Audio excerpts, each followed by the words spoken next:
The Alchemist. By Ben Jonson. Dramatis Personae. Subtle, the alchemist. Face, the housekeeper. Dull common, their colleague. Dapper, a lawyer's clerk. Drugger, a tobacco man. Love-wit. Master of the house. Sir Epicure Mammon, a knight. Pertinax surly, a gamester. Tribulation wholesome, a pastor of Amsterdam.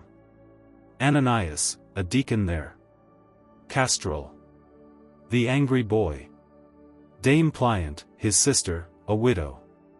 Neighbors. Officers, attendants, etc. Scene, London. To the reader. If thou beest more, thou art an understander, and then I trust thee. If thou art one that takest up, and but a pretender, beware of what hands thou receivest thy commodity. For thou wert never more fair in the way to be cozened, than in this age, in poetry, especially in plays, wherein, now the concupiscence of dances and of antics so reigneth. As to run away from nature, and be afraid of her, is the only point of art that tickles the spectators. But how out of purpose, and place, do I name art? When the professors are grown so obstinate contemners of it, and presumers on their own naturals, as they are deriders of all diligence that way, and, by simple mocking at the terms. When they understand not the things, think to get off wittily with their ignorance. Nay, they are esteemed the more learned, and sufficient for this, by the many, through their excellent vice of judgment. For they commend writers, as they do fencers or wrestlers. Who if they come in robustuously, and put for it with a great deal of violence, are received for the braver fellows, when many times their own rudeness is the cause of their disgrace. And a little touch of their adversary gives all that boisterous force the foil. I deny not, but that these men, who always seek to do more than enough, may sometime happen on something that is good, and great, but very seldom. And when it comes it doth not recompense the rest of their ill. It sticks out, perhaps, and is more eminent, because all is sordid and vile about it, as lights are more discerned in a thick darkness, than a faint shadow. I speak not this, out of a hope to do good to any man against his will. For I know, if it were put to the question of theirs and mine, the worse would find more suffrages, because the most favor common errors. But I give thee this warning, that there is a great difference between those, that, to gain the opinion of copy, utter all they can, however unfitly, and those that use election and a mean. For it is only the disease of the unskilful, to think rude things greater than polished, or scattered more numerous than composed. How do you find this book?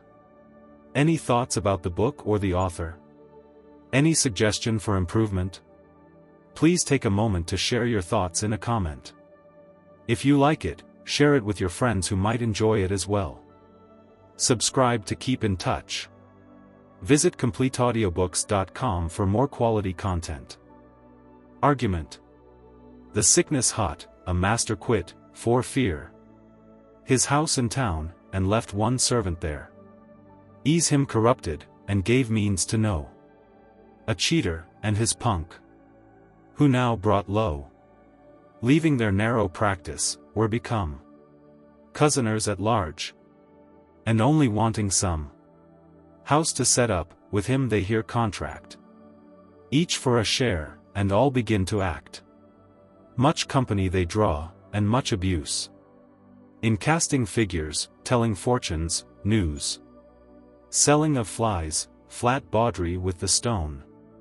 Till it, and they, and all in fume are gone. The Alchemist. Prologue. Fortune, that favors fools, these 2 short hours. We wish away, both for your sakes and ours. Judging spectators. And desire, in place. To the author justice, to ourselves but grace. Our scene is London, 'cause we would make known. No country's mirth is better than our own. No clime breeds better matter for your whore. Bawd, squire, impostor, many persons more. Whose manners, now called humours, feed the stage. And which have still been subject for the rage. or spleen of comic writers. Though this pen did never aim to grieve, but better men. How the age he lives in doth endure the vices that she breeds, above their cure. But when the wholesome remedies are sweet, and in their working gain and profit meet, he hopes to find no spirit so much diseased, but will with such fair correctives be pleased.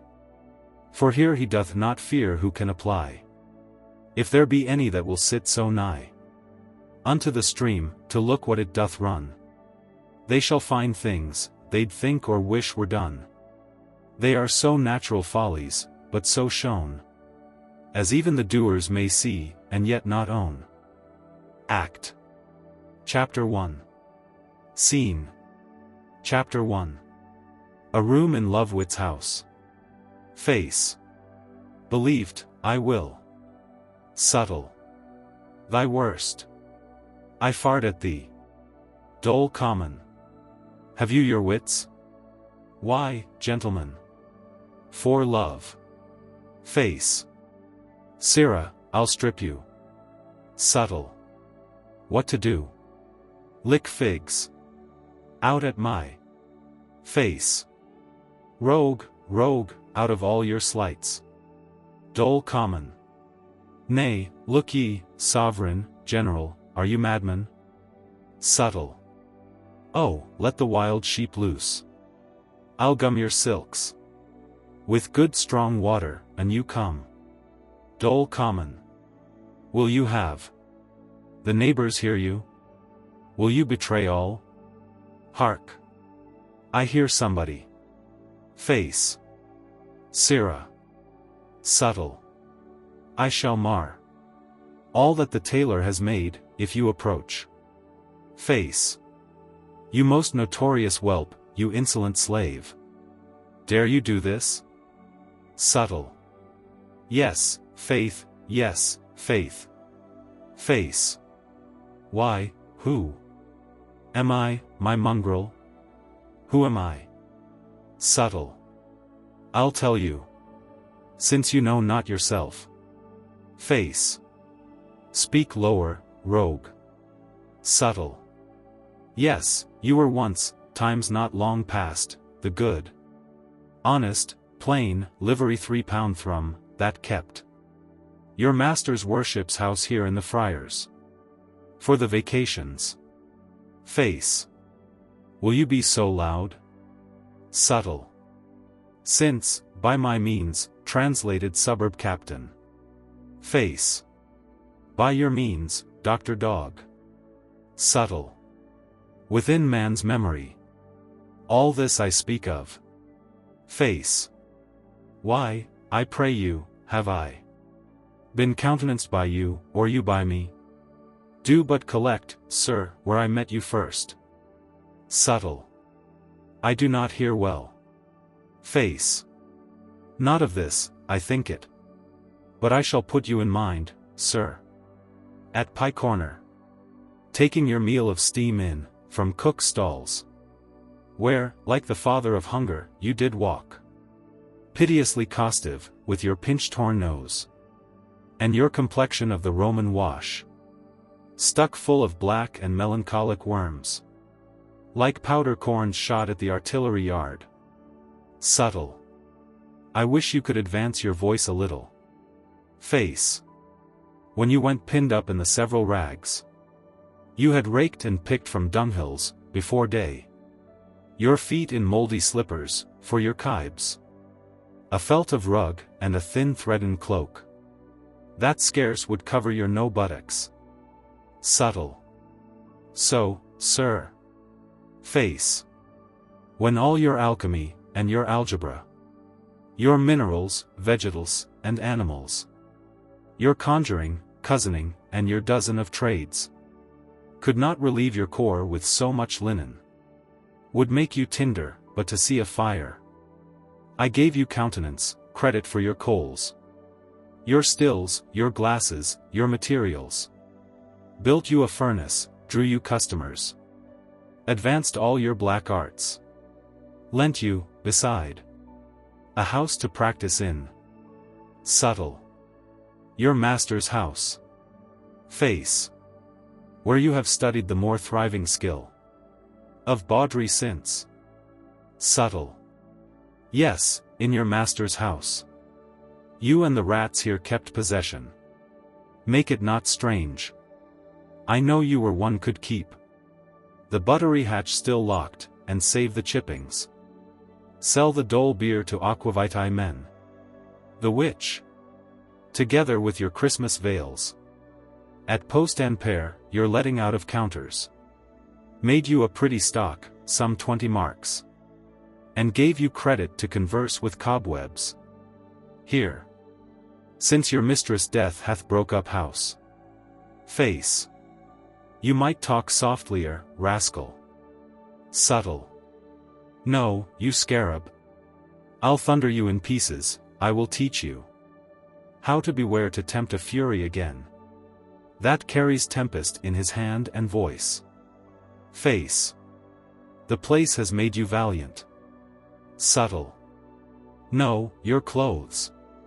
Thou vermin, have I ta'en thee out of dung.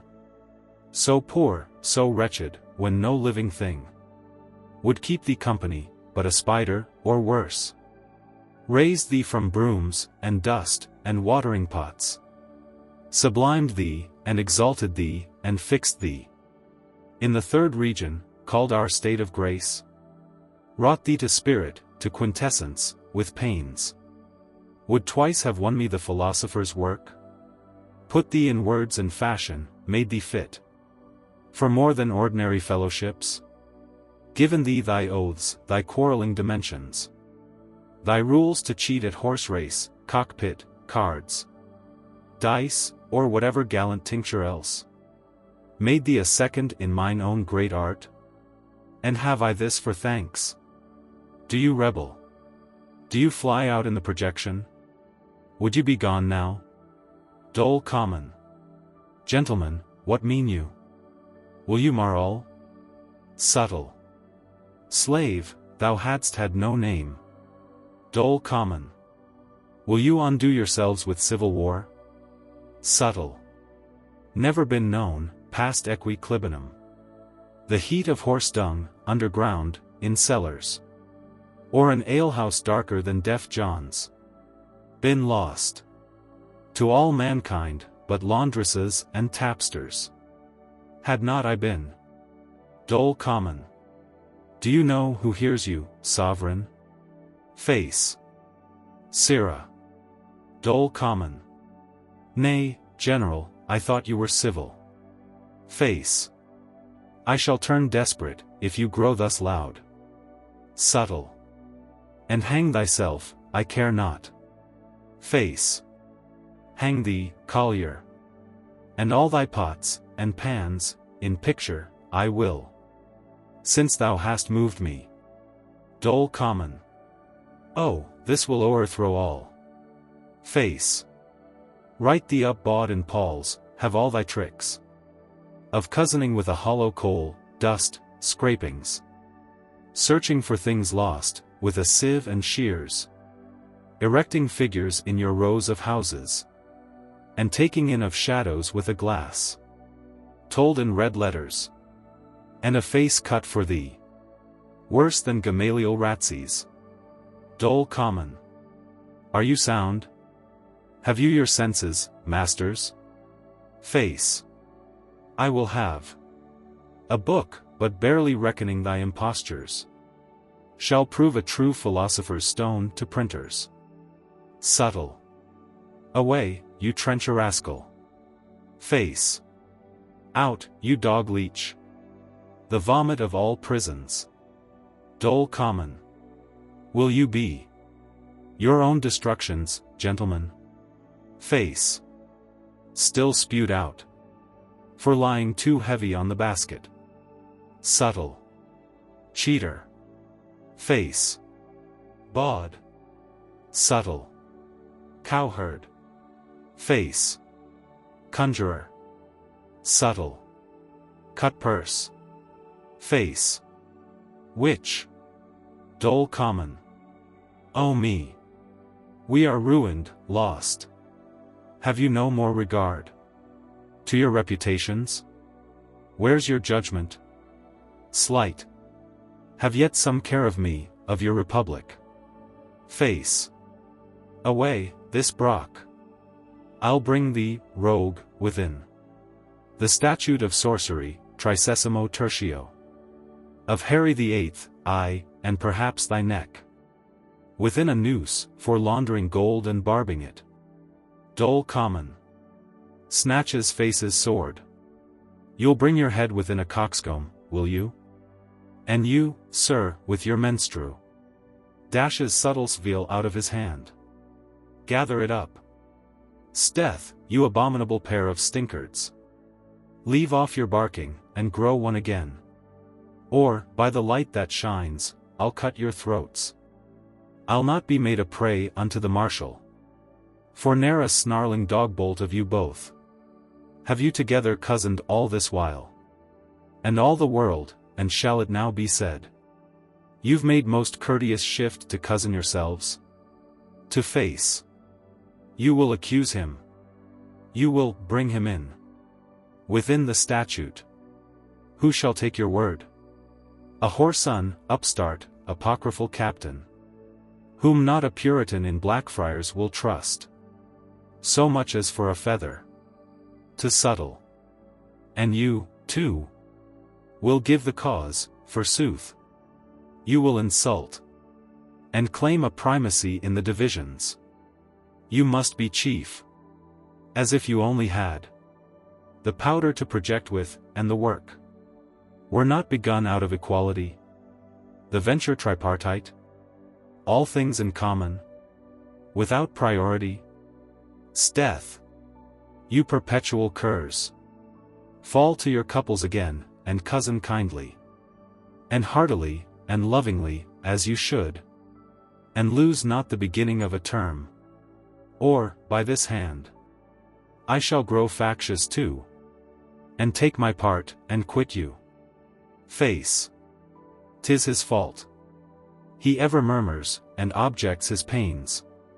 And says, the weight of all lies upon him. Subtle. Why, so it does. Dole common. How does it?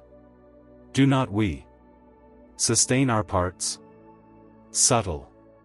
Yes, but they are not equal. Dole common. Why, if your part exceed today, I hope ours may, tomorrow match it. Subtle. Aye, they may. Dole common. May, murmuring mastiff. Aye, and do. Death on me. Help me to throttle him. Seizes subtle by the throat. Subtle. Dorothy. Mistress Dorothy. ODS precious, I'll do anything. What do you mean? Dole common. Because oh, your fermentation and cibation? Subtle. Not I, by heaven. Dole common. Your soul and Luna. To face. Help me. Subtle. Would I were hanged then? I'll conform myself. Dole common. Will you, sir? Do so then, and quickly, swear. Subtle. What should I swear? Dole common. To leave your faction, sir. And labor kindly in the common work. Subtle. Let me not breathe if I meant aught beside. I only used those speeches as a spur. To him. Dole common. I hope we need no spurs, sir. Do we? Face. Slid, prove today, who shall shark best. Subtle. Agreed. Dole common. Yes, and work close and friendly. Subtle. Slight, the knot. Shall grow the stronger for this breach, with me. They shake hands. Dole common. Why, so, my good baboons? Shall we go make a sort of sober, scurvy, precise neighbors? That scarce have smiled twice since the king came in. A feast of laughter at our follies? Rascals! Would run themselves from breath, to see me ride. Or you have but a hole to thrust your heads in, for which you should pay year rent? No, agree. And may Don Provost ride a feasting long, in his old velvet jerkin and stained scarfs, my noble sovereign and worthy general, ere we contribute a new cruel garter to his most worsted worship. Subtle, royal dole, spoken like Claridiana, and thyself, face, for which at supper thou shalt sit in triumph, and not be styled dole common, but dole proper.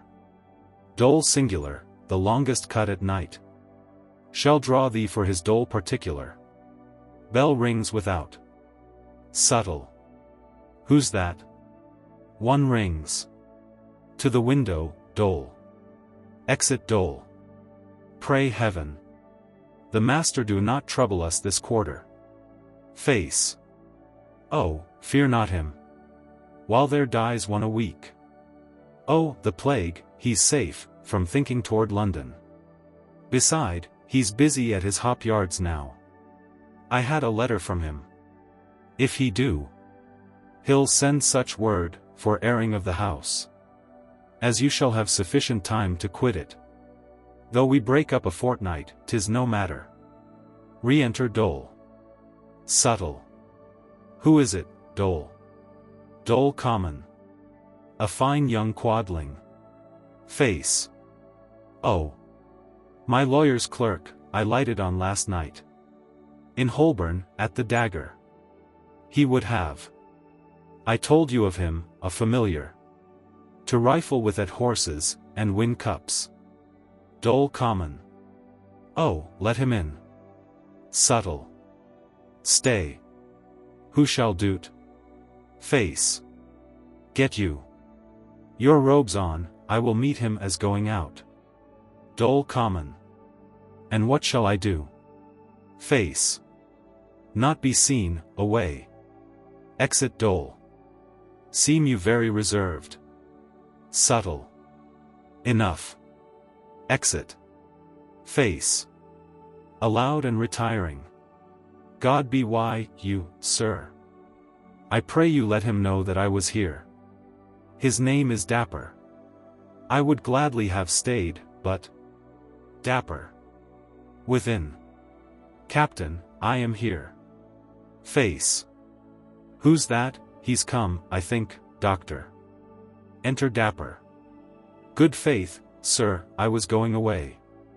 Dapper. In truth. I am very sorry, Captain. Face. But I thought. Sure I should meet you. Dapper. I am very glad. I had a scurvy writ or two to make. And I had lent my watch last night to one that dines today at the sheriff's, and so was robbed of my pastime. Re-enter Subtle in his velvet cap and gown. Is this the cunning man? Face. This is his worship. Dapper. Is he a doctor? Face. Yes. Dapper. And have you broke with him, Captain? Face. Aye. Dapper. And how? Face. Faith, he does make the matter, sir, so dainty. I know not what to say. Dapper. Not so, good Captain. Face. Would I were fairly rid of it, believe me. Dapper. Nay, now you grieve me, sir. Why should you wish so? I dare assure you, I'll not be ungrateful. Face. I cannot think you will, sir. But the law is such a thing, and then he says, reads matter. Falling so lately. Dapper. Read. He was an ass. And dealt, sir, with a fool. Face. It was a clerk, sir. Dapper. A clerk. Face. Nay, hear me, sir. You know the law better, I think. Dapper. I should, sir, and the danger. You know, I showed the statute to you. Face. You did so. Dapper. And will I tell then? By this hand of flesh. Would it might never write good court hand more. If I discover. What do you think of me? That I am a chouse? Face. What's that? Dapper. The Turk was here. As one would say, do you think I am a Turk? Face. I'll tell the doctor so. Dapper. Do, good sweet captain. Face. Come, noble doctor, pray thee let's prevail. This is the gentleman, and he is no chouse. Subtle. Captain, I have returned you all my answer. I would do much, sir, for your love, but this I neither may, nor can. Face. Tut, do not say so. You deal now with a noble fellow, doctor. One that will thank you richly, and he is no chouse. Let that, sir, move you. Subtle. Pray you, forbear. Face. He has 4 angels here. Subtle. You do me wrong, good sir. Face. Doctor, wherein? To tempt you with these spirits? Subtle. To tempt my art and love, sir, to my peril. For heaven, I scarce can think you are my friend. That so would draw me to apparent danger. Face. I draw you. A horse draw you, and a halter. You, and your flies together. Dapper. Nay, good captain. Face. That know no difference of men. Subtle. Good words, sir. Face.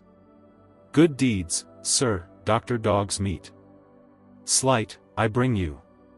No cheating clim the cloths or clarabels. That look as big as 5 and 50, and flush.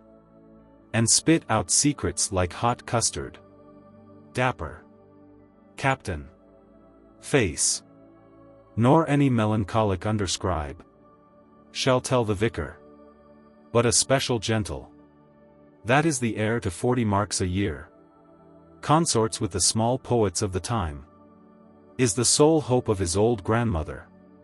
That knows the law, and writes you 6 fair hands. Is a fine clerk, and has his ciphering perfect. Will take his oath the Greek Testament.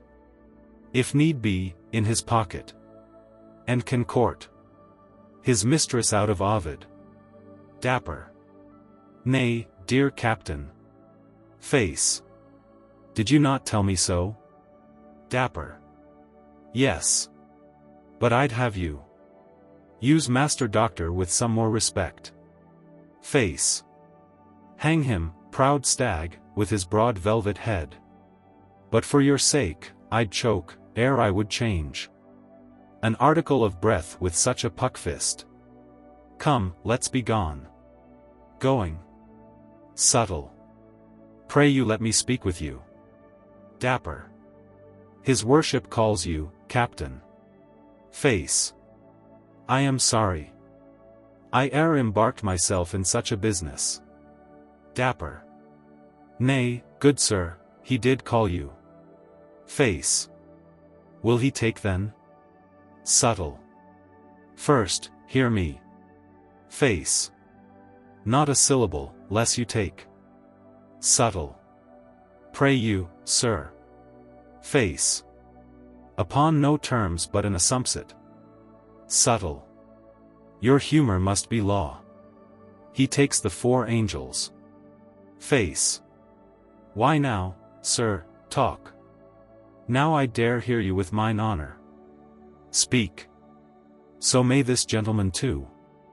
Subtle. Why, sir? Offering to whisper face. Face. No whispering. Subtle. For heaven, you do not apprehend the loss. You do yourself in this. Face. Wherein? For what? Subtle. Marry, to be so importunate for one. That, when he has it, will undo you all. He'll win up all the money in the town. Face. How? Subtle. Yes, and blow up gamester after gamester.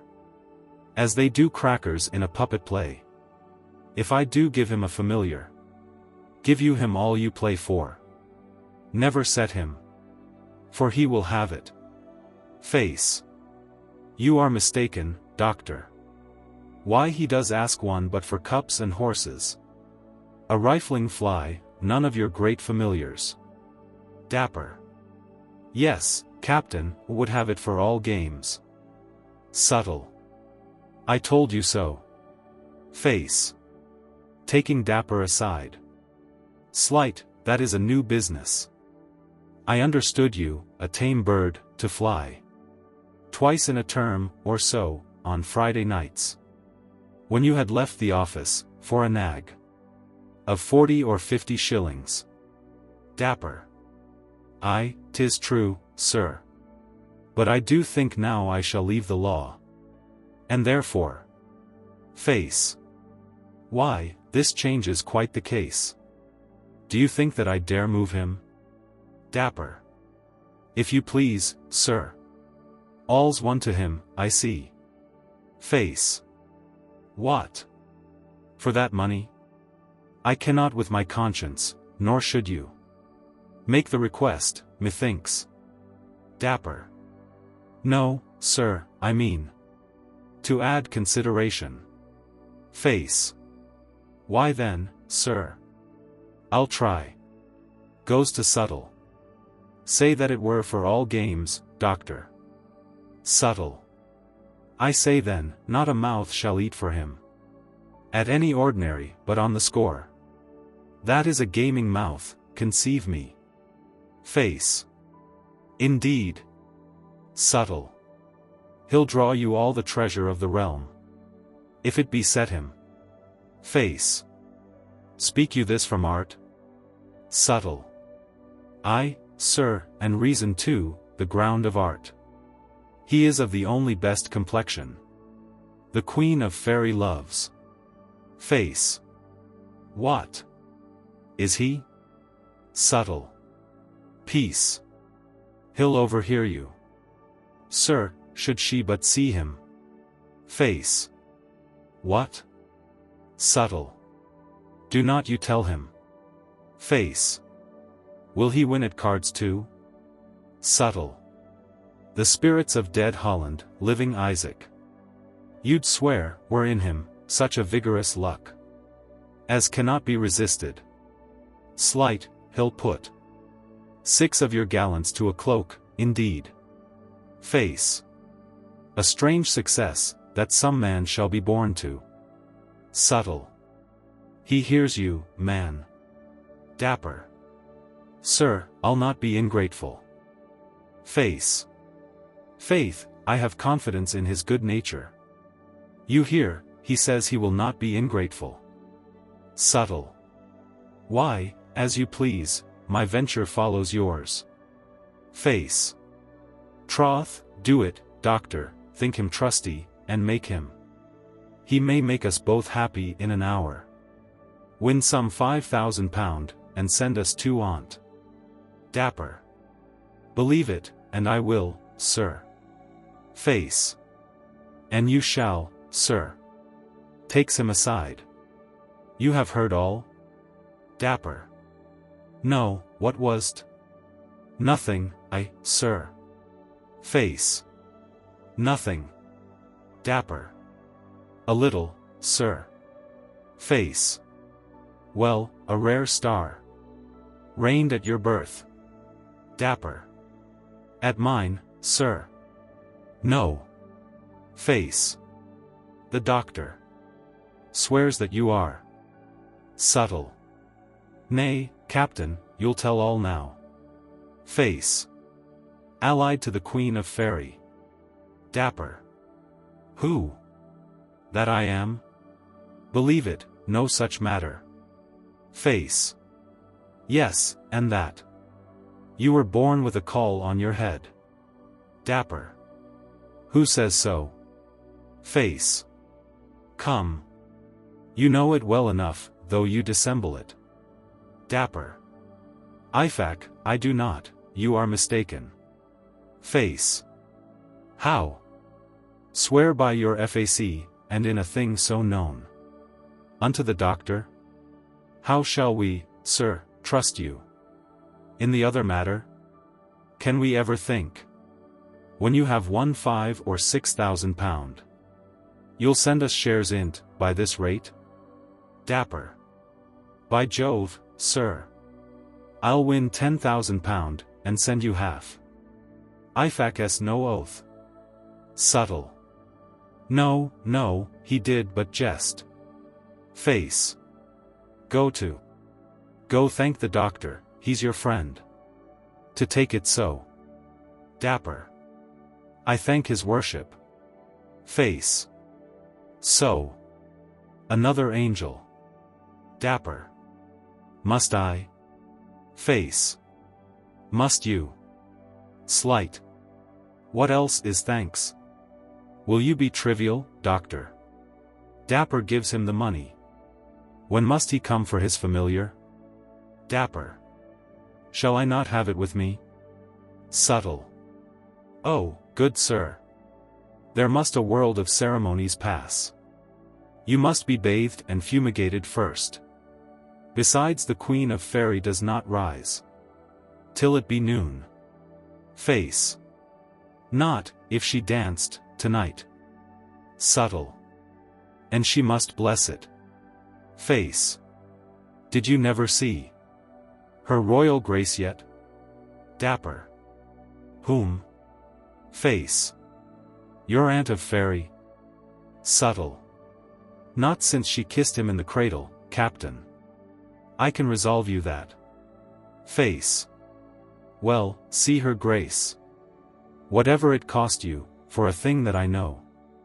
It will be somewhat hard to compass, but however, see her. You are made, believe it. If you can see her. Her Grace is a lone woman. And very rich, and if she take a fancy, she will do strange things. See her, at any hand. Slid, she may hap to leave you all she has. It is the doctor's fear. Dapper. How will't be done, then? Face. Let me alone, take you no thought.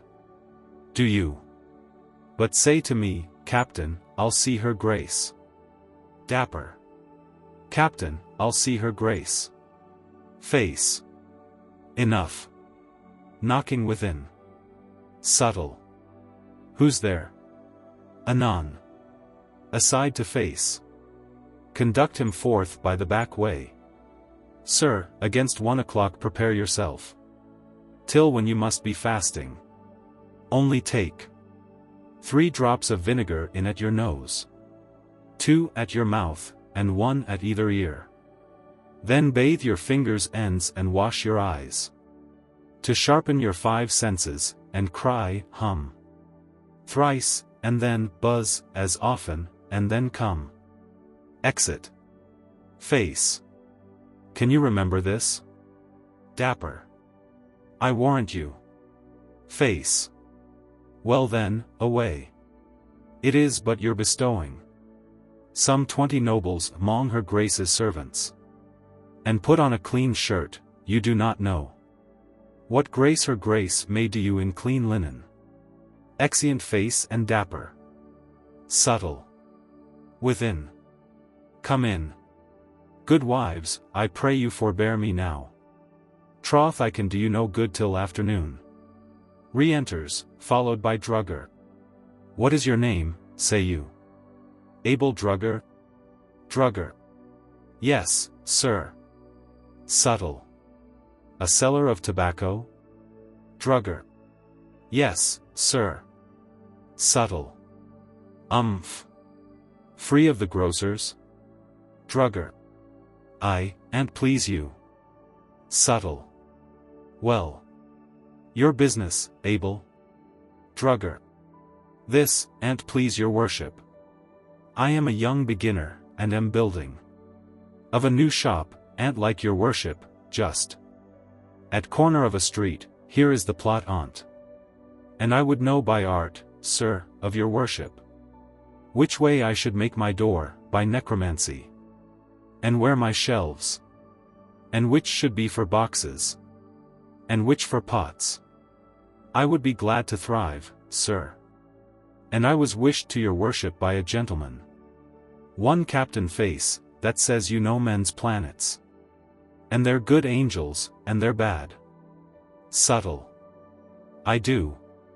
If I do see them. Re-enter Face. Face. What? My honest Abel? Thou art well met here. Drugger. Troth, sir, I was speaking. Just as your worship came here, of your worship. I pray you speak for me to Master Doctor. Face. He shall do anything. Doctor, do you hear? This is my friend, Abel, an honest fellow. He lets me have good tobacco, and he does not sophisticate it with sackleys or oil. Nor washes it in muscadel and grains. Nor buries it in gravel, underground. Wrapped up in greasy leather, or pissed clouts. But keeps it in fine lily pots, that, opened, smell like conserve of roses, or French beans. He has his maple block, his silver tongs, Winchester pipes, and fire of juniper. A neat, spruce, honest fellow, and no goldsmith. Subtle. He is a fortunate fellow, that I am sure on. Face. Already, sir, have you found it? Lo thee, Abel. Subtle. And in right way toward riches. Face. Sir. Subtle. This summer. He will be of the clothing of his company. And next spring called to the scarlet, spend what he can. Face. What, and so little beard? Subtle. Sir, you must think. He may have a receipt to make hair come. But he'll be wise, preserve his youth, and fine for't. His fortune looks for him another way. Face. Slid, doctor, how canst thou know this so soon? I am amused at that. Subtle. By a rule, captain. In metaposcopy, which I do work by. A certain star in the forehead, which you see not. Your chestnut or your olive-colored face. Does never fail, and your long ear doth promise. I newt by certain spots, too, in his teeth. And on the nail of his mercurial finger. Face. Which finger's that? Subtle. His little finger. Look. You were born upon a Wednesday? Drugger. Yes, indeed, sir. Subtle. The thumb, in chiromancy, we give Venus. The forefinger, to Jove, the midst, to Saturn. The ring, to Sol, the least, to Mercury. Who was the lord, sir, of his horoscope? His house of life being Libra. Which foreshowed he should be a merchant, and should trade with balance. Face. Why, this is strange. Is it not, honest Nab? Subtle. There is a ship now, coming from Ormus. That shall yield him such a commodity. Of drugs. Pointing to the plan. This is the west, and this the south? Drugger. Yes, sir. Subtle. And those are your two sides? Drugger. Aye, sir. Subtle. Make me your door, then, south. Your broad side, west. And on the east side of your shop, aloft. Write Mathli, Tarmiel, and Barabarat. Upon the north part, Rail, Velil, Teal. They are the names of those mercurial spirits that do fright flies from boxes. Drugger. Yes, sir. Subtle. And beneath your threshold, bury me a lodestone. To draw in gallants that wear spurs, the rest they'll seem to follow. Face. That's a secret, Nab. Subtle. And, on your stall, a puppet, with a vice. And a court fucus to call city dames. You shall deal much with minerals. Drugger. Sir, I have.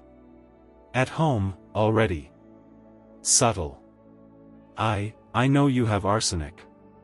Vitriol, sal tartar, argale, alkali. Cinnabar, I know all. This fellow, Captain, will come, in time, to be a great distiller. And give a say, I will not say directly, but very fair, at the philosopher's stone.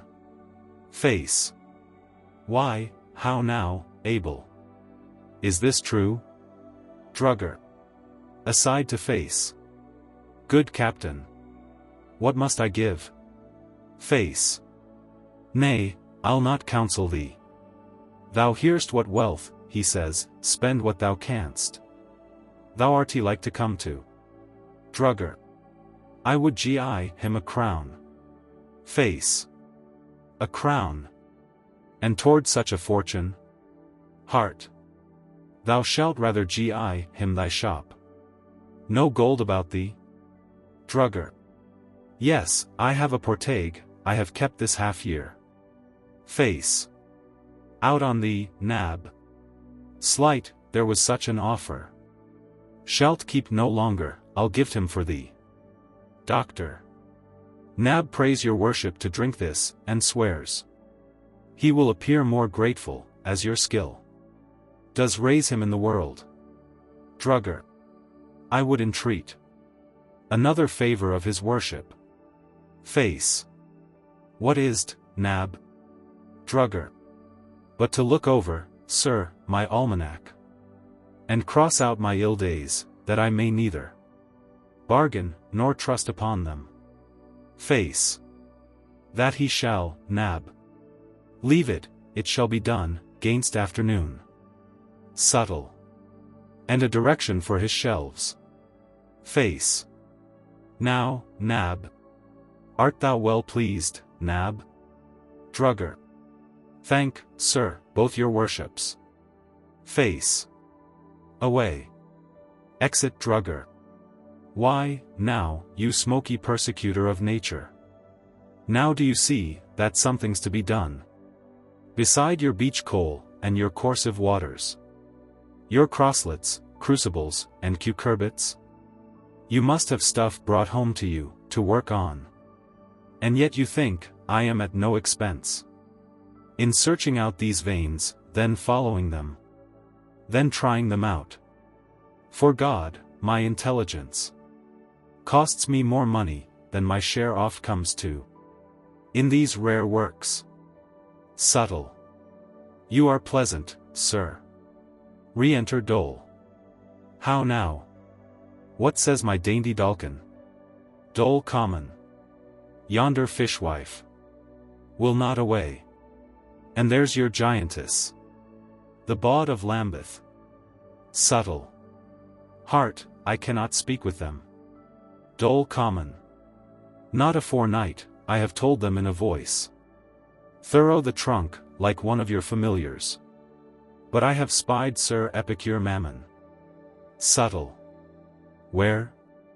Dole common. Coming along, at far end of the lane. Slow of his feet, but earnest of his tongue. To one that's with him. Subtle. Face, go you and shift.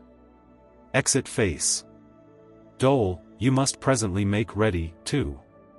Dole common. Why, what's the matter? Subtle. Oh, I did look for him. With the sun's rising, marvel he could sleep. This is the day I am to perfect for him the magisterium, our great work, the stone. And yield it, made, into his hands, of which he has, this month, talked as he were possessed. And now he's dealing pieces on't away. Methinks I see him entering ordinaries, dispensing for the pox, and plaguy houses. Reaching his dose, walking moorfields for lepers, and offering citizens' wives pomander bracelets as his preservative, made of the elixir. Searching the spittle, to make old bawds young, and the highways, for beggars, to make rich. I see no end of his labors. He will make nature ashamed of her long sleep, when art, who's but a stepdame, shall do more than she, in her best love to mankind, ever could. If his dream lasts, he'll turn the age to gold. Exeunt. Act. Chapter 2. Scene. Chapter 1. An outer room in Lovewit's house. Enter Sir Epicure Mammon and Surly. Sir Epicure Mammon. Come on, sir. Now, you set your foot on shore. In Novo Orb, here's the rich Peru. And there within, sir, are the golden mines. Great Solomon's Ophir. He was sailing to't 3 years, but we have reached it in 10 months. This is the day, wherein, to all my friends, I will pronounce the happy word, be rich. This day you shall be spectatissimi. You shall no more deal with the hollow die, or the frail card. No more be at charge of keeping the livery punk for the young heir, that must seal, at all hours, in his shirt, no more. If he deny, have him beaten to't, as he is. That brings him the commodity. No more shall thirst of satin, or the covetous hunger of velvet entrails for a root-spun cloak, to be displayed at Madame Augusta's. Make the sons of sword and hazard fall before the golden calf, and on their knees, whole nights, commit idolatry with wine and trumpets, or go a-feasting after drum and ensign. No more of this. You shall start up young viceroys, and have your punks, and punketees, my surly. And unto thee I speak it first, be rich. Where is my subtle, there? Within, ho! Face. Within. Sir. He'll come to you by and by. Sir Epicure Mammon. That is his firedrake. His lungs, his Zephyrus, he that puffs his coals, till he firk nature up, in her own centre. You are not faithful, sir. This night, I'll change all that is metal, in my house, to gold. And, early in the morning, will I send to all the plumbers and the pewterers, and buy their tin and lead up, and to Lothbury, for all the copper. Pertinax Surly. What, and turn that too? Sir Epicure Mammon. Yes, and I'll purchase Devonshire and Cornwall, and make them perfect Indies. You admire now? Pertinax Surly. No, faith. Sir Epicure Mammon. But when you see effects of the great medicine, of which one part projected on 100, of Mercury, or Venus, or the Moon, shall turn it to as many of the Sun, nay, to 1,000, so ad infinitum. You will believe me. Pertinax Surly. Yes, when I see't, I will. But if my eyes do cozen me so, and I, giving them no occasion, sure I'll have a whore, shall piss them out next day. Sir Epicure Mammon. Ha! Why? Do you think I fable with you?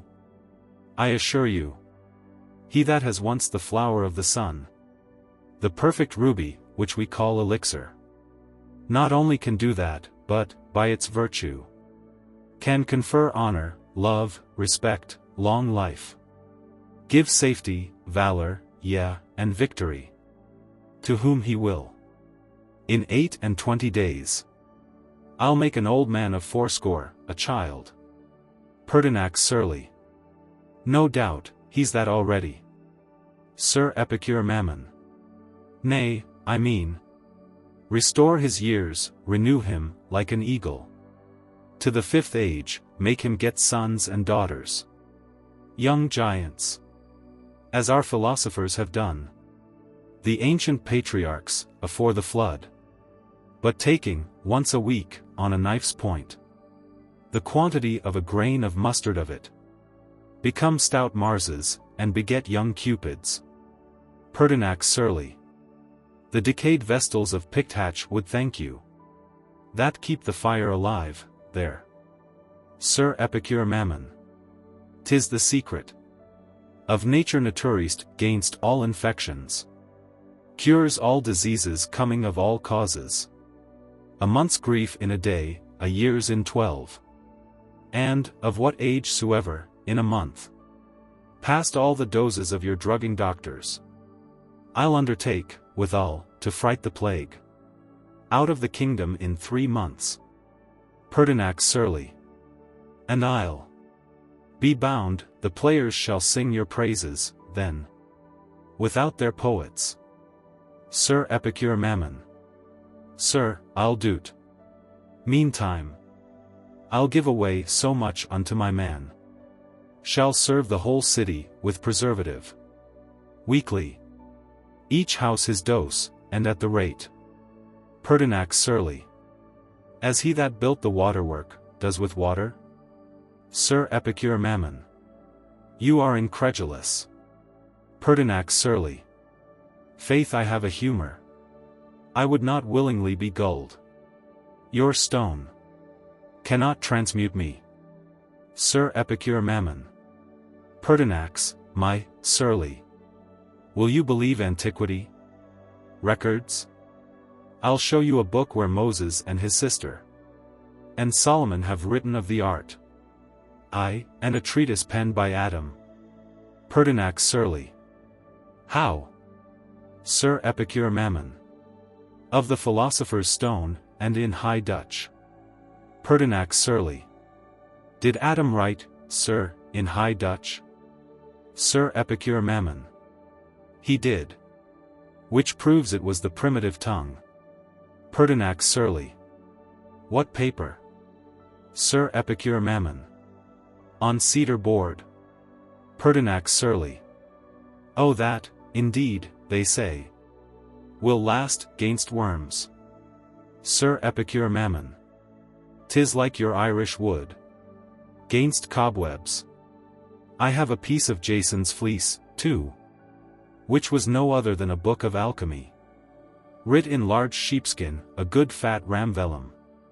Such was Pythagoras' thigh, Pandora's tub. And, all that fable of Medea's charms. The manner of our work, the bulls, our furnace. Still breathing fire. Our argent vive, the dragon. The dragon's teeth, mercury sublimate. That keeps the whiteness, hardness, and the biting. And they are gathered into Jason's helm. The alembic, and then sowed in Mars his field. And thence sublimed so often, till they're fixed. Both this, the Hesperian garden, Cadmus' story. Jove's shower, the boon of Midas, Argus' eyes. Bacchus his Demogorgon, thousands more. All abstract riddles of our stone. Enter face, as a servant. How now? Do we succeed? Is our day come? And holds it? Face. The evening will set red upon you, sir. You have color for it, crimson, the red ferment. Has done his office, 3 hours hence prepare you. To see projection. Sir Epicure Mammon. Pertinax, my surly. Again I say to thee, aloud, be rich. This day, thou shalt have ingots, and tomorrow. Give lords th affront, is it, my Zephyrus, right? Blushes the bolt's head? Face. Like a wench with child, sir. That were but now discovered to her master. Sir Epicure Mammon. Excellent witty lungs. My only care. Where to get stuff enough now, to project on. This town will not half serve me. Face. No, sir. By the covering off churches. Sir Epicure Mammon. That's true. Face. Yes. Let them stand bare, as do their auditory. Or cap them, new, with shingles. Sir Epicure Mammon. No, good thatch. Thatch will lie light upon the rafters, lungs. Lungs, I will manumit thee from the furnace. I will restore thee thy complexion, puff. Lost in the embers, and repair this brain. Hurt with the fume o' the metals. Face. I have blown, sir. Hard for your worship. Thrown by many a coal. When 'twas not beech, weighed those I put in, just to keep your heat still even. These bleared eyes have waked to read your several colors, sir. Of the pale citron, the green lion, the crow, the peacock's tail, the plumed swan. Sir Epicure Mammon. And, lastly, thou hast descried the flower, the sanguis agni. Face. Yes, sir. Sir Epicure Mammon. Where's master? Face. At his prayers, sir, he. Good man, he's doing his devotions. For the success. Sir Epicure Mammon. Lungs, I will set a period to all thy labors. Thou shalt be the master of my seraglio. Face. Good, sir. Sir Epicure Mammon. But do you hear? I'll geld you, lungs. Face. Yes, sir. Sir Epicure Mammon. For I do mean to have a list of wives and concubines, equal with Solomon, who had the stone, alike with me. And I will make me a back with the elixir, that shall be as tough as Hercules, to encounter 50 a night. Thou art sure thou saw'st it blood? Face. Both blood and spirit, sir.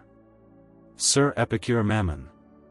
I will have all my beds blown up, not stuffed. Down is too hard, and then, mine oval room, filled with such pictures as Tiberius took from Elephantis, and dull Aretine, but coldly imitated. Then, my glasses, cut in more subtle angles, to disperse and multiply the figures, as I walk naked between my succubi. My mists I'll have of perfume, vapored about the room, to lose ourselves in, and my baths, like pits, to fall into, from whence we will come forth, and roll us dry in gossamer and roses. Is it arrived at Ruby? Where I spy a wealthy citizen, or a rich lawyer, have a sublimed pure wife, unto that fellow I'll send £1,000 to be my cuckold. Face. And I shall carry it? Sir Epicure Mammon. No. I'll have no bawds. But fathers and mothers, they will do it best. Best of all others. And my flatterers shall be the pure and gravest of divines that I can get for money. My mere fools, eloquent burgesses, and then my poets, the same that writ so subtly of the fart, whom I will entertain still for that subject.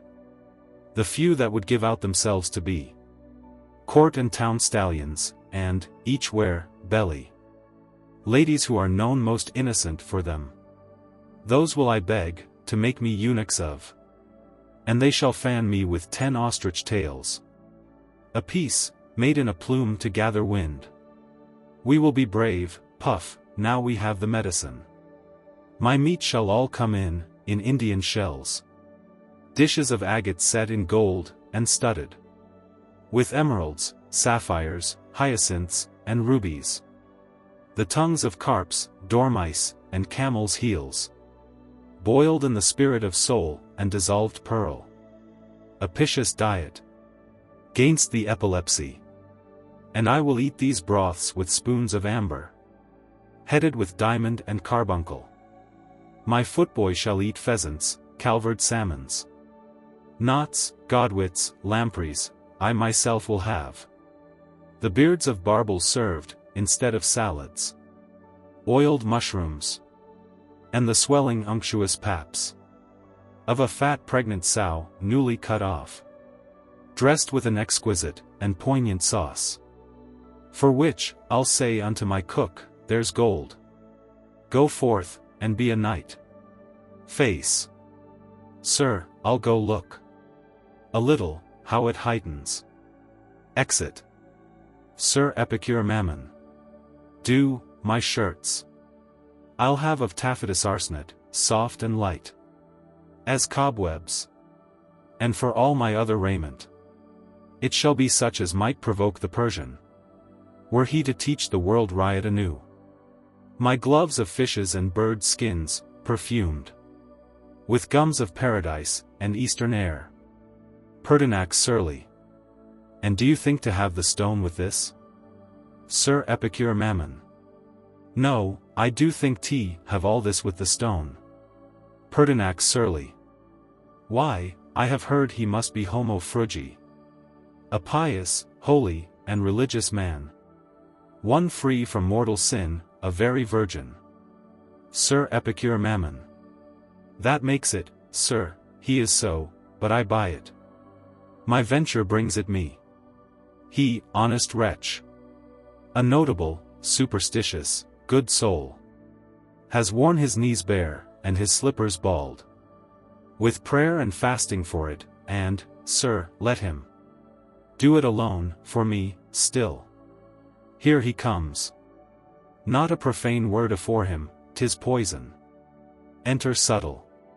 Good morrow, father. Subtle. Gentle son, good morrow. And to your friend there. What is he, is with you? Sir Epicure Mammon. An heretic, that I did bring along, in hope, sir, to convert him. Subtle. Son, I doubt. You are covetous, that thus you meet your time. In the just point, prevent your day at morning. This argues something, worthy of a fear, of importune and carnal appetite. Take heed you do not cause the blessing leave you, with your ungoverned haste. I should be sorry to see my labors, now even at perfection, got by long watching and large patience, not prosper where my love and zeal hath placed them, which, heaven I call to witness, with yourself, to whom I have poured my thoughts, in all my ends, have looked no way, but unto public good, to pious uses, and dear charity, now grown a prodigy with men, wherein, if you, my son, should now prevaricate, and to your own particular lusts employ so great and catholic a bliss, be sure a curse will follow, yea, and overtake your subtle and most secret ways. Sir Epicure Mammon.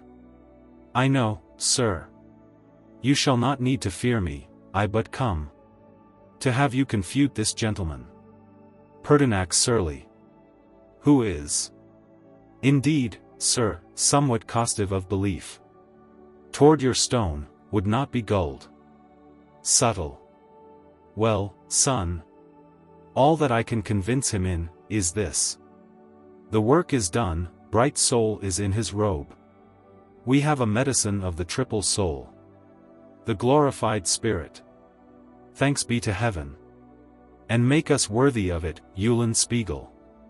Face. Within. Anon, sir. Subtle. Look well to the register. And let your heat still lessen by degrees. To the alittles. Face. Within.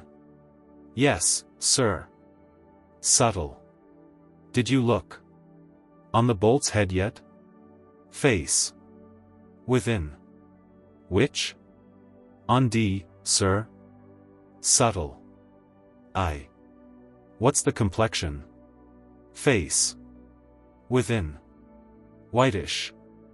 Subtle. Infuse vinegar, to draw his volatile substance and his tincture. And let the water in glass be filtered, and put into the gripe's egg. Lute him well, and leave him closed in balneo. Face. Within. I will, sir. Pertinax surly. What a brave language here is. Next to canting. Subtle. I have another work, you never saw, son. That 3 days since passed the philosopher's wheel. In the lent heat of Athenor, ants become sulphur of nature. Sir Epicure Mammon. But 'tis for me. Subtle. What need you? You have enough in that is perfect. Sir Epicure Mammon. Oh but. Subtle. Why, this is covetise. Sir Epicure Mammon. No, I assure you. I shall employ it all in pious uses. Founding of colleges and grammar schools. Marrying young virgins, building hospitals. And now and then a church. Re-enter face. Subtle. How now? Face. Sir, please you. Shall I not change the filter? Subtle. Marry, yes. And bring me the complexion of glass B. Exit face. Sir Epicure Mammon. Have you another? Subtle. Yes, son. Were I assured your piety were firm, we would not want the means to glorify it, but I hope the best. I mean to tinct C in sand heat tomorrow. And give him imbibition. Sir Epicure Mammon. Of white oil? Subtle. No, sir, of red. F is come over the helm too. I thank my Maker, in St. Mary's bath. And shows lack virginies. Blessed be heaven. I sent you of his feces there calcined. Out of that calx, I have won the salt of mercury. Sir Epicure Mammon. By pouring on your rectified water? Subtle. Yes, and reverberating in Athenor. Re-enter face. How now? What color says it? Face. The ground black, sir. Sir Epicure Mammon. That's your crow's head? Pertinax surly. Your coxcombs, is it not? Subtle. No, 'tis not perfect. Would it were the crow. That work wants something. Pertinax surly. Aside. Oh, I looked for this. The haze a pitching. Subtle. Are you sure you loosed them? In their own menstru? Face. Yes, sir, and then married them.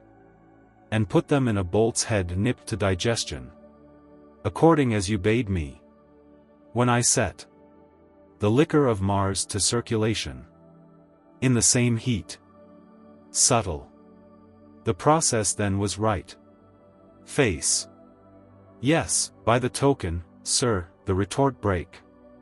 And what was saved was put into the pelican. And signed with Hermes' seal.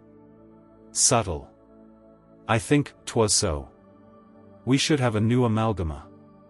Pertinax surly. Aside.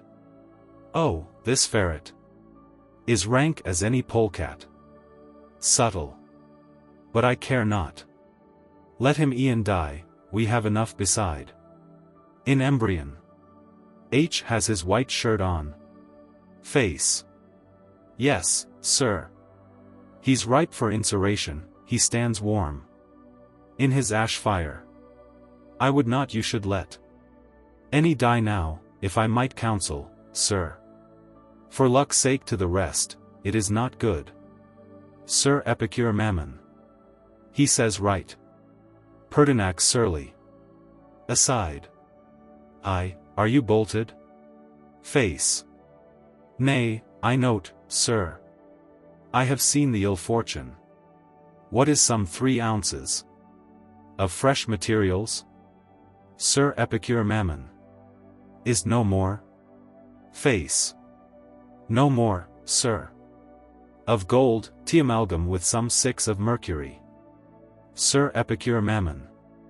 Away, here's money. What will serve? Face. Ask him, sir. Sir Epicure Mammon. How much? Subtle. Give him £9, you may give him 10.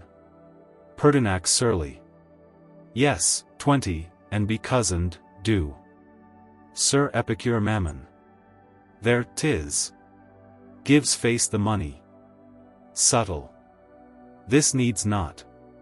But that you will have it so. To see conclusions of all, for 2 of our inferior works are at fixation. A third is in ascension. Go your ways. Have you set the oil of Luna in Chemia? Face. Yes, sir. Subtle. And the philosopher's vinegar? Face. I. Exit. Pertinax surly. We shall have a salad. Sir Epicure Mammon. When do you make projection? Subtle. Son, be not hasty, I exalt our medicine. By hanging him in balneo vaporoso. And giving him solution. Then congeal him. And then dissolve him, then again congeal him. For look, how oft I iterate the work. So many times I add unto his virtue. As, if at first 1 ounce convert 100. After his second loose, he'll turn 1,000. His third solution, 10. His fourth, 100. After his fifth, 1,000 ounces. Of any imperfect metal, into pure silver or gold, in all examinations. As good as any of the natural mine. Get you your stuff here against afternoon. Your brass, your pewter, and your andirons. Sir Epicure Mammon. Not those of iron? Subtle. Yes, you may bring them too. We'll change all metals. Pertinax surly. I believe you in that. Sir Epicure Mammon. Then I may send my spits? Subtle. Yes, and your racks. Pertinax surly. And dripping pans, and pot hangers, and hooks? Shall he not? Subtle. If he please. Pertinax surly. To be an ass. Subtle. How, sir? Sir Epicure Mammon. This gentleman you must bear withal. I told you he had no faith. Pertinax surly. And little hope, sir. But much less charity, should I gull myself. Subtle. Why, what have you observed, sir, in our art? Seems so impossible? Pertinax surly.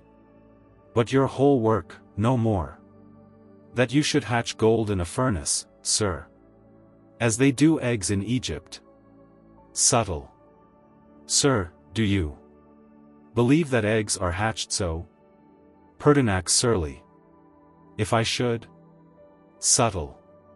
Why, I think that the greater miracle. No egg but differs from a chicken more than metals in themselves. Pertinax surly. That cannot be. The egg's ordained by nature to that end. And is a chicken in potentia. Subtle. The same we say of lead and other metals. Which would be gold, if they had time. Sir Epicure Mammon. And that our art doth further. Subtle. Aye, for 'twere absurd to think that nature in the earth bred gold. Perfect in the instant, something went before. There must be remote matter. Pertinax surly. Aye, what is that? Subtle. Marry, we say. Sir Epicure Mammon. Aye, now it heats, stand, father. Pound him to dust. Subtle. It is, of the one part, a humid exhalation, which we call materia liquida, or the unctuous water. On the other part, a certain crass and vicious portion of earth. Both which, concorporate, do make the elementary matter of gold. Which is not yet propria materia, but common to all metals and all stones. For, where it is forsaken of that moisture, and hath more dryness, it becomes a stone. Where it retains more of the humid fatness, it turns to sulfur, or to quicksilver? Who are the parents of all other metals? Nor can this remote matter suddenly progress so from extreme unto extreme, as to grow gold, and leap o'er all the means. Nature doth first beget the imperfect, then proceeds she to the perfect. Of that airy and oily water, mercury is engendered, sulfur of the fat and earthy part, the one, which is the last, supplying the place of male, the other of the female, in all metals. Some do believe hermaphrodite, that both do act and suffer. But these two make the rest ductile, malleable, extensive. And even in gold they are, for we do find seeds of them, by our fire, and gold in them, and can produce the species of each metal, more perfect thence, than nature doth in earth. Beside, who doth not see in daily practice, art can beget bees, hornets, beetles, wasps, out of the carcasses and dung of creatures. Yea, scorpions of an herb, being rightly placed. And these are living creatures, far more perfect and excellent than metals. Sir Epicure Mammon. Well said, Father. Nay, if he take you in hand, sir, with an argument, he'll bray you in a mortar. Pertinax surly. Pray you, sir, stay. Rather than I'll be brayed, sir, I'll believe that alchemy is a pretty kind of game, somewhat like tricks o' the cards, to cheat a man with charming, subtle. Sir Pertinax surly.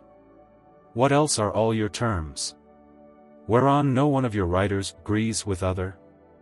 Of your elixir, your lac virginis, your stone, your medicine, and your chrysosperm, your sal, your sulfur, and your mercury, your oil of height, your tree of life, your blood, your marcasite, your tutti, your magnesia, your toad, your crow, your dragon, and your panther, your sun, your moon, your firmament, your adrop, your lotto, azuk, zernic, chibrit, huteret, and then your red man, and your white woman, with all your broths, your menstrues, and materials of piss and eggshells, women's terms, man's blood, hair o' the head, burnt clouts, chalk, merds, and clay, powder of bones, scalings of iron, glass, and worlds of other strange ingredients, would burst a man to name, subtle.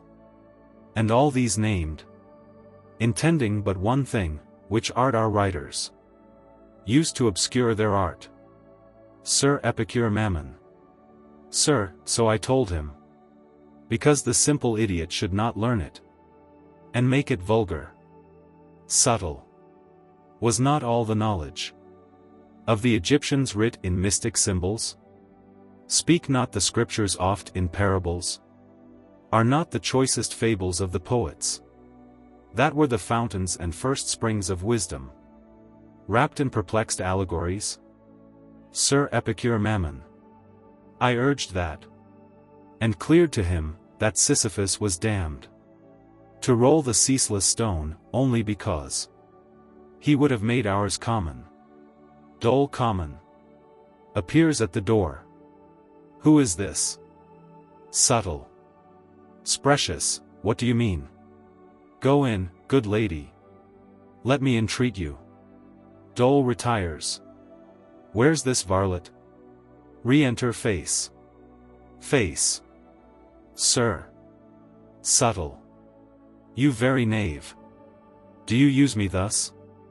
Face. Wherein, sir? Subtle.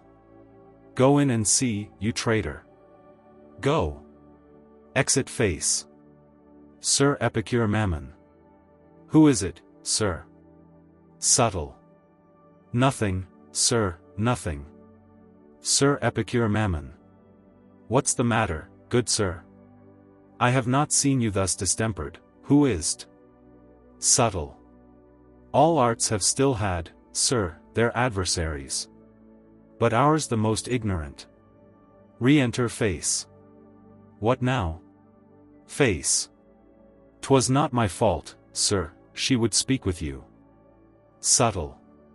Would she, sir? Follow me. Exit. Sir Epicure Mammon. Stopping him. Stay, lungs.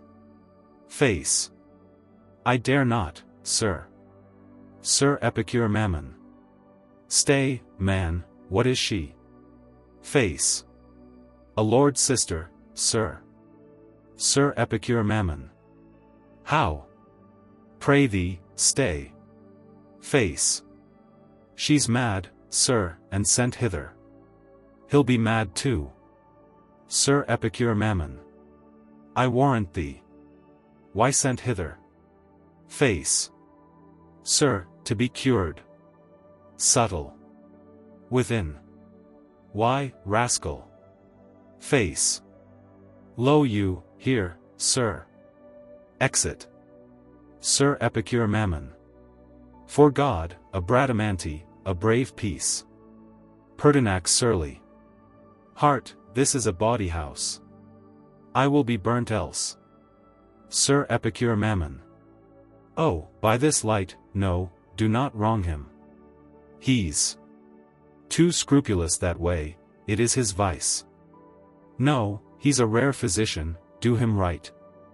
An excellent Paracelsian, and has done strange cures with mineral physic. He deals all. With spirits, he will not hear a word of Galen, or his tedious recipes. Re-enter face. How now, lungs? Face. Softly, sir, speak softly. I meant to have told your worship all. This must not hear. Sir Epicure Mammon. No, he will not be gulled, let him alone. Face. You are very right, sir, she is a most rare scholar, and is gone mad with studying Broden's works. If you but name a word touching the Hebrew, she falls into her fit, and will discourse so learnedly of genealogies, as you would run mad too, to hear her, sir. Sir Epicure Mammon. How might one have conference with her, lungs? Face. Oh, divers have run mad upon the conference. I do not know, sir. I am sent in haste to fetch a vial. Pertinax surly. Be not gulled, Sir Mammon. Sir Epicure Mammon. Wherein? Pray ye, be patient. Pertinax surly. Yes, as you are. And trust confederate knaves and bawds and whores. Sir Epicure Mammon. You are too foul, believe it, come here, Yulin. One word. Face. I dare not, in good faith. Going. Sir Epicure Mammon. Stay, knave. Face. He is extreme angry that you saw her, sir. Sir Epicure Mammon. Drink that. Gives him money. What is she when she's out of her fit? Face. Oh, the most affablest creature, sir. So merry. So pleasant. She'll mount you up, like quicksilver, over the helm, and circulate like oil. A very vegetal discourse of state, of mathematics, bawdry, anything. Sir Epicure Mammon. Is she no way accessible? No means. No trick to give a man a taste of her wit. Or so. Subtle. Within. Yulin. Face. I'll come to you again, sir. Exit. Sir Epicure Mammon. Surly, I did not think one of your breeding would traduce personages of worth. Pertinax surly. Sir Epicure. Your friend to use.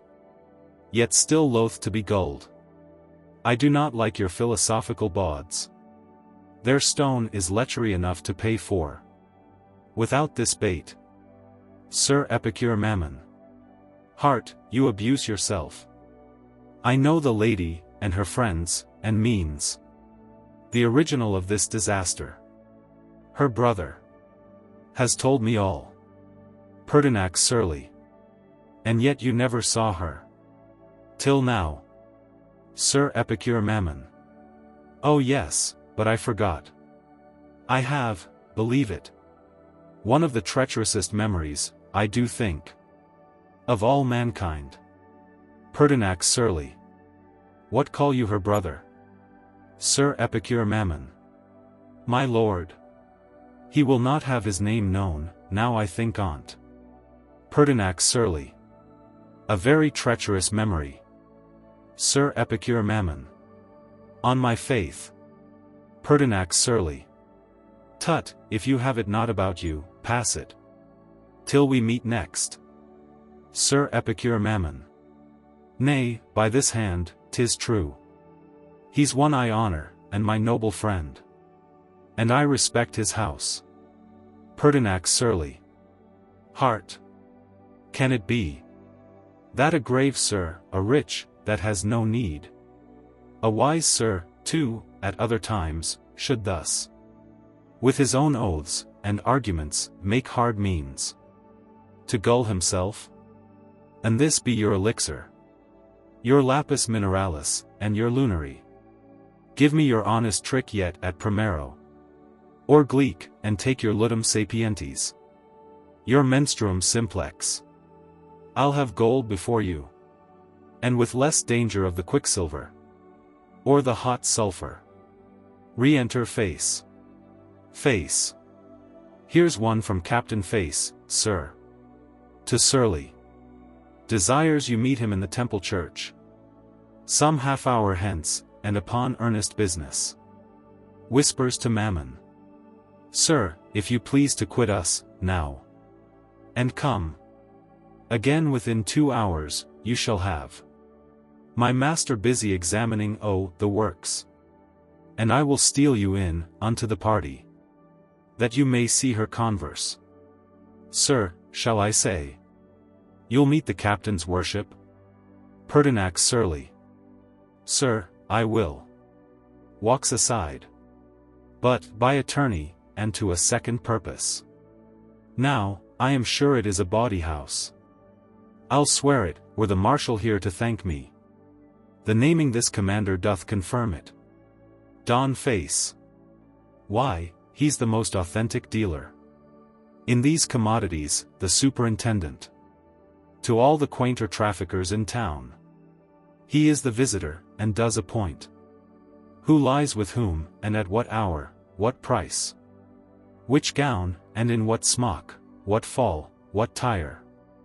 Him will I prove, by a third person, to find. The subtleties of this dark labyrinth. Which if I do discover, dear Sir Mammon. You'll give your poor friend leave, though no philosopher. To laugh, for you that are, 'tis thought, shall weep. Face. Sir, he does pray, you'll not forget. Pertinax surly. I will not, sir. Sir Epicure, I shall leave you. Exit. Sir Epicure Mammon. I follow you, straight. Face. But do so, good sir, to avoid suspicion. This gentleman has a parlous head. Sir Epicure Mammon. But wilt thou, Yulin, be constant to thy promise? Face. As my life, sir. Sir Epicure Mammon. And wilt thou insinuate what I am, and praise me? And say, I am a noble fellow? Face. Oh, what else, sir? And that you'll make her royal with the stone. An empress, and yourself, king of Bantam. Sir Epicure Mammon. Wilt thou do this? Face. Will I, sir. Sir Epicure Mammon. Lungs, my lungs.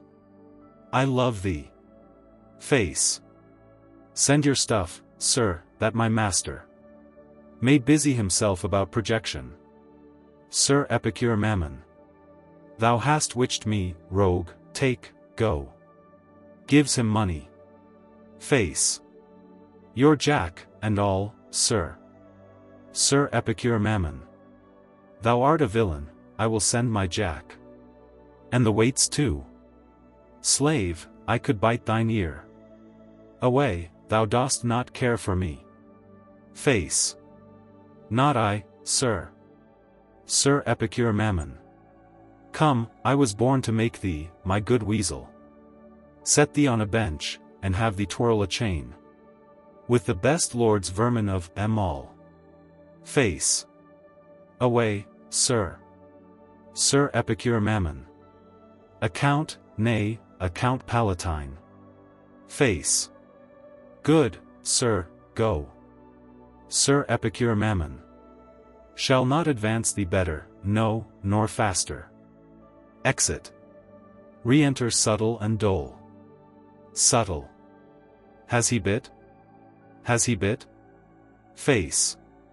And swallowed, too, my Subtle. I have given him line, and now he plays, I faith. Subtle. And shall we twitch him? Face. Thorough both the gills. A wench is a rare bait, with which a man no sooner's taken, but he straight firks mad. Subtle. Dole, my lord what ts hum sister, you must now bear yourself statelick. Dole common. Oh let me alone. I'll not forget my race, I warrant you. I'll keep my distance, laugh and talk aloud. Have all the tricks of a proud scurvy lady. And be as rude as her woman. Face. Well said, sanguine. Subtle. But will he send his andirons? Face. His Jack too. Ence iron shoeing horn, I have spoke to him. Well. I must not lose my wary gamester yonder. Subtle. Oh monsieur caution, that will not be gulled. Face. Aye. If I can strike a fine hook into him, now. The temple church, there I have cast mine angle.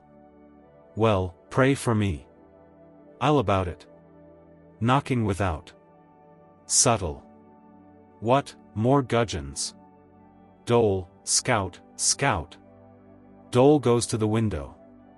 Stay, Face, you must go to the door. Pray God it be my Anabaptist, who is't, Dole? Dole common. I know him not, he looks like a Goldendman. Subtle. ODS so. 'Tis he said he would send what call you him? The sanctified elder, that should deal. For Mammon's Jack and andirons. Let him in. Stay, help me off, first, with my gown. Exit Face with the gown. Away. Madam, to your withdrawing chamber. Exit Dole. Now. In a new tune, new gesture, but old language. This fellow is sent from one negotiates with me. About the stone too, for the holy brethren. Of Amsterdam, the exiled saints, that hope. To raise their discipline by it. I must use him. In some strange fashion, now, to make him admire me. Enter Ananias. Aloud. Where is my drudge? Re-enter Face. Face. Sir. Subtle. Take away the recipient. And rectify your menstrue from the phlegma. Then pour it on the soul, in the cucurbite. And let them macerate together. Face. Yes, sir. And save the ground? Subtle. No, terra damnata. Must not have entrance in the work. Who are you? Ananias. A faithful brother, if it please you. Subtle. What's that? A Lullianist? A Ripley? Filius Artis? Can you sublime and dulcify? Calcine? Know you the sapper pontic? Sapper styptic? Or what is homogene, or heterogene? Ananias. I understand no heathen language, truly. Subtle. Heathen. Uniperdoling? Is ars sacra? or Chrysopoeia, or Spagyrica, or the Pamphysic, or Panarchic knowledge. A heathen language? Ananias. Heathen Greek, I take it. Subtle. How? Heathen Greek? Ananias. All's heathen but the Hebrew. Subtle. Sirrah, my varlet, stand you forth and speak to him. Like a philosopher, answer in the language. Name the vexations, and the martyrisations of metals in the work. Face. Sir, putrefaction. Solution, ablution, sublimation. Cohobation, calcination, ceration, and fixation. Subtle. This is heathen Greek to you, now. And when comes vivification? Face. After mortification. Subtle. What's cohobation? Face. 'Tis the pouring on your aqua regis, and then drawing him off to the trine circle of the seven spheres. Subtle. What's the proper passion of metals? Face. Malleation. Subtle. What's your ultimum supplicia mori? Face. Antimonium. Subtle. This is heathen Greek to you, and what's your mercury? Face. A very fugitive, he will be gone, sir. Subtle. How know you him? Face. By his viscosity, his oleosity, and his suscitability. Subtle. How do you sublime him? Face. With the calce of eggshells. White marble, talc. Subtle. Your magisterium now. What's that? Face. Shifting, sir, your elements. Dry into cold, cold into moist, moist into hot. Hot into dry. Subtle. This is heathen Greek to you still. Your lapis philosophicus. Face. 'Tis a stone. And not a stone, a spirit, a soul, and a body. Which if you do dissolve, it is dissolved. If you coagulate, it is coagulated. If you make it to fly, it fleeth. Subtle. Enough. Exit face. This is heathen Greek to you. What are you, sir? Ananias. Please you, a servant of the exiled brethren, that deal with widows and with orphans' goods, and make a just account unto the saints. A deacon. Subtle. Oh, you are sent from Master Wholesome. Your teacher? Ananias. From Tribulation Wholesome. Our very zealous pastor. Subtle. Good. I have some orphans' goods to come here. Ananias. Of what kind, sir? Subtle. Pewter and brass, andirons and kitchenware. Metals, that we must use our medicine on. Wherein the brethren may have a pennyworth. For ready money. Ananias. Were the orphans' parents sincere professors? Subtle. Why do you ask? Ananias. Because we then are to deal justly, and give, in truth, their utmost value. Subtle. Slid, you'd cousin else. And if their parents were not of the faithful, I will not trust you, now I think on it, till I have talked with your pastor. Have you brought money to buy more coals? Ananias. No, surely. Subtle. No. How so? Ananias. The brethren bid me say unto you, sir. Surely, they will not venture any more, till they may see projection. Subtle. How? Ananias.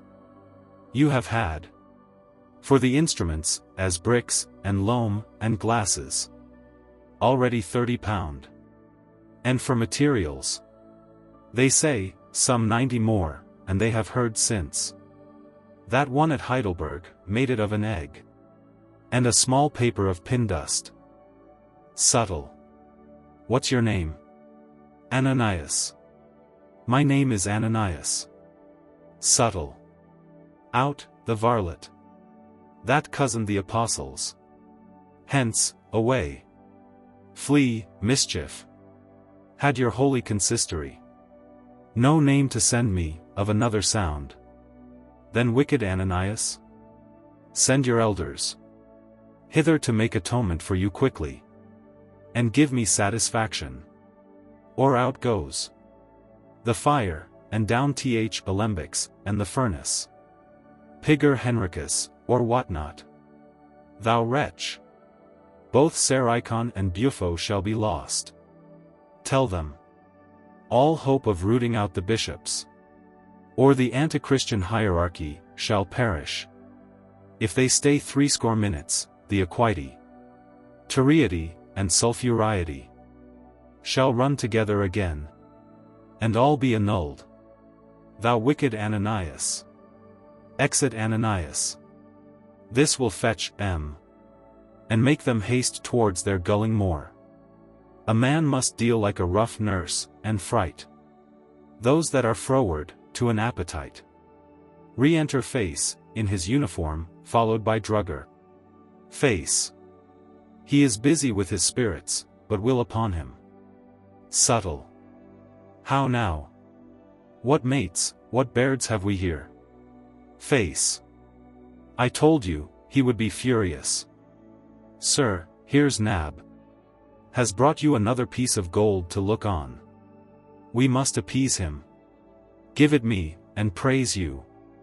You would devise, what is it, Nab? Drugger. A sign, sir. Face. Aye, a good lucky one, a thriving sign, doctor. Subtle. I was devising now. Face. Slight, do not say so. He will repent he gave you any more. What say you to his constellation, doctor? The balance? Subtle. No, that way is stale, and common. A townsman born in Taurus, gives the bull. Or the bull's head, in Aries, the ram. A poor device.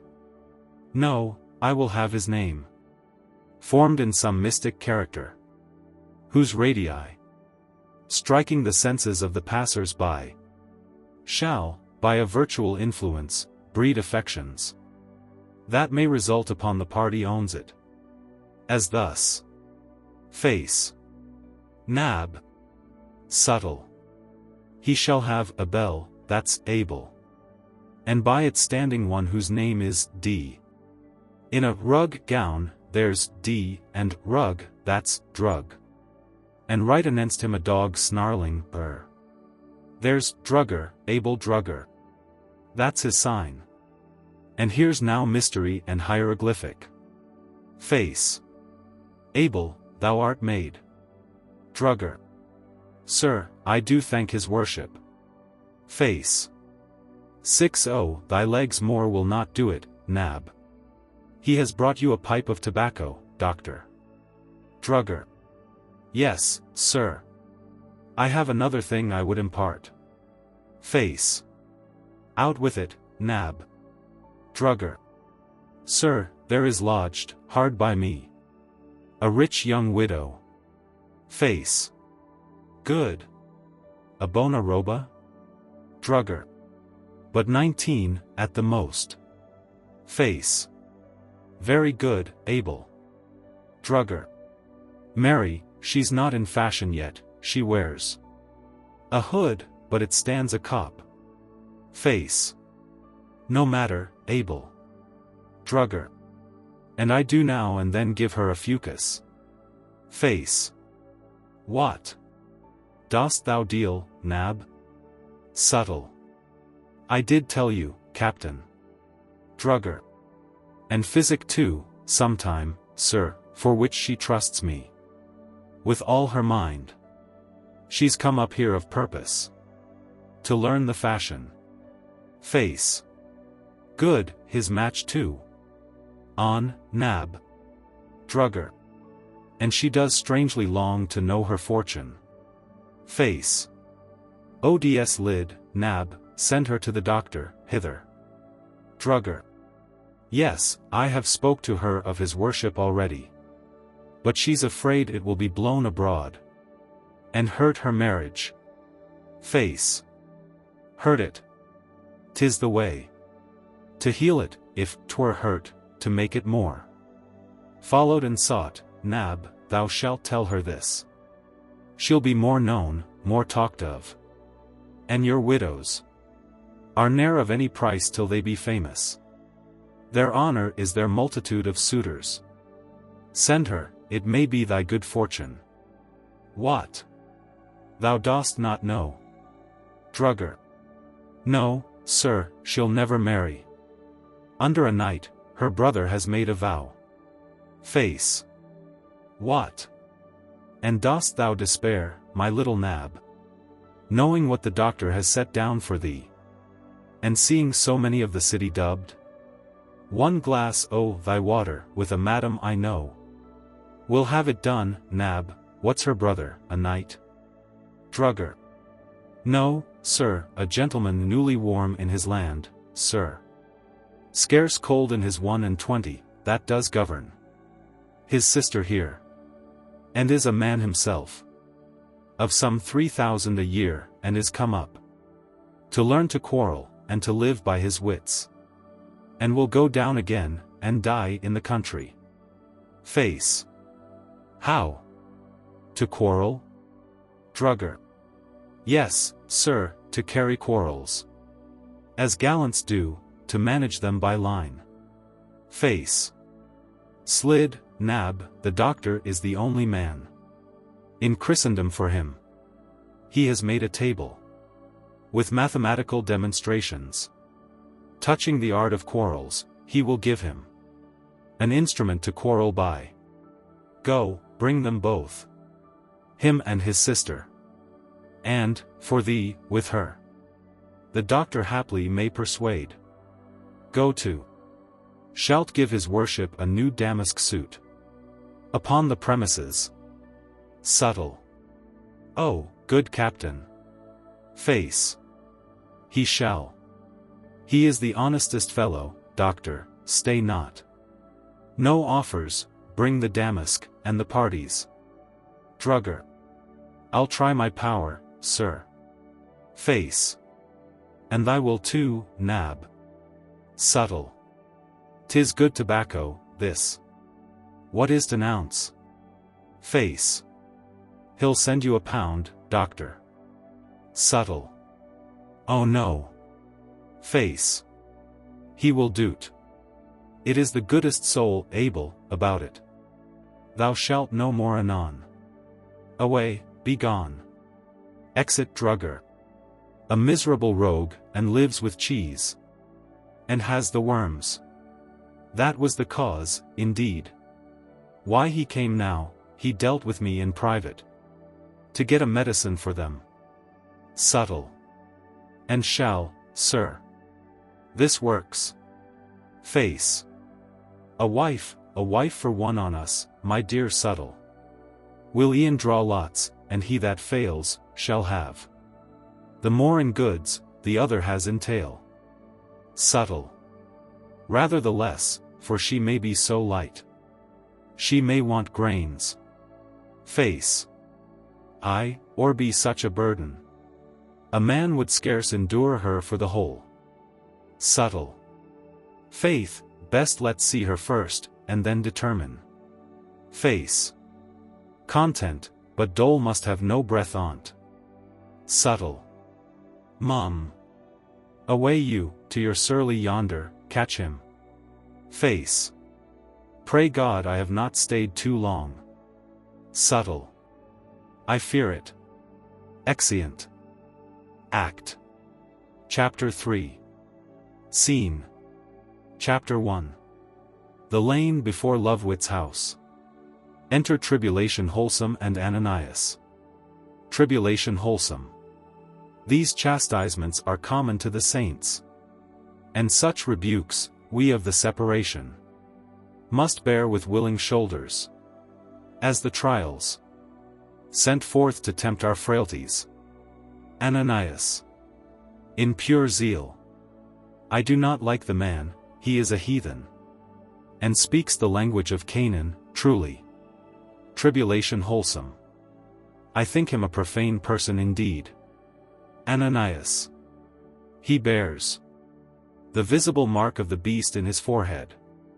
And for his stone, it is a work of darkness.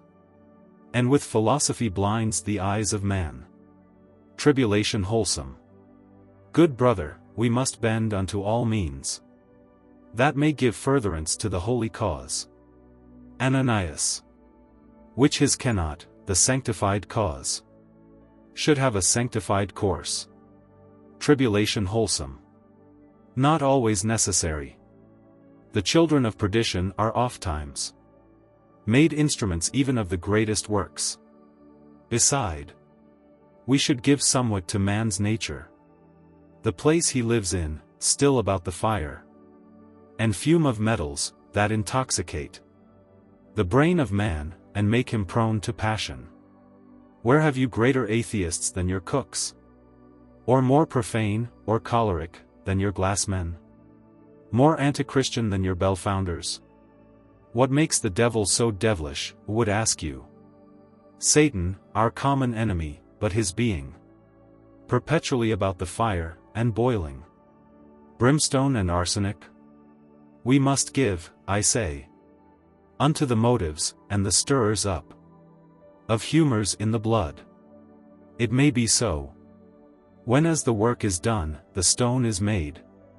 This heat of his may turn into a zeal, and stand up for the beauteous discipline against the menstruous cloth and rag of Rome. We must await his calling, and the coming of the good Spirit. You did fault, upbraid him with the brethren's blessing of Heidelberg, weighing what need we have to hasten on the work for the restoring of the silenced saints, which ne'er will be, but by the philosopher's stone. And so a learned elder, one of Scotland, assured me, aurum potable being the only medicine for the civil magistrate, incline him to a feeling of the cause, and must be daily used in the disease. Ananias. I have not edified more, truly, by man, not since the beautiful light first shone on me. And I am sad my zeal hath so offended. Tribulation wholesome. Let us call on him then. Ananias. The motion's good. And of the Spirit, I will knock first. Knocks. Peace be within. The door is opened, and they enter. Scene. Chapter 2. A room in Lovewit's house. Enter Subtle, followed by Tribulation and Ananias. Subtle. Oh, are you come? 'Twas time. Your 60 minutes were at last thread, you see, and down had gone. Furnace accidii, turi circulatorius. Lembeck, bolt's head, retort and pelican had all been cinders. Wicked Ananias. Art thou returned? Nay then, it goes down yet. Tribulation wholesome. Sir, be appeased. He is come to humble himself in spirit, and to ask your patience. If too much zeal hath carried him aside from the due path. Subtle. Why, this doth qualify. Tribulation wholesome. The brethren had no purpose, verily, to give you the least grievance, but are ready to lend their willing hands to any project. The Spirit and you direct. Subtle. This qualifies more. Tribulation wholesome. And for the orphans' goods, let them be valued. Or what is needful else to the holy work? It shall be numbered. Here, by me, the saints throw down their purse before you. Subtle. This qualifies most. Why, thus it should be, now you understand. Have I discoursed so unto you of our stone, and of the good that it shall bring your cause? showed you, beside the main of hiring forces. Abroad, drawing the Hollanders, your friends. From the Indies, to serve you. With all their fleet. That even the medicinal use shall make you a faction. And party in the realm? As, put the case. That some great man in state, he have the gout. Why, you but send 3 drops of your elixir. You help him straight, there you have made a friend. Another has the palsy or the dropsy. He takes of your incombustible stuff. He's young again, there you have made a friend. A lady that is past the feet of body, though not of mind, and hath her face decayed. Beyond all cure of paintings, you restore. With the oil of talc, there you have made a friend. And all her friends. A lord that is a leper. A knight that has the bone ache, or a squire. That hath both these, you make them smooth and sound. With a bare fricas of your medicine, still. You increase your friends. Tribulation wholesome. Aye, it is very pregnant. Subtle. And then the turning of this lawyer's pewter. To plate at Christmas. Ananias. Christtide, I pray you. Subtle. Yet, Ananias. Ananias. I have done. Subtle. Or changing. His parcel gilt to massy gold. You cannot. But raise you friends. Withal, to be of power. To pay an army in the field, to buy.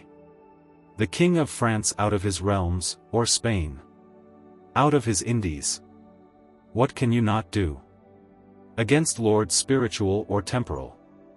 That shall oppone you. Tribulation wholesome. Verily, 'tis true. We may be temporal lords ourselves, I take it. Subtle. You may be anything, and leave off to make long-winded exercises, or suck up your ha and hum in a tune. I not deny. But such as are not graced in a state may, for their ends, be adverse in religion, and get a tune to call the flock together. For, to say sooth, a tune does much with women and other phlegmatic people. It is your bell. Ananias. Bells are profane, a tune may be religious. Subtle. No warning with you. Then farewell my patience. Slight, it shall down, I will not be thus tortured. Tribulation wholesome. I pray you, sir. Subtle. All shall perish. I have spoken it. Tribulation wholesome. Let me find grace, sir, in your eyes, the man. He stands corrected, neither did his zeal. But as yourself, allow a tune somewhere. Which now, being toward the stone, we shall not need. Subtle. No, nor your holy vizard, to win widows. To give you legacies. Or make zealous wives. To rob their husbands for the common cause. Nor take the start of bonds broke but one day. And say, they were forfeited by Providence. Nor shall you need o'ernight to eat huge meals. To celebrate your next day's fast the better. The whilst the brethren and the sisters humbled. Abate the stiffness of the flesh. Nor cast before your hungry hearers scrupulous bones. As whether a Christian may hawk or hunt.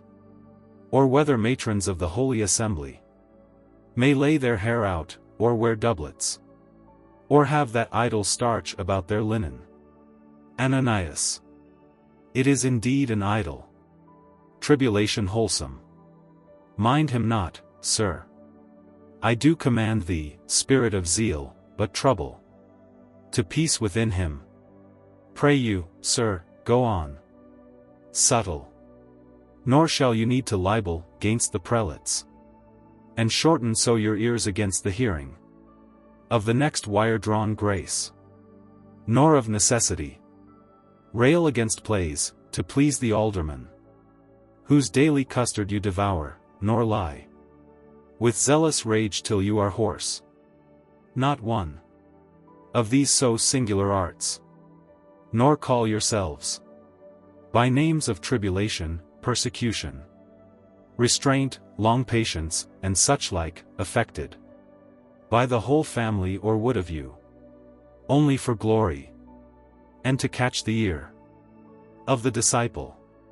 Tribulation wholesome.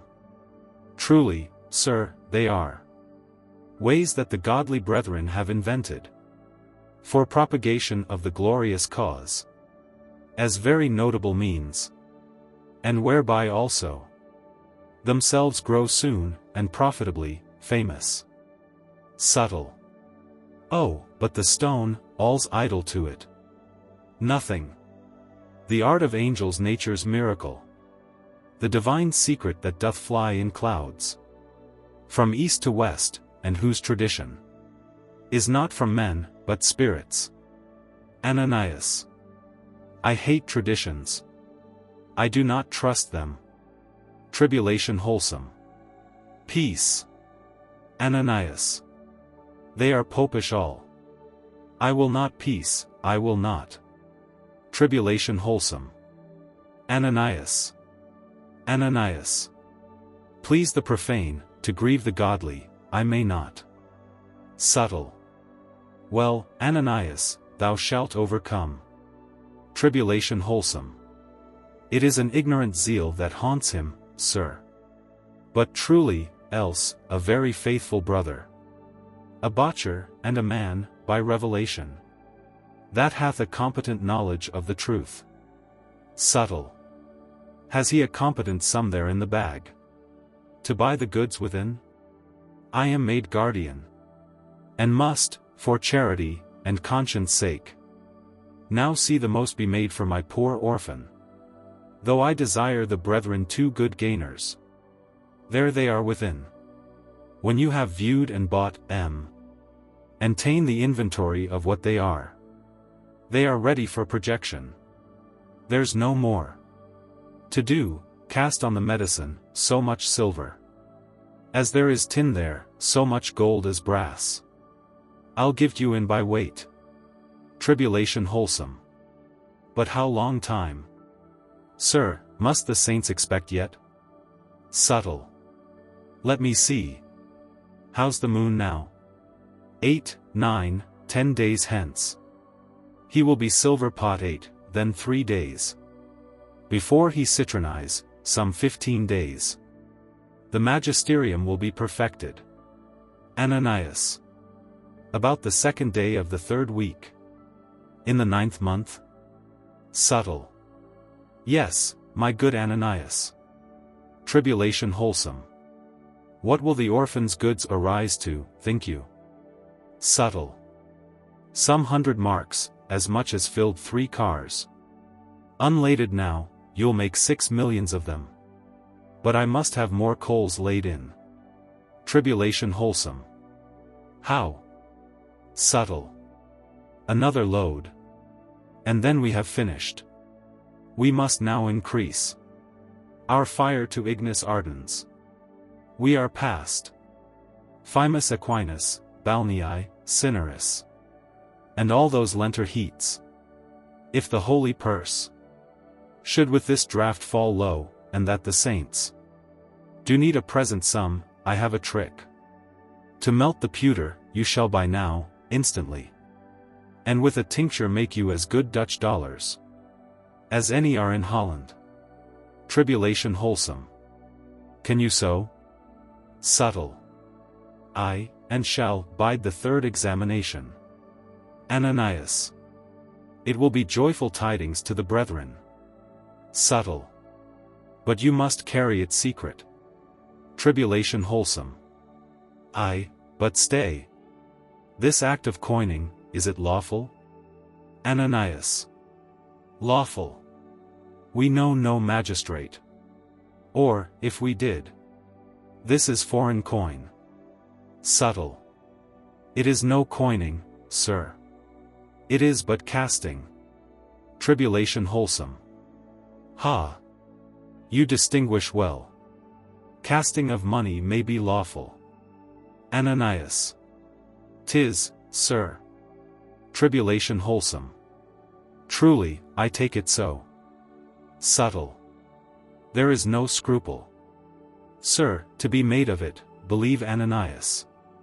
This case of conscience he is studied in. Tribulation wholesome. I'll make a question of it to the brethren. Ananias. The brethren shall approve it lawful, doubt not. Where shall it be done? Knocking without. Subtle. For that we'll talk anon. There's some to speak with me. Go in, I pray you. And view the parcels. That's the inventory. I'll come to you straight. Exeunt tribulation and Ananias. Who is it, face? Appear. Enter face in his uniform. How now? Good prize? Face. Good pox. Yond, costive cheater. Never came on. Subtle. How then? Face. I have walked the round. Till now, and no such thing. Subtle. And have you quit him? Face. Quit him. And hell would quit him too, he were happy. Slight. Would you have me stalk like a mill jade? All day, for one that will not yield us grains? I know him of old. Subtle. Oh, but to have gulled him had been a mastery. Face. Let him go, black boy. And turn thee, that some fresh news may possess thee. A noble count, a don of Spain, my dear. Delicious compeer, and my party bawd. Who is come hither private for his conscience. And brought munition with him, 6 great slops. Bigger than 3 Dutch hoys, beside round trunks. Furnished with pistolets, and pieces of 8. Will straight be here, my rogue, to have thy bath. That is the colour. And to make his battery. Upon our Dole, our castle, our Cinque Port. Our Dover pier, our what thou wilt. Where is she? She must prepare perfumes, delicate linen. The bath in chief, a banquet, and her wit. For she must milk his epididymis. Where is the doxy? Subtle. I'll send her to thee. And but dispatch my brace of little John Laydens. And come again myself. Face. Are they within then? Subtle. Numbering the sum. Face. How much? Subtle. 100 marks, boy. Exit. Face. Why, this is a lucky day. 10 pounds of mammon. 3 of my clerk. A portage of my grocer. This of the brethren. Beside reversions. And states to come in the widow, and my count. My share today will not be bought for 40. Enter Dole. Dole common. What? Face. Pounds, dainty Dorothy. Art thou so near? Dole common. Yes. Say, Lord General, how fares our camp? Face. As with the few that had entrenched themselves. Safe, by their discipline, against a world, Dole. And laughed within those trenches. And grew fat. With thinking on the booties, Dole, brought in. Daily by their small parties. This dear hour. A doughty Don is taken with my Dole. And thou mayst make his ransom what thou wilt. My Dowsabel. He shall be brought here fettered. With thy fair looks, before he sees thee, and thrown. In a down bed, as dark as any dungeon. Where thou shalt keep him waking with thy drum. Thy drum, my Dole, thy drum, till he be tame. As the poor blackbirds were in the great frost. Or bees are with a basin. And so hive him. In the swanskin coverlid, and cambric sheets. Till he work honey in wax, my little God's gift. Dole common. What is he, General? Face. An adelantado. A grandee, girl. Was not my dapper here yet? Dole common. No. Face. Nor my drugger. Dole common. Neither. Face. A pox on them. They are so long a furnishing. Such stinkards would not be seen upon these festival days. Re-enter subtle. How now? Have you done? Subtle. Done. They are gone, the sum is here in bank, my face. I would we knew. Another chapman now would buy outright. Face. Slid, nab shall do't against he have the widow to furnish household. Subtle. Excellent, well thought on. Pray God he come. Face. I pray he keep away till our new business be o'erpast. Subtle. But, face. How camest thou by this secret dawn? Face. A spirit brought me intelligence in a paper here, as I was conjuring yonder in my circle. For surely, I have my flies abroad. Your bath is famous, subtle, by my means. Sweet Dole. You must go tune your virginal, no losing. Oh, the least time, and, do you hear? Good action. Firk, like a flounder. Kiss, like a scallop, close. And tickle him with thy mother tongue.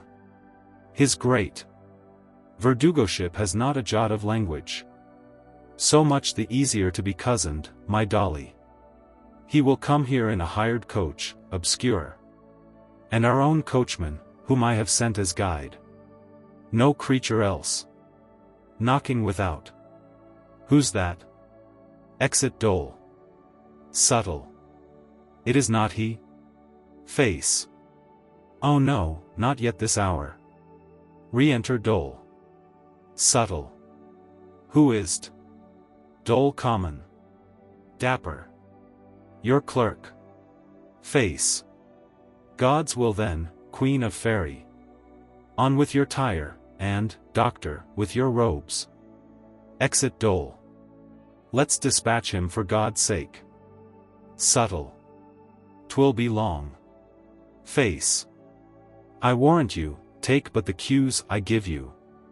It shall be brief enough. Goes to the window. Slight, here are more. Able, and I think the angry boy, the heir. That fain would quarrel. Subtle. And the widow? Face. No. Not that I see. Away. Exit Subtle. Enter Dapper. Oh sir, you are welcome. The doctor is within a moving for you. I have had the most ado to win him to it. He swears you'll be the darling of the dice. He never heard her highness dote till now. Your aunt has given you the most gracious words. That can be thought on. Dapper. Shall I see her grace? Face. See her, and kiss her too. Enter Drugger, followed by Castrol. What, honest nab? Hast brought the damask? Drugger. No, sir, here's tobacco. Face. 'Tis well done, nab, thou LT bring the damask too? Drugger. Yes, here's the gentleman, Captain, Master Castrol. I have brought to see the doctor. Face. Where's the widow? Drugger. Sir, as he likes, his sister, he says, shall come. Face. Oh, is it so? Good time. Is your name Castrol, sir? Castrol. Aye, and the best of the Castrols, I'd be sorry else. By 1500 a year. Where is the doctor? My mad tobacco boy, here, tells me of one. That can do things, has he any skill? Face. Wherein, sir? Castrol. To carry a business, manage a quarrel fairly. Upon fit terms. Face. It seems, sir, you are but young. About the town, that can make that a question. Castrol. Sir, not so young, but I have heard some speech of the angry boys, and seen them take tobacco. And in his shop, and I can take it too. And I would fain be one of them, and go down and practice in the country. Face. Sir, for the duello. The doctor, I assure you, shall inform you to the least shadow of a hair, and show you an instrument he has of his own making, wherewith no sooner shall you make report of any quarrel, but he will take the height on't most instantly, and tell in what degree of safety it lies in, or mortality, and how it may be borne, whether in a right line, or a half circle, or may else be cast into an angle blunt, if not acute. And this he will demonstrate. And then, rules to give and take the lie by. Castrol. How to take it? Face. Yes, in oblique he'll show you, or in circle, but never in diameter. The whole town study his theorems, and dispute them ordinarily at the eating academies. Castrol. But does he teach living by the wits too? Face. Anything whatever. You cannot think that subtlety, but he reads it. He made me a captain. I was a stark pimp. Just of your standing, for I met with him. It is not 2 months since. I'll tell you his method. First, he will enter you at some ordinary. Castrol. No, I'll not come there, you shall pardon me. Face. For why, sir? Castrol. There's gaming there, and tricks. Face. Why, would you be a gallant, and not game? Castrol. Aye, 'twill spend a man. Face. Spend you. It will repair you when you are spent. How do they live by their wits there, that have vented 6 times your fortunes? Castrol. What, 3,000 a year? Face. Aye, 40,000. Castrol. Are there such? Face. Aye, sir. And gallants yet. Here's a young gentleman. Points to Dapper. Is born to nothing, 40 marks a year.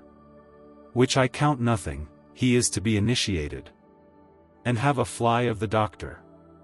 He will win you, by unresistible luck, within this fortnight, enough to buy a barony. They will set him upmost, at the groom porters, all the Christmas. And for the whole year through, at every place where there is play, present him with the chair. The best attendance, the best drink, sometimes 2 glasses of canary, and pay nothing. The purest linen, and the sharpest knife. The partridge next his trencher, and somewhere the dainty bed, in private, with the dainty. You shall have your ordinaries bid for him, as playhouses for a poet. And the master. Pray him aloud to name what dish he affects, which must be buttered shrimps, and those that drink to no mouth else, will drink to his, as being the goodly president mouth of all the board. Castrol. Do you not gull one? Face. ODS my life. Do you think it? You shall have a cast commander, can but get in credit with a Glover, or a Spurrier. For some 2 pair of either's where aforehand will, by most swift posts, dealing with him, arrive at competent means to keep himself, his punk and naked boy, in excellent fashion, and be admired for't. Castrol. Will the doctor teach this? Face. He will do more, sir, when your land is gone. As men of spirit hate to keep earth long. In a vacation, when small money is stirring, and ordinaries suspended till the term, he'll show a perspective, where on one side You shall behold the faces and the persons of all sufficient young heirs in town, whose bonds are current for commodity. On th other side, the merchants' forms, and others, that without help of any second broker, who would expect a share, will trust such parcels. In the third square, the very street and sign, where the commodity dwells, and does but wait to be delivered, be it pepper, soap, hops, or tobacco, oatmeal, woad, or cheeses, all which you may so handle, to enjoy to your own use, and never stand obliged. Castrol. I faith. Is he such a fellow? Face. Why, Nab here knows him. And then for making matches for rich widows, young gentlewomen, heirs, the fortunatest man he's sent to, far and near, all over England, to have his counsel, and to know their fortunes. Castrol. God's will, my sister shall see him. Face. I'll tell you, sir, what he did tell me of Nab. It's a strange thing. By the way, you must eat no cheese, Nab, it breeds melancholy. And that same melancholy breeds worms. But pass it. He told me, honest Nab here was ne'er at tavern, but once in's life. Drugger. Truth, and no more I was not. Face. And then he was so sick. Drugger. Could he tell you that too? Face. How should I know it? Drugger.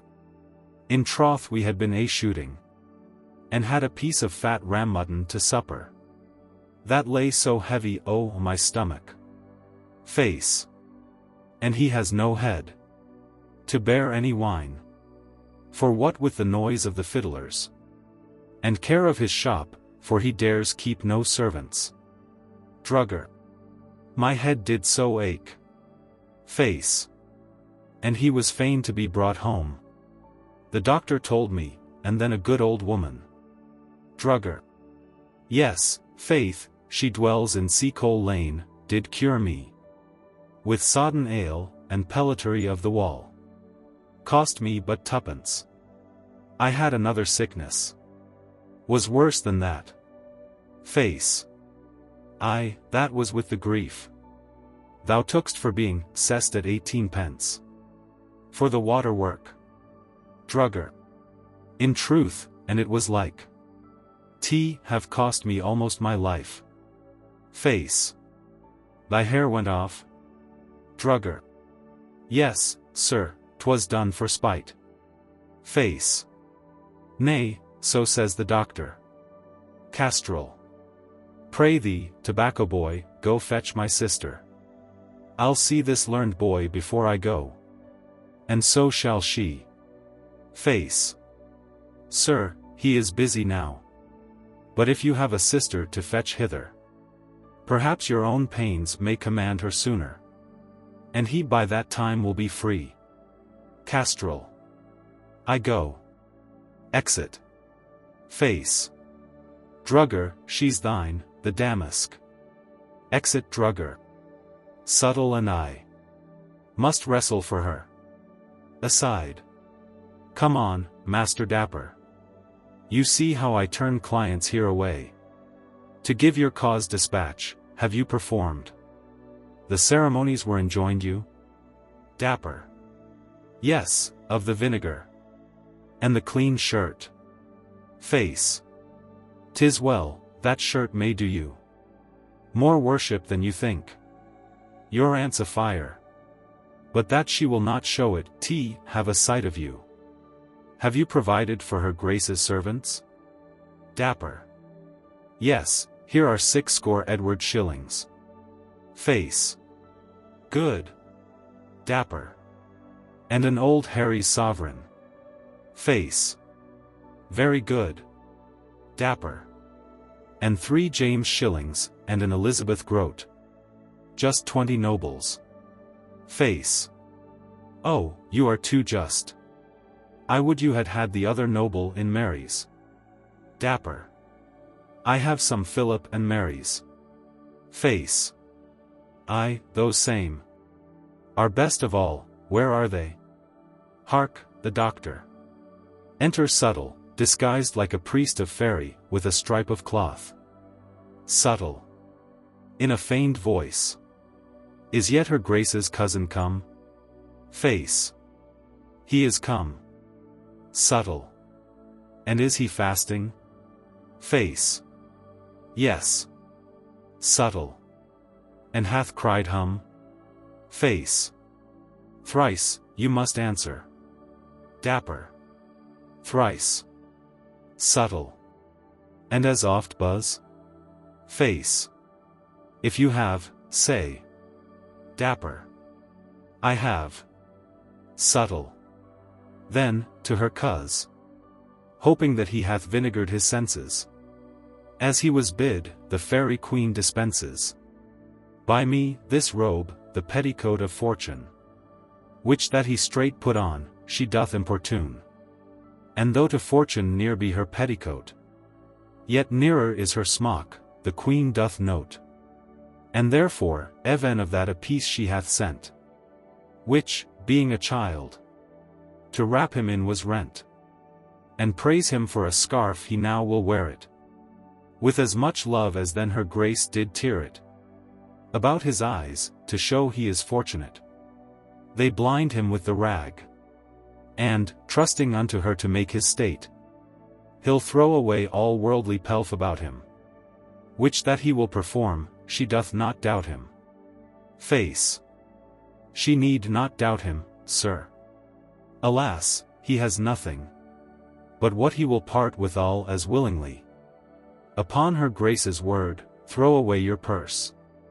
As she would ask it. Handkerchiefs and all. He throws away, as they bid him. She cannot bid that thing, but he'll obey. If you have a ring about you, cast it off. Or a silver seal at your wrist. Her grace will send. Her fairies here to search you, therefore deal directly with her highness, if they find that you conceal a mite, you are undone. Dapper. Truly, there's all. Face. All what? Dapper. My money, truly. Face. Keep nothing that is transitory about you. Aside to subtle. Bid Dole play music. Dole plays on the cittern within. Look, the elves are come. To pinch you, if you tell not truth. Advise you. They pinch him. Dapper. Oh. I have a paper with a spurial int. Face. Ti. They newt, they say. Subtle. Ti. He has more yet. Face. Ti. Aside to subtle. In the other pocket. Subtle. Tt. They must pinch him or he will never confess, they say. They pinch him again. Dapper. Oh. Face. Nay, pray you, hold, he is her grace's nephew. Ti. What care you? Good faith, you shall care. Deal plainly, sir, and shame the fairies. Show. You are innocent. Dapper. By this good light, I have nothing. Subtle. Ti, to, ta. He does equivocate, she says. Ti do, da. And swears by the light when he is blinded. Dapper. By this good dark, I have nothing but a half-crown. Of gold about my wrist, that my love gave me. And a leaden heart I wore since she forsook me. Face. I thought 'twas something. And would you incur your aunt's displeasure for these trifles? Come. I had rather you had thrown away 20 half-crowns. Takes it off. You may wear your leaden heart still. Enter Dole hastily. How now? Subtle. What news, Dole? Dole common. Yonder's your knight, Sir Mammon. Face. ODS lid, we never thought of him till now. Where is he? Dole common. Here hard by, he is at the door. Subtle. And you are not ready now. Dole, get his suit. Exit Dole. He must not be sent back. Face. Oh, by no means. What shall we do with this same Puffin here? Now he's on the spit? Subtle.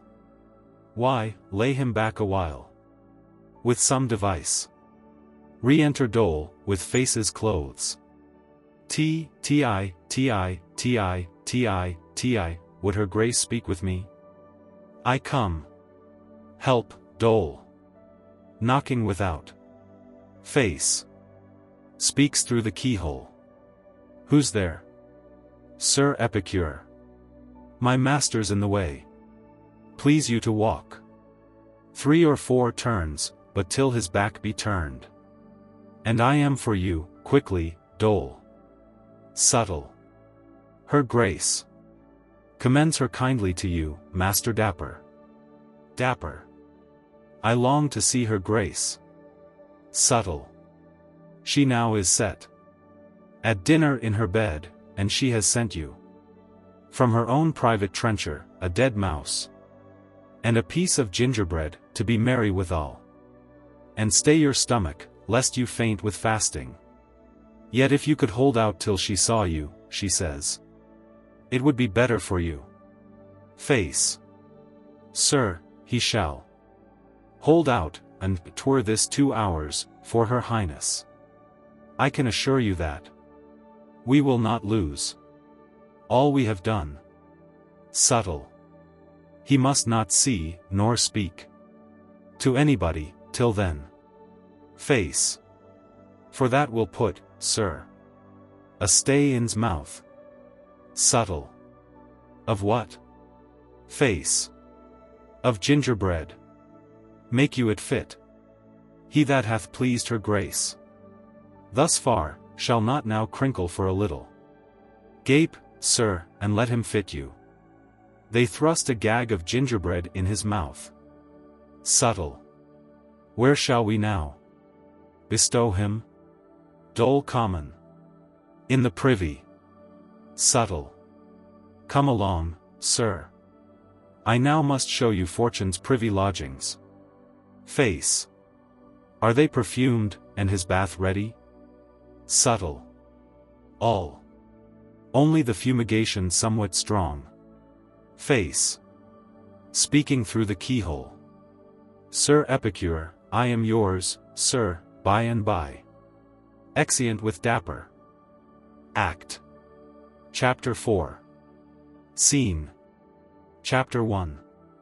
A room in Lovewit's house. Enter Face and Mammon. Face.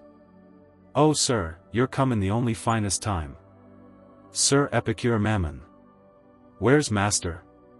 Face. Now preparing for projection, sir. Your stuff will be all changed shortly. Sir Epicure Mammon. Into gold? Face. To gold and silver, sir. Sir Epicure Mammon. Silver I care not for. Face. Yes, sir, a little to give beggars. Sir Epicure Mammon. Where's the lady? Face. At hand here. I have told her such brave things of you. Touching your bounty, and your noble spirit. Sir Epicure Mammon. Hast thou? Face. As she is almost in her fit to see you. But, good sir, no divinity in your conference. For fear of putting her in rage. Sir Epicure Mammon. I warrant thee. Face. 6 men, sir, will not hold her down, and then. If the old man should hear or see you. Sir Epicure Mammon. Fear not. Face. The very house, sir, would run mad. You know it. How scrupulous he is, and violent. 'Gainst the least act of sin. Physic, or mathematics. Poetry, state, or bawdry, as I told you. She will endure, and never startle, but no word of controversy. Sir Epicure Mammon. I am schooled, good Yulin. Face. And you must praise her house, remember that. And her nobility. Sir Epicure Mammon. Let me alone. No herald, no, nor antiquary, lungs. Shall do it better. Go. Face. Aside.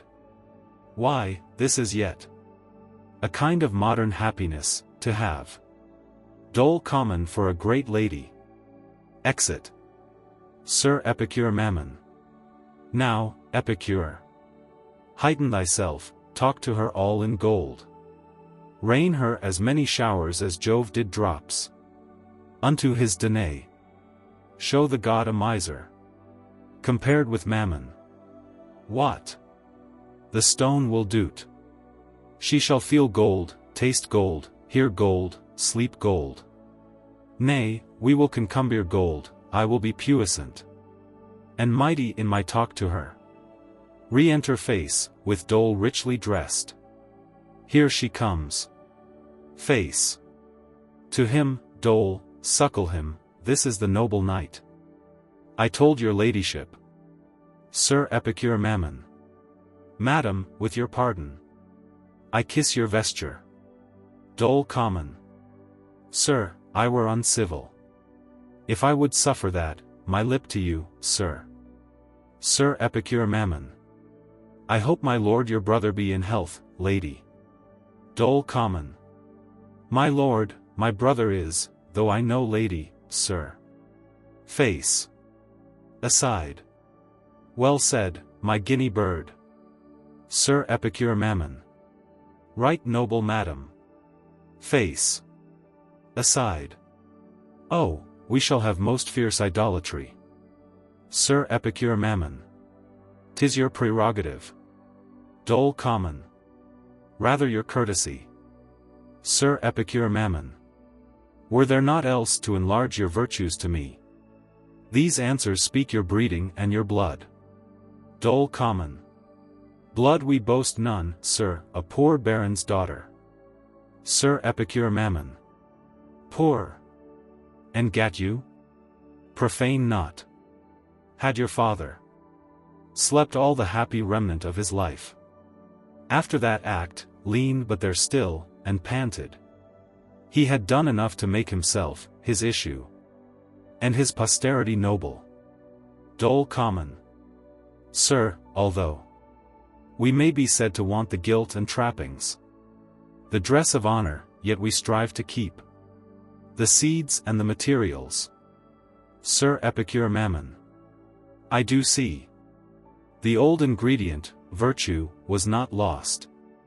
Nor the drug money used to make your compound. There is a strange nobility in your eye.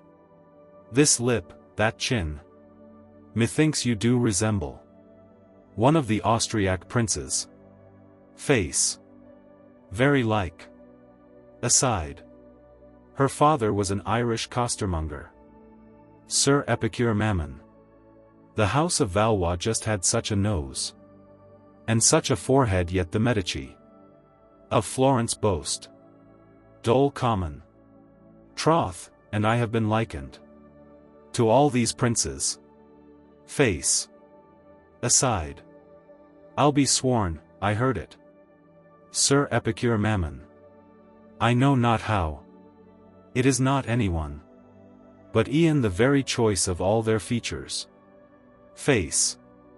Aside. I'll in, and laugh. Exit. Sir Epicure Mammon. A certain touch, or air, that sparkles a divinity, beyond an earthly beauty. Dole common.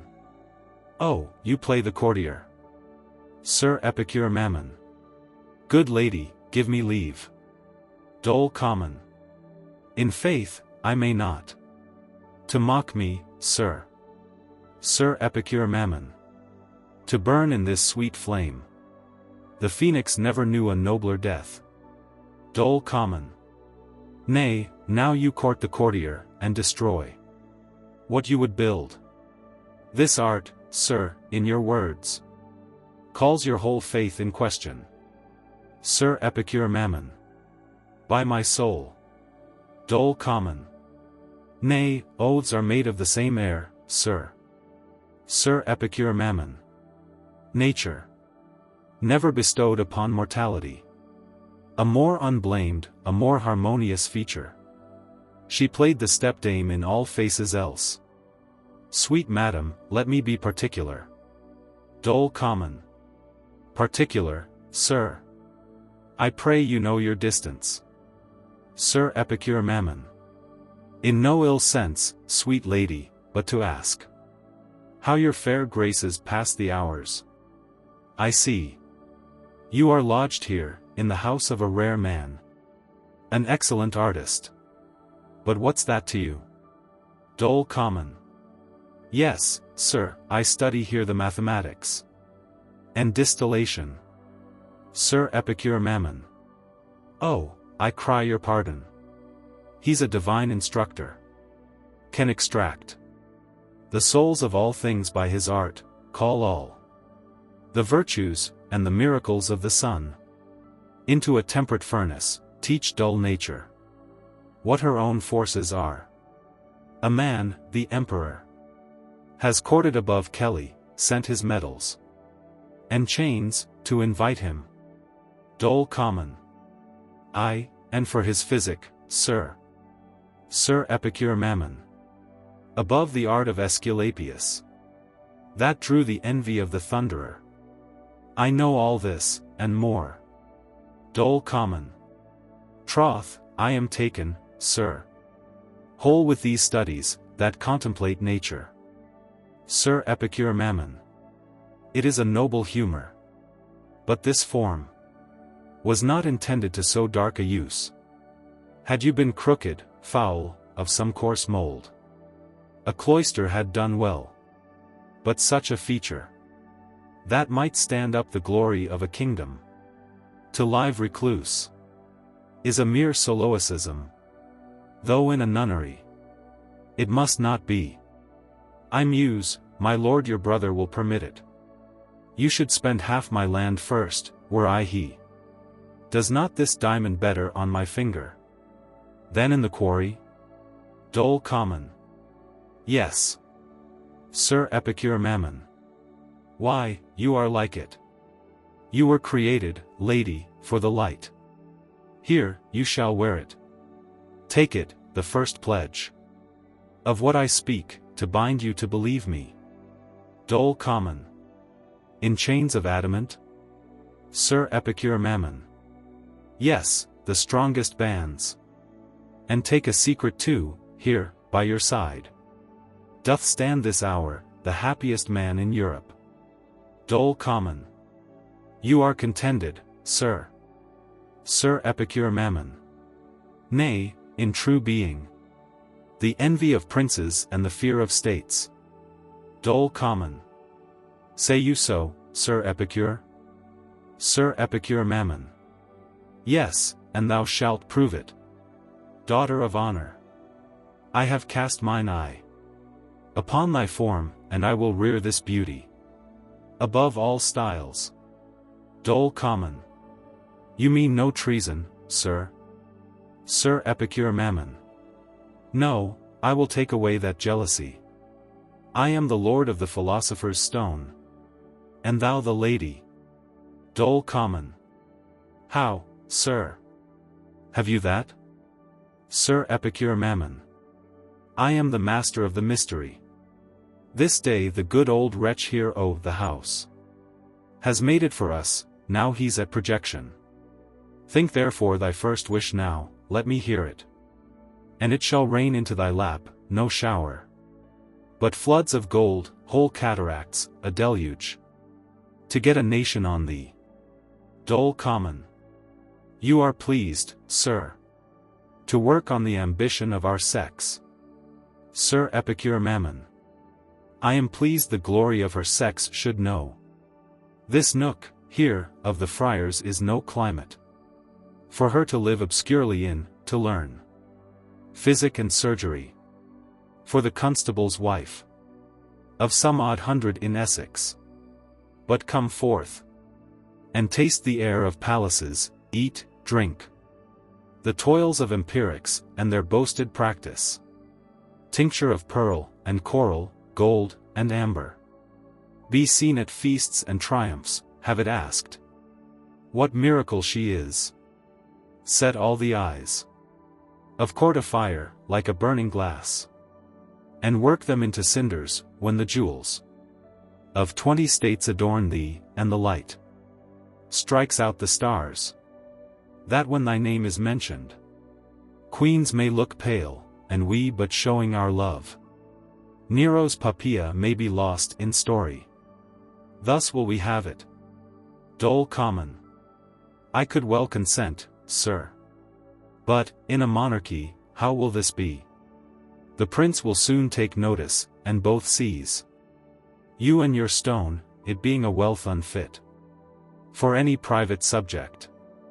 Sir Epicure Mammon. If he knew it.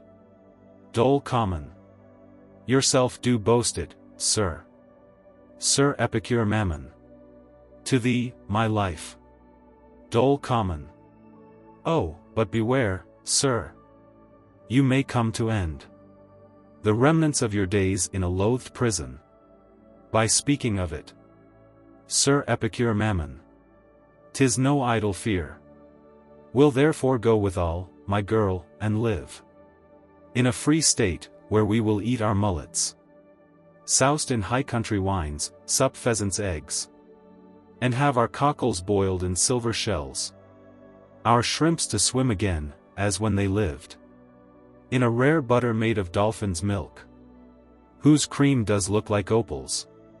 And with these delicate meats set ourselves high for pleasure, and take us down again, and then renew our youth and strength with drinking the elixir, and so enjoy a perpetuity of life and lust.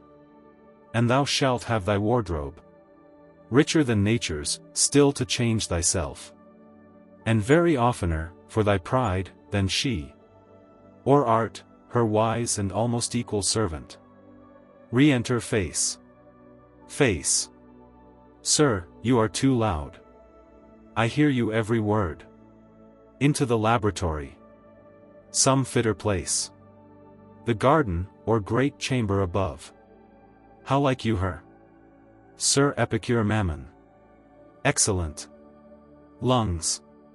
There's for thee. Gives him money. Face. But do you hear? Good sir, beware, no mention of the rabbins. Sir Epicure Mammon. We think not on them. Exeunt Mammon and Dole. Face. Oh, it is well, sir, subtle. Enter Subtle. Dost thou not laugh? Subtle. Yes, are they gone? Face. All's clear. Subtle. The widow is come. Face. And your quarreling disciple? Subtle. I. Face. I must to my captainship again then. Subtle. Stay, bring them in first. Face. So I meant. What is she? Abominable? Subtle. I know not. Face. We'll draw lots. You'll stand to that? Subtle. What else? Face. Oh, for a suit. To fall now like a curtain, flap. Subtle. To the door, man. Face. You'll have the first kiss, 'cause I am not ready. Exit. Subtle. Yes, and perhaps hit you through both the nostrils. Face. Within. Who would you speak with? Castrol. Within. Where's the captain? Face. Within. Gone, sir. About some business. Castrol. Within. Gone. Face. Within. He'll return straight. But Master Doctor, his lieutenant, is here. Enter Castrol, followed by Dame Pliant. Subtle. Come near, my worshipful boy, my terrae filii. That is, my boy of land, make thy approaches. Welcome. I know thy lusts, and thy desires. And I will serve and satisfy them. Begin. Charge me from thence, or in this line. Here is my center, ground thy quarrel. Castrol. You lie. Subtle. How, child of wrath and anger? The loud lie? For what, my sudden boy? Castrol.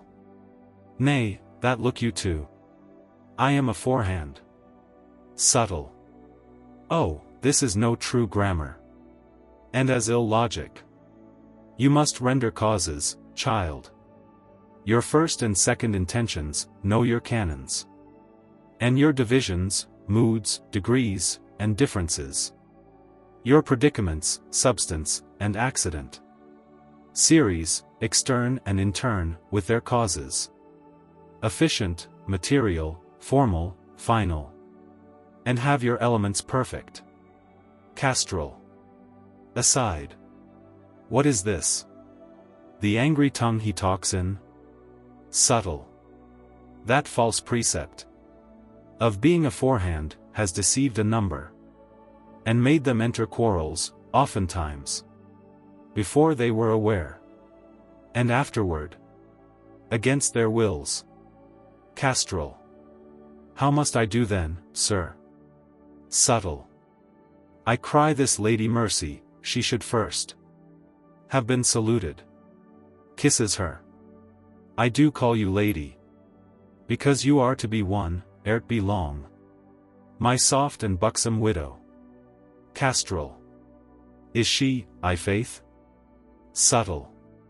Yes, or my art is an egregious liar. Castrol. How know you? Subtle. By inspection on her forehead, and subtlety of her lip, which must be tasted, often to make a judgment. Kisses her again. Slight, she melts. Like a Myrobalane, here is yet a line. In Rivo Frontis, tells me he is no knight. Dame Pliant. What is he then, sir? Subtle. Let me see your hand. Oh, your linea fortunae makes it plain. And Stella here in Monte Veneris. But, most of all, Junctura annularis. He is a soldier, or a man of art, lady. But shall have some great honor shortly. Dame Pliant. Brother. He's a rare man, believe me. Re-enter face, in his uniform. Castrol. Hold your peace. Here comes the t'other rare man, save you, captain. Face. Good Master Castrol. Is this your sister? Castrol. Aye, sir. Please you to kiss her, and be proud to know her. Face. I shall be proud to know you, lady. Kisses her. Dame Pliant. Brother. He calls me lady too. Castrol. Aye, peace, I heard it. Takes her aside. Face. The Count is come. Subtle. Where is he? Face. At the door. Subtle. Why, you must entertain him. Face. What will you do with these the while? Subtle. Why, have them up, and show them some fustian book, or the dark glass. Face. For God. She is a delicate dabchick. I must have her. Exit. Subtle. Must you? Aye, if your fortune will, you must. Come, sir, the captain will come to us presently. I'll have you to my chamber of demonstrations, where I will show you both the grammar and logic, and rhetoric of quarreling. My whole method, drawn out in tables, and my instrument, that hath the several scales upon't, shall make you able to quarrel at a straw's breadth by moonlight. And, lady, I'll have you look in a glass some half an hour, but to clear your eyesight against you see your fortune, which is greater than I may judge upon the sudden, trust me. Exit, followed by Castrol and Dame Pliant. Re-enter Face. Face. Where are you, doctor? Subtle. Within. I'll come to you presently. Face. I will have this same widow, now I have seen her on any composition. Re-enter Subtle. Subtle. What do you say? Face. Have you disposed of them? Subtle. I have sent them up. Face. Subtle. In troth, I needs must have this widow. Subtle. Is that the matter? Face. Nay, but hear me. Subtle. Go to. If you rebel once, Dole shall know it all. Therefore be quiet, and obey your chance. Face. Nay, thou art so violent now, do but conceive. Thou art old, and canst not serve. Subtle. Who cannot? I. Slight, I will serve her with thee, for a face. Nay. But understand, I'll give you composition. Subtle. I will not treat with thee, what? Sell my fortune? 'Tis better than my birthright. Do not murmur. Win her, and carry her. If you grumble, Dole knows it directly. Face. Well, sir, I am silent. Will you go help to fetch in Dawn in state? Exit. Subtle. I follow you, sir. We must keep Face in awe, or he will overlook us like a tyrant. Re-enter Face, introducing Surly disguised as a Spaniard. Brain of a tailor. Who comes here? Don John. Pertinax Surly. Señors, beso las manos a vuestras mercedes. Subtle. Would you had stooped a little, and kissed our anas. Face. Peace, Subtle. Subtle. Stab me, I shall never hold, man. He looks in that deep ruff like a head in a platter, served in by a short cloak upon two trestles. Face. Or, what do you say to a collar of brawn, cut down beneath the souse, and wriggled with a knife? Subtle. Slud, he does look too fat to be a Spaniard. Face. Perhaps some Fleming or some Hollander got him. In D'Alva's time, Count Egmont's bastard. Subtle. Don. Your scurvy, yellow, Madrid face is welcome. Pertinax Surly. Grazia. Subtle. He speaks out of a fortification. Pray God he have no squibs in those deep sets. Pertinax Surly. Por Dios, señors, muy linda casa. Subtle. What says he? Face. Praises the house, I think. I know no more but's action. Subtle. Yes, the casa. My precious Diego, will prove fair enough to cousin you in. Do you mark? You shall be cousined, Diego. Face. Cousined, do you see? My worthy donzel, cousined.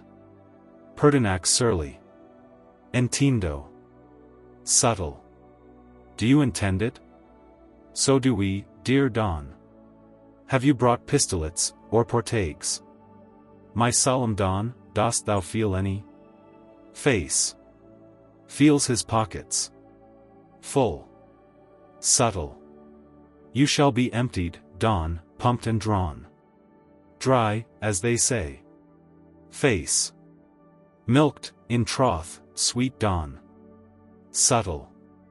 See all the monsters. The great lion of all, Don. Pertinax Surly. Con licencia, si pueda ver a esta señora? Subtle. What talks he now? Face. Of the Senora. Subtle.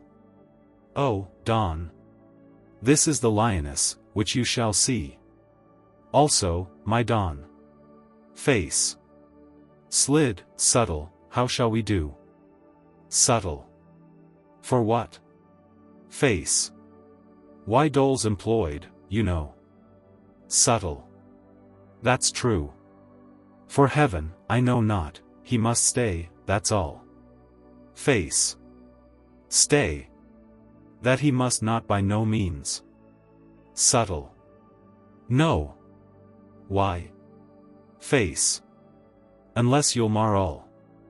Slight, he will suspect it. And then he will not pay, not half so well. This is a travelled punk master, and does know all the delays, a notable hot rascal. And looks already rampant. Subtle. Steth, and mammon. Must not be troubled. Face. Mammon. In no case. Subtle. What shall we do then? Face. Think, you must be sudden. Pertinax surly. Entiendo que la señora es tan hermosa, que codicio tan. Verla, como la bienaventuranza de mi vida. Face. Mi vida. Slid, subtle, he puts me in mind of the widow. What dost thou say to draw her to it, ha? And tell her, 'tis her fortune? All our venture now lies upon't. It is but one man more. Which of us chanced to have her, and beside, there is no maidenhead to be feared or lost. What dost thou think on't, subtle? Subtle. Who? I. Why? Face. The credit of our house too is engaged. Subtle. You made me an offer for my share erewhile. What wilt thou give me, I faith? Face. Oh, by that light. I'll not buy now, you know you're doomed to me. E'en take your lot, obey your chance, sir, win her. And wear her out, for me. Subtle. Slight, I'll not work her then. Face. It is the common cause, therefore bethink you. Dole else must know it, as you said. Subtle. I care not. Pertinax surly. Señors, por qué se tarda tanto? Subtle. Faith, I am not fit, I am old. Face. That's now no reason, sir. Pertinax surly. Pueda ser de hazer burla de mi amor. Face. You hear the dawn too? By this air, I call. And loose the hinges, dole. Subtle. A plague of hell. Face. Will you then do? Subtle. You are a terrible rogue. I'll think of this, will you, sir, call the widow? Face. Yes, and I'll take her too with all her faults. Now I do think on't better. Subtle. With all my heart, sir. Am I discharged the lot? Face. As you please. Subtle. Hands. They take hands. Face. Remember now, that upon any change, you never claim her. Subtle. Much good joy, and health to you, sir. Marry a whore. Fate, let me wed a witch first. Pertinax surly. Por estes honradas barbas. Subtle. He swears by his beard. Dispatch, and call the brother too. Exit face. Pertinax surly.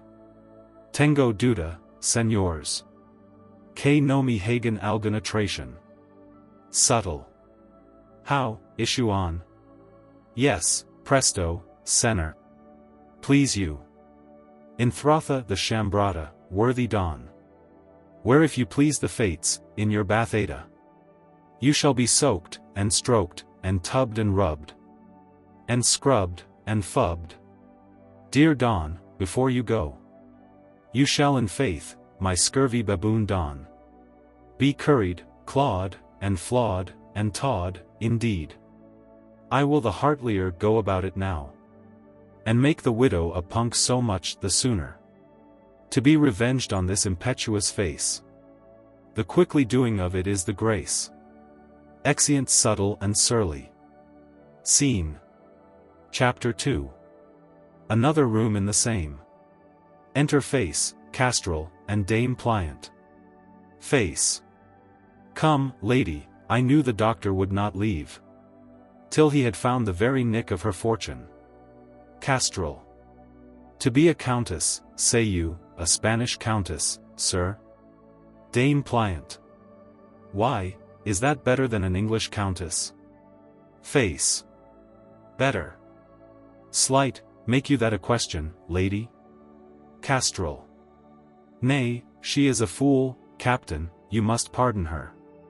Face. Ask from your courtier, to your Inns of Court man. To your mere milliner. They will tell you all. Your Spanish jennet is the best horse, your Spanish stoop is the best garb, your Spanish beard is the best cut, your Spanish ruffs are the best wear. Your Spanish pavon the best dance. Your Spanish titillation in a glove. The best perfume, and for your Spanish pike and Spanish blade, let your poor captain speak. Here comes the doctor. Enter Subtle, with a paper. Subtle. My most honored lady. For so I am now to style you, having found. By this my scheme, you are to undergo an honorable fortune, very shortly. What will you say now, if some? Face.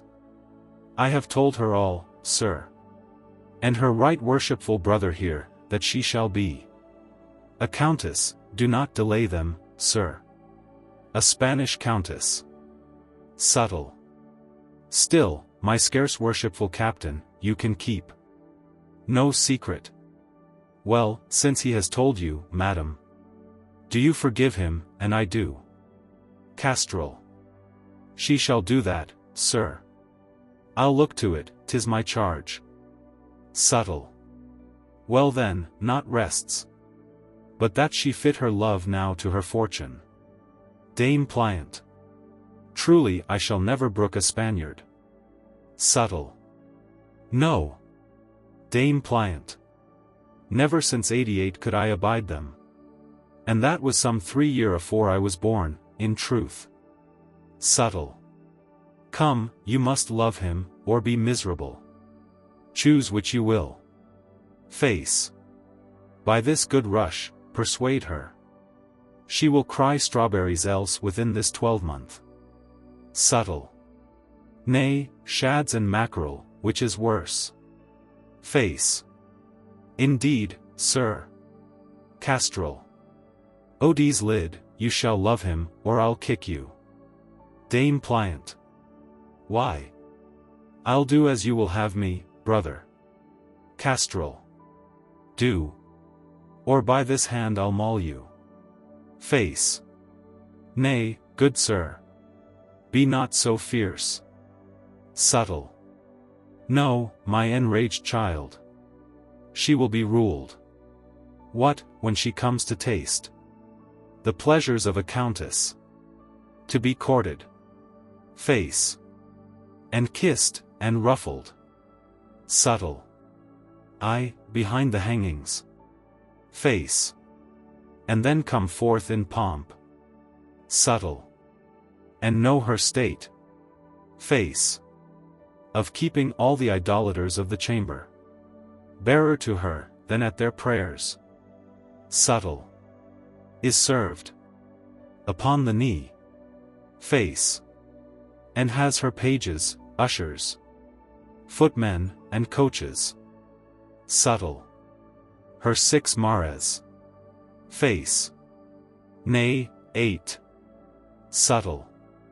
To hurry her through London, to the Exchange, Bedlam, the China houses. Face. Yes, and have the citizens gape at her, and praise her tires. And my lord's goose-turd bands, that ride with her. Castrol. Most brave. By this hand, you are not my sister. If you refuse. Dame Pliant. I will not refuse, brother. Enter Surly. Pertinax Surly. Que es esto, señores, que no venga? Esta tardanza mi mata. Face. It is the Count come. The doctor knew he would be here, by his art. Subtle. En galanta madama, don. Galantissima. Pertinax Surly. Por todos los dioses, la más acabada. Hermosura, que he visto en mi vida. Face. Is not a gallant language that they speak? Castrol. An admirable language. Is not French? Face. No, Spanish, sir. Castrol. It goes like law French. And that, they say, is the courtliest language. Face. List, sir. Pertinax Surly.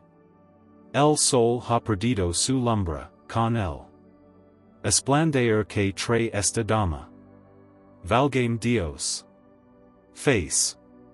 He admires your sister. Castrol. Must not she make curtsy? Subtle.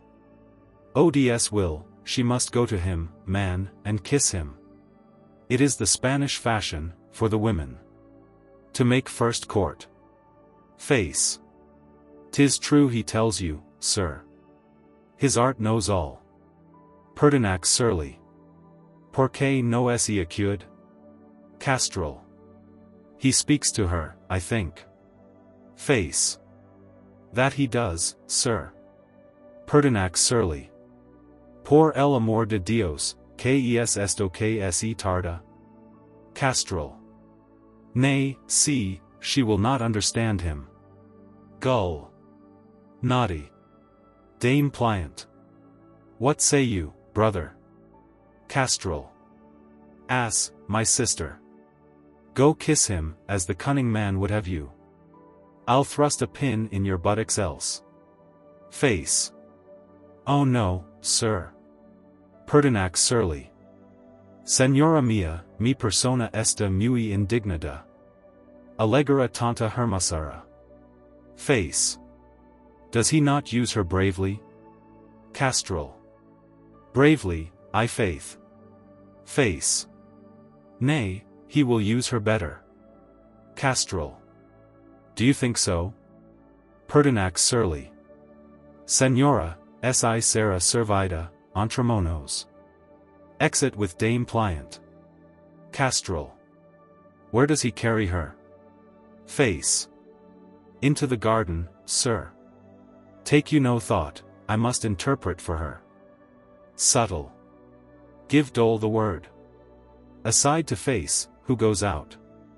Come, my fierce child, advance. We'll to our quarreling lesson again. Castrol.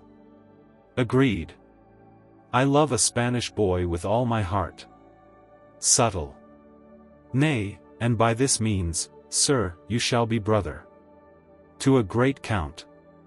Castrol. I knew that at first. This match will advance the house of the Castrols. Subtle. Pray God your sister prove but pliant. Castrol. Why?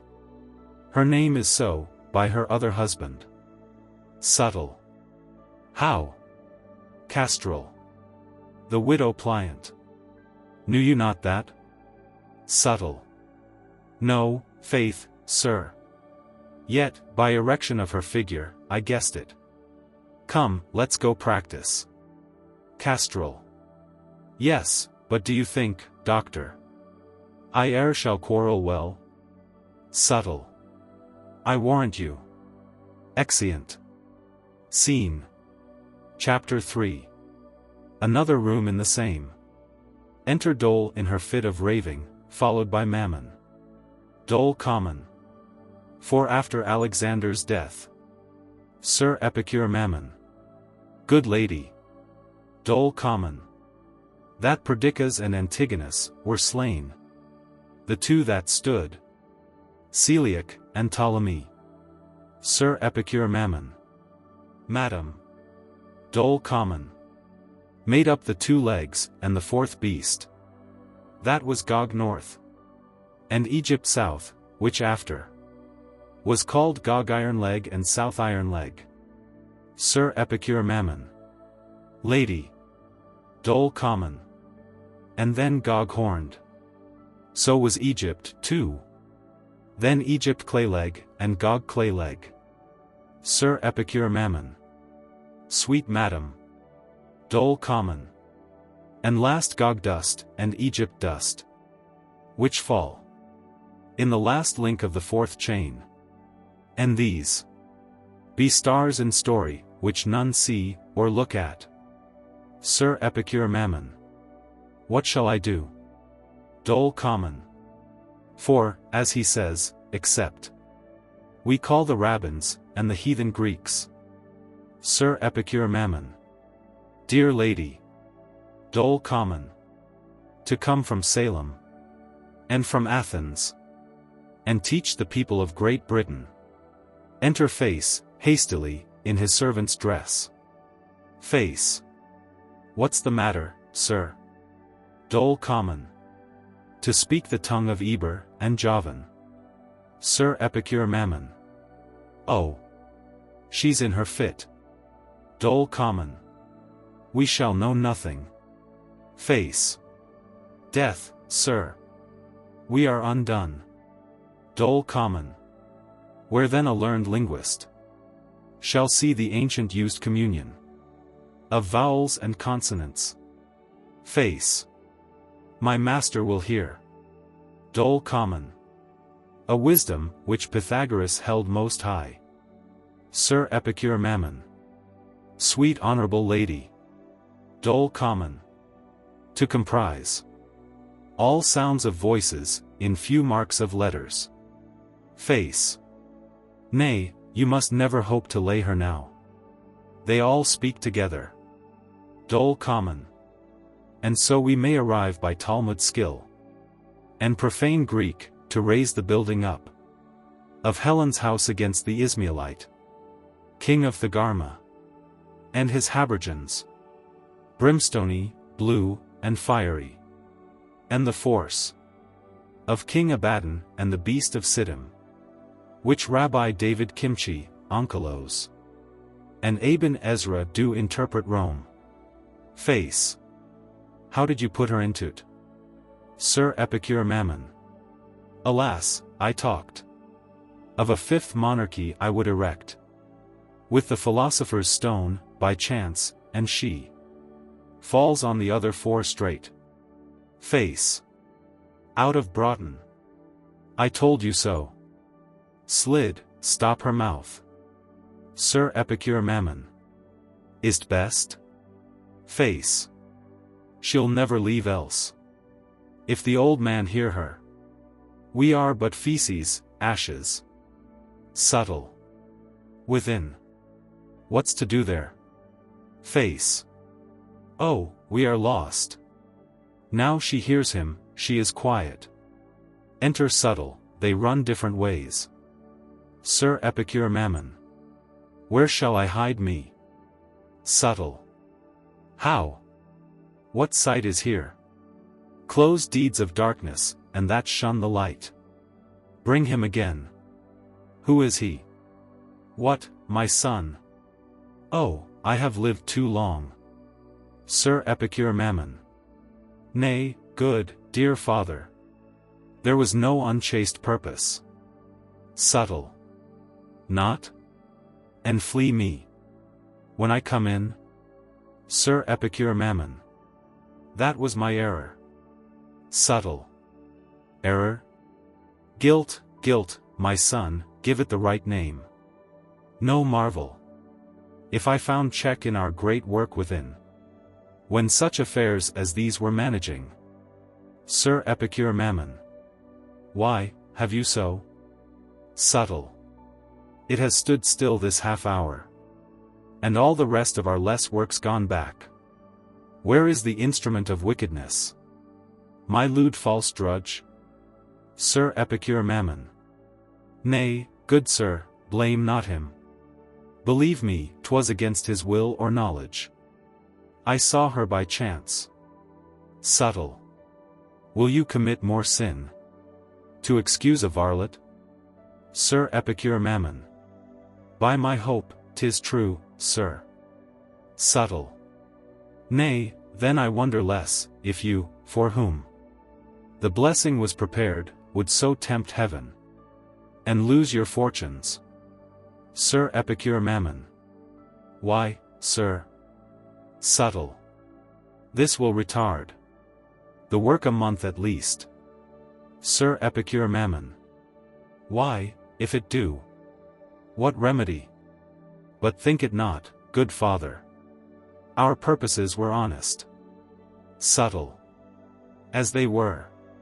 So the reward will prove. A loud explosion within. How now? Ah me! God, and all saints be good to us. Re-enter face. What's that? Face. Oh, sir, we are defeated. All the works are flown in fumo, every glass is burst. Furnace, and all rent down, as if a bolt of thunder had been driven through the house. Retorts, receivers, pelicans, bolt heads. All struck in shivers. Subtle falls down as in a swoon. Help, good sir. Alas! Coldness and death invades him. Nay, Sir Mammon. Do the fair offices of a man. You stand as you were readier to depart than he. Knocking within. Who's there? My lord her brother is come. Sir Epicure Mammon. Ha, lungs. Face. His coach is at the door. Avoid his sight. For he's as furious as his sister's mad. Sir Epicure Mammon. Alas! Face. My brain is quite undone with the fume, sir. I ne'er must hope to be mine own man again. Sir Epicure Mammon. Is all lost, lungs? Will nothing be preserved? Of all our cost? Face. Faith, very little, sir. A peck of coals or so, which is cold comfort, sir. Sir Epicure Mammon. Oh, my voluptuous mind! I am justly punished. Face. And so am I, sir. Sir Epicure Mammon. Cast from all my hopes. Face. Nay, certainties, sir. Sir Epicure Mammon. By mine own base affections. Subtle. Seeming to come to himself. Oh, the cursed fruits of vice and lust. Sir Epicure Mammon.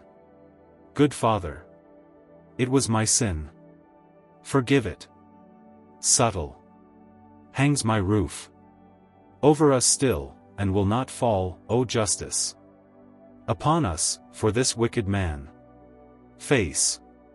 Nay, look, sir. You grieve him now with staying in his sight. Good sir, the nobleman will come too, and take you. And that may breed a tragedy. Sir Epicure Mammon. I'll go. Face. Aye, and repent at home, sir. It may be. For some good penance you may have it yet. £100 to the box at Bedlam. Sir Epicure Mammon. Yes. Face. For the restoring such as have their wits. Sir Epicure Mammon. I'll do't. Face. I'll send one to you to receive it. Sir Epicure Mammon. Do. Is no projection left? Face. All flown, or stinks, sir. Sir Epicure Mammon. Will not be saved that's good for medicine, think'st thou? Face. I cannot tell, sir. There will be perhaps something about the scraping of the shards. Will cure the itch, though not your itch of mind, sir. Aside. It shall be saved for you, and sent home. Good sir. This way, for fear the Lord should meet you. Exit Mammon. Subtle. Raising his head. Face. Face. I. Subtle. Is he gone? Face. Yes, and as heavily as all the gold he hoped for were in's blood. Let us be light though. Subtle. Leaping up. I, as balls, and bound. And hit our heads against the roof for joy. There's so much of our care now cast away. Face. Now to our dawn. Subtle. Yes, your young widow by this time is made a countess. Face, she has been in travail of a young heir for you. Face. Good sir. Subtle. Off with your case. And greet her kindly, as a bridegroom should. After these common hazards. Face. Very well, sir. Will you go fetch Don Diego off, the while? Subtle. And fetch him over too, if you'll be pleased, sir. Would Dole were in her place, to pick his pockets now. Face. Why, you can do't as well, if you would set to't. I pray you prove your virtue. Subtle. For your sake, sir. Exeunt. Scene. Chapter 4. Another room in the same. Enter Surly and Dame Pliant. Pertinax Surly. Lady, you see into what hands you are fallen. Mongst what a nest of villains. And how near your honor was have catched a certain clap. Through your credulity, had I but been so punctually forward, as place, time, and other circumstances would have made a man. For you're a handsome woman, would you were wise too. I am a gentleman come here disguised only to find the knaveries of this citadel. And where I might have wronged your honor, and have not, I claim some interest in your love. You are, they say, a widow, rich, and I'm a bachelor.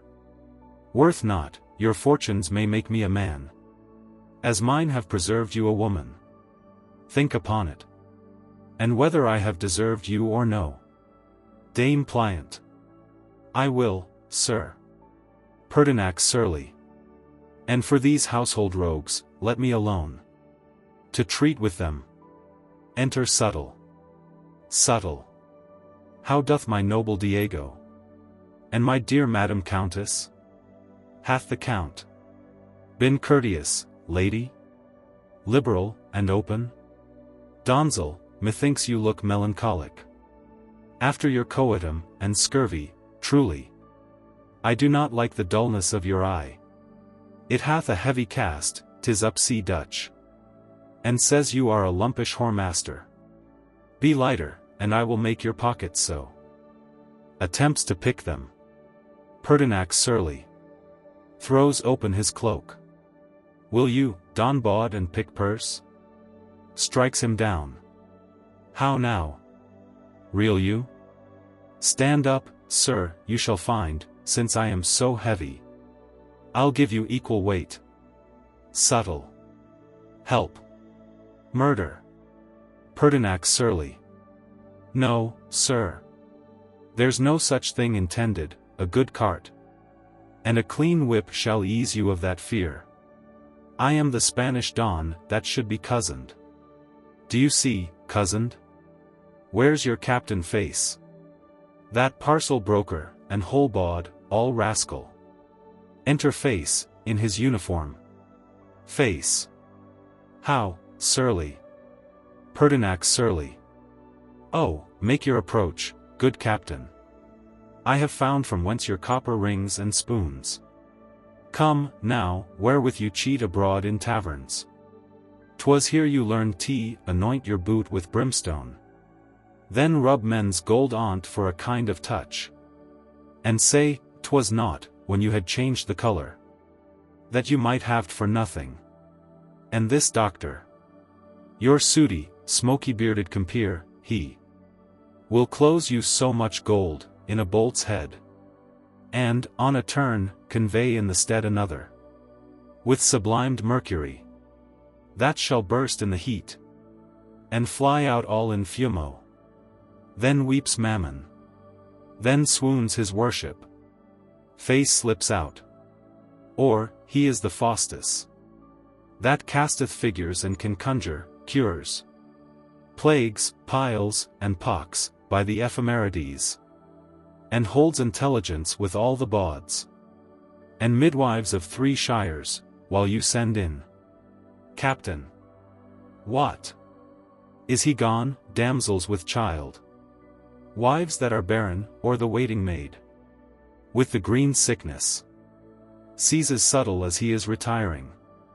Nay, sir, you must tarry. Though he be scaped, and answer by the ears, sir. Re-enter face, with Castrol. Face. Why, now's the time, if ever you will quarrel. Well, as they say, and be a true-born child. The doctor and your sister both are abused. Castrol. Where is he? Which is he? He is a slave. Whatever he is, and the son of a whore, are you? The man, sir, I would know. Pertinax surly. I should be loath, sir, to confess so much.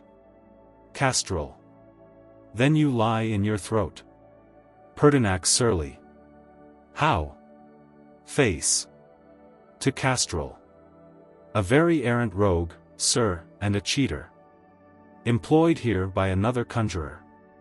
That does not love the doctor, and would cross him. If he knew how. Pertinax surly. Sir, you are abused. Castrol. You lie. And 'tis no matter. Face.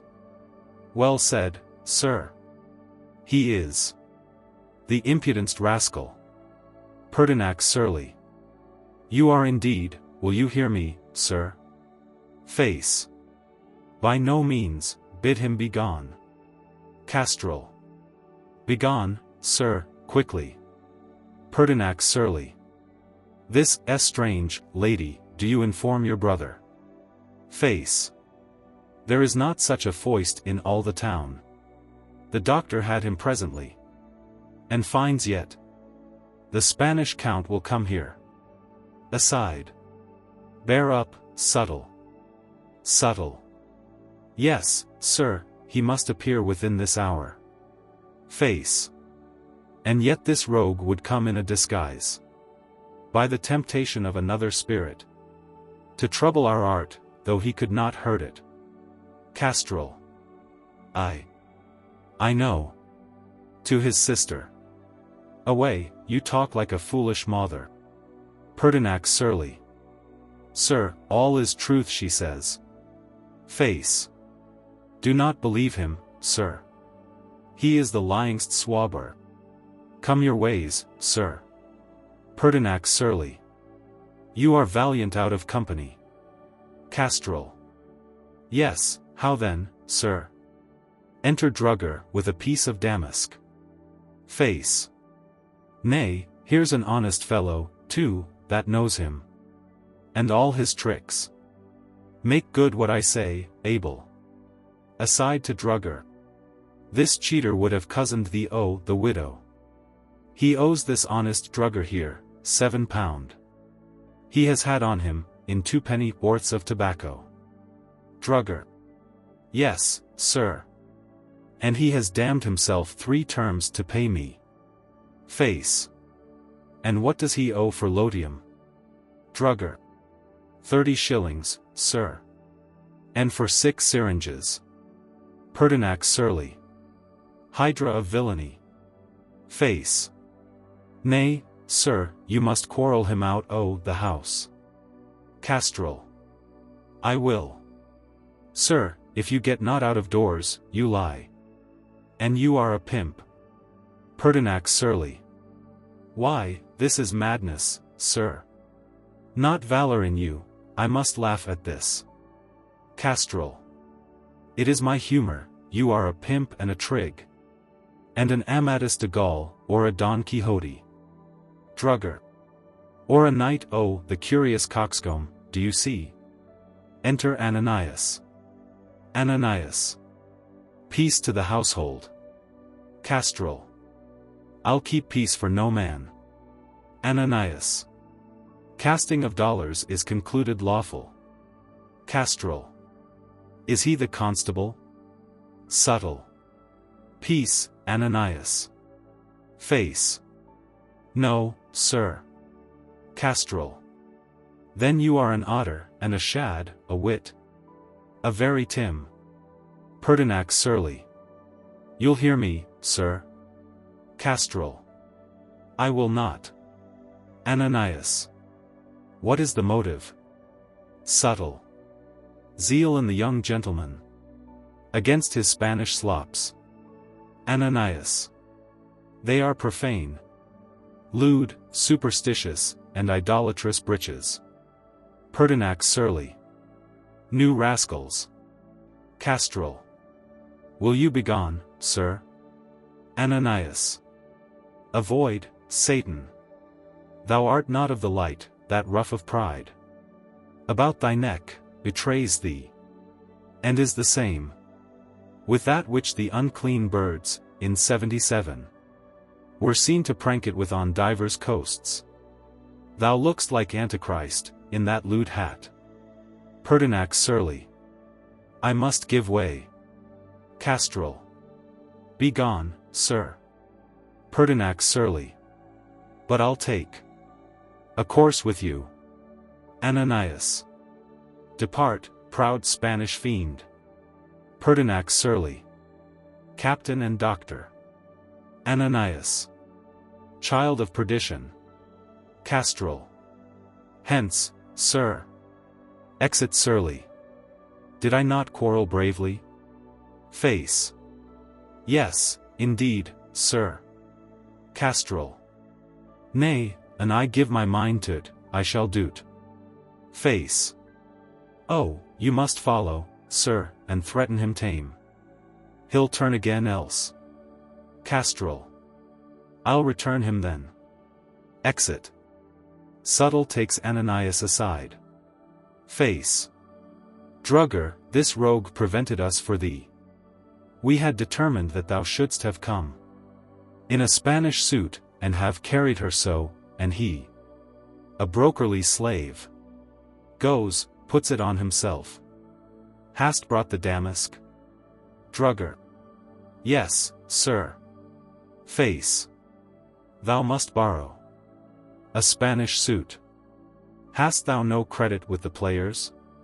Drugger. Yes, sir, did you never see me play the fool? Face. I know not, Nab, aside, thou shalt, if I can help it. Hieronymo's old cloak, ruff, and hat will serve. I'll tell thee more when thou bringst M. Exit Drugger. Ananias. Sir, I know. The Spaniard hates the brethren, and hath spies upon their actions, and that this was one. I make no scruple. But the Holy Synod have been in prayer and meditation for it.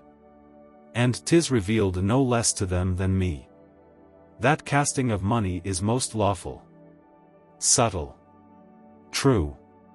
But here I cannot do it, if the house should chance to be suspected, all would out. And we be locked up in the tower forever. To make gold there for the state, never come out. And then are you defeated. Ananias. I will tell this to the elders and the weaker brethren, that the whole company of the separation may join in humble prayer again. Subtle. And fasting. Ananias. Yea, for some fitter place. The peace of mind. Rest with these walls. Exit. Subtle. Thanks, courteous Ananias. Face. What did he come for? Subtle. About casting dollars. Presently out of hand. And so I told him. A Spanish minister came here to spy against the faithful. Face. I conceive. Come, subtle. Thou art so down upon the least disaster. How wouldst thou have done, if I had not helped thee out? Subtle. I thank thee, face, for the angry boy, I faith. Face. Who would have looked it should have been that rascal. Surly. He had dyed his beard and all. Well, sir. Here's Damask come to make you a suit. Subtle. Where's Drugger? Face. He is gone to borrow me a Spanish habit. I'll be the count, now. Subtle. But where's the widow? Face. Within, with my lord's sister, Madame Dole. Is entertaining her. Subtle. By your favor, face. Now she is honest, I will stand again. Face. You will not offer it. Subtle. Why? Face. Stand to your word. Or, here comes Dole, she knows. Subtle. You are tyrannous still. Enter Dole, hastily. Face. Strict for my right, how now, Dole? Hast, thou, told her?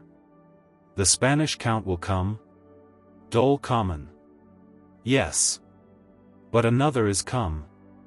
You little looked for. Face. Who's that? Dole common. Your master. The master of the house. Subtle. How, Dole? Face. She lies. This is some trick. Come, leave your quiblins, Dorothy. Dole common. Look out, and see. Face goes to the window. Subtle. Art thou in earnest? Dole common. Slight. 40 of the neighbors are about him, talking. Face. 'Tis he, by this good day. Dole common. 'Twill prove ill day. For some on us. Face. We are undone, and taken. Dole common. Lost, I'm afraid. Subtle. You said he would not come. While there died one a week within the liberties. Face. No, 'twas within the walls. Subtle. Was't so? Cry you mercy. I thought the liberties. What shall we do now, face? Face. Be silent, not a word, if he call or knock. I'll into mine old shape again and meet him. Of Jeremy, the butler.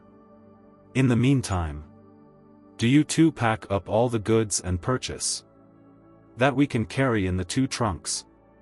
I'll keep him off for today, if I cannot longer, and then at night, I'll ship you both away to Ratcliffe, where we will meet tomorrow, and there we'll share. Let Mammon's brass and pewter keep the cellar. We'll have another time for that. But, Dole, prithee go heat a little water quickly. Subtle must shave me, all my captain's beard. Must off, to make me appear smooth Jeremy. You'll do it? Subtle. Yes, I'll shave you, as well as I can. Face. And not cut my throat, but trim me? Subtle. You shall see, sir. Exeunt. Act. Chapter 5. Scene. Chapter 1. Before Lovewit's door. Enter Lovewit, with several of the neighbors. Lovewit. Has there been such resort, say you? One neighbor. Daily, sir. 2 neighbor. And nightly, 2. 3 neighbor.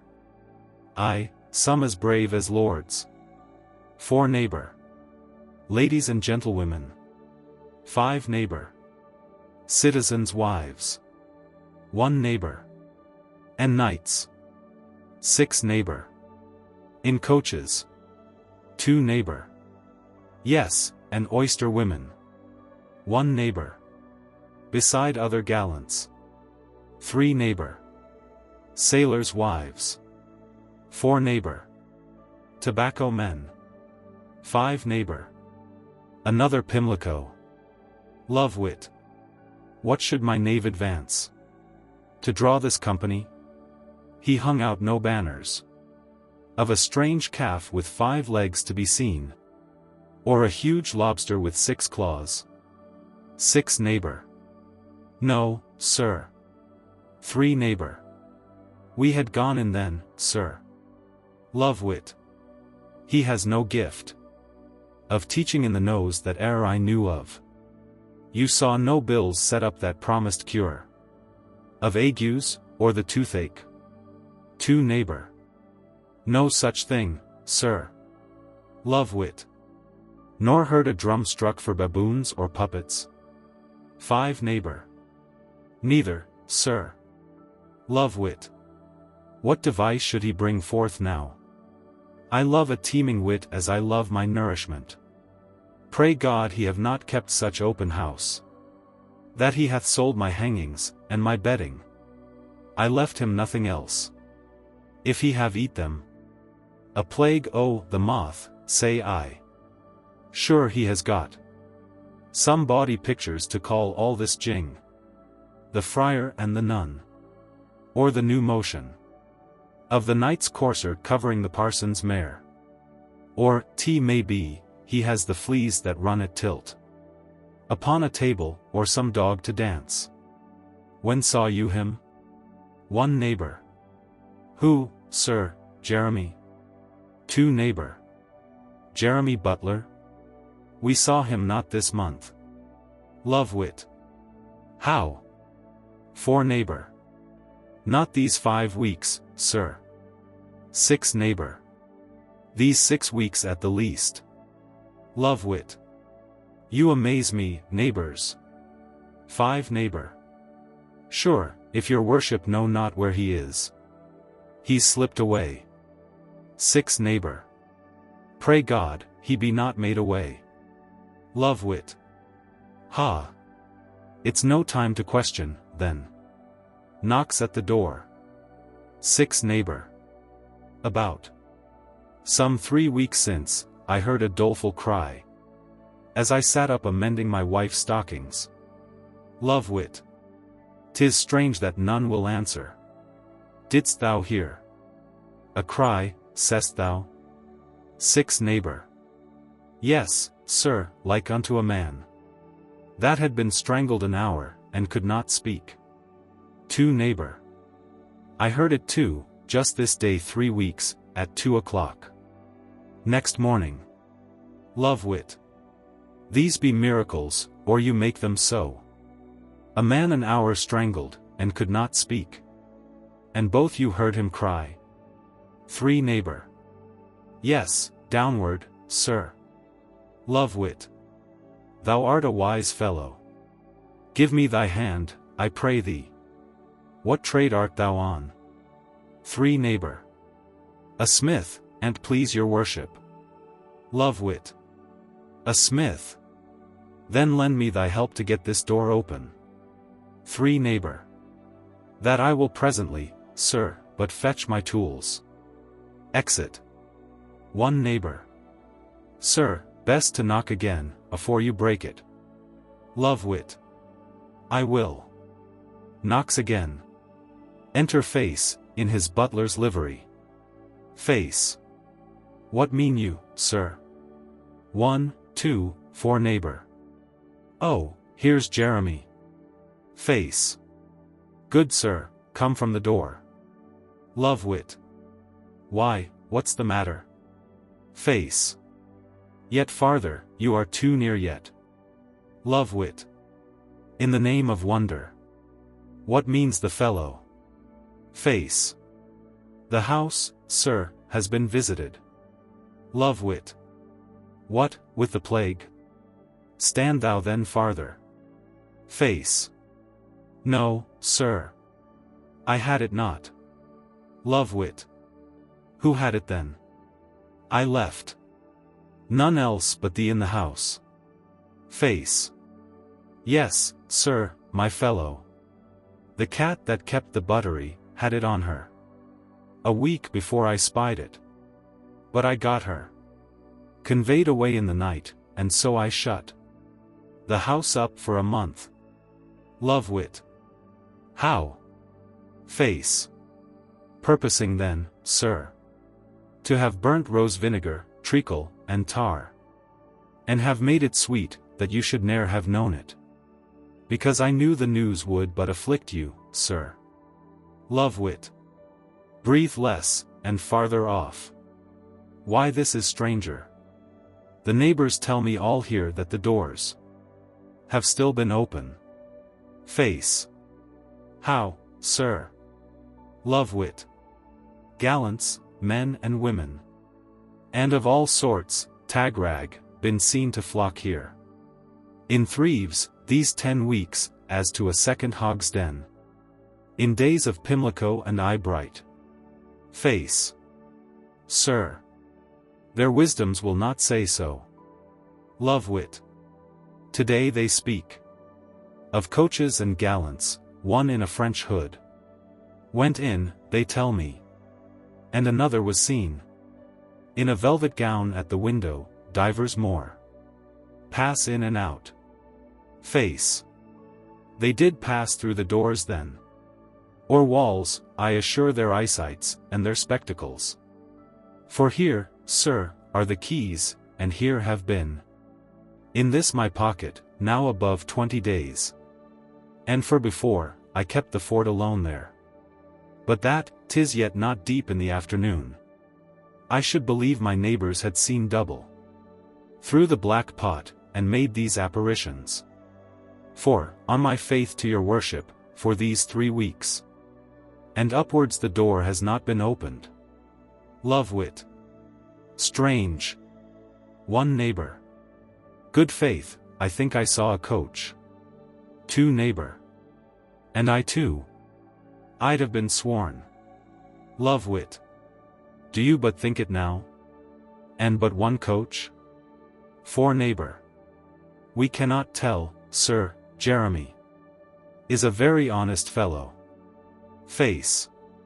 Did you see me at all? 1 neighbor. No, that we are sure on. 2 neighbor. I'll be sworn that. Love wit. Fine rogues to have your testimonies built on. Re-enter 3 neighbor with his tools. 3 neighbor. Is Jeremy come? 1 neighbor. Oh yes, you may leave your tools. We were deceived, he says. 2 neighbor. He has had the keys, and the door has been shut these 3 weeks. 3 neighbor. Like enough. Love wit. Peace, and get hence, you changelings. Enter Surly and Mammon. Face. Aside. Surly come. And Mammon made acquainted. They'll tell all. How shall I beat them off? What shall I do? Nothing's more wretched than a guilty conscience. Pertinax Surly. No, sir, he was a great physician. This. It was no bawdy house, but a mere chancel. You knew the lord and his sister. Sir Epicure Mammon. Nay, good Surly. Pertinax Surly. The happy word, be rich. Sir Epicure Mammon. Play not the tyrant. Pertinax Surly. Should be today pronounced to all your friends. And where be your andirons now? And your brass pots? That should have been golden flagons, and great wedges. Sir Epicure Mammon. Let me but breathe. What, they have shut their doors. Methinks. Pertinax Surly. Aye, now 'tis holiday with them. Sir Epicure Mammon. Rogues. He and Surly knock. Cousiners, impostors, bawds. Face. What mean you, sir? Sir Epicure Mammon. To enter if we can. Face. Another man's house. Here is the owner, sir, turn you to him. And speak your business. Sir Epicure Mammon. Are you, sir, the owner? Love wit. Yes, sir. Sir Epicure Mammon. And are those knaves within your cheaters? Love-wit. What knaves, what cheaters? Sir Epicure Mammon. Subtle and his lungs. Face. The gentleman is distracted, sir. No lungs. Nor lights have been seen here these 3 weeks, sir. Within these doors, upon my word. Pertinax surly. Your word. Groom arrogant. Face. Yes, sir, I am the housekeeper. And know the keys have not been out of my hands. Pertinax surly. This is a new face. Face. You do mistake the house, sir. What sign was that? Pertinax surly. You rascal. This is one. Of the Confederacy. Come, let's get officers. And force the door. Love-wit. Pray you stay, gentlemen. Pertinax surly. No, sir, we'll come with warrant. Sir Epicure Mammon. Aye, and then? We shall have your doors open. Exeunt Mammon and surly. Love-wit. What means this? Face. I cannot tell, sir. One neighbor. These are 2 of the gallants. That we do think we saw. Face. 2 of the fools. Your talk as idly as they. Good faith, sir. I think the moon has crazed them all. Aside. Oh me. Enter Castrol. The angry boy come too. He'll make a noise. And ne'er away till he have betrayed us all. Castrol. Knocking. What rogues, bawds, slaves, you'll open the door, anon. Punk, cockatrice, my sister. By this light. I'll fetch the marshal to you. You are a whore. To keep your castle. Face. Who would you speak with, sir? Castrol. The bawdy doctor, and the cousining captain. And puss my sister. Love-wit. This is something, sure. Face. Upon my trust, the doors were never open, sir. Castrol. I have heard all their tricks told me twice over. By the fat knight and the lean gentleman. Love-wit. Here comes another. Enter Ananias and Tribulation. Face. Ananias too. And his pastor. Tribulation wholesome. Beating at the door. The doors are shut against us.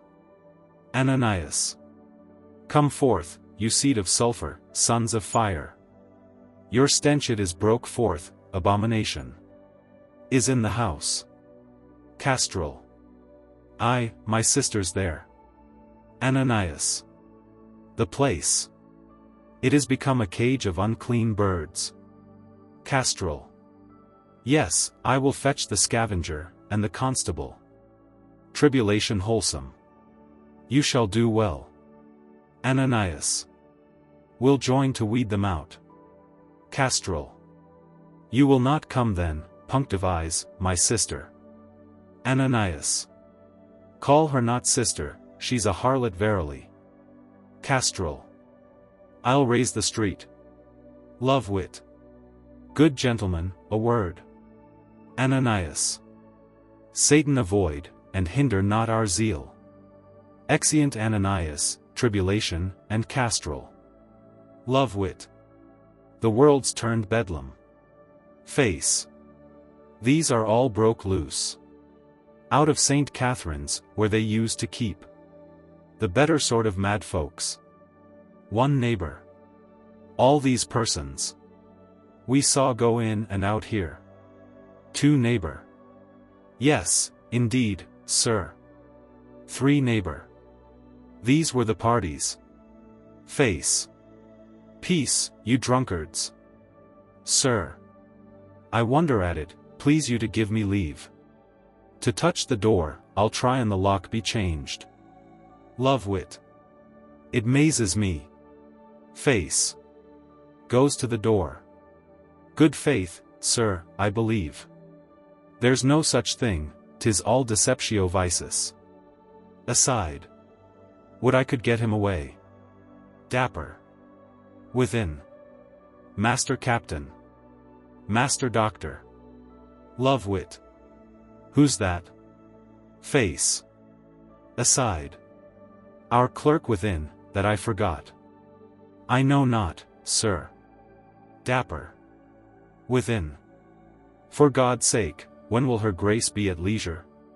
Face. Ha.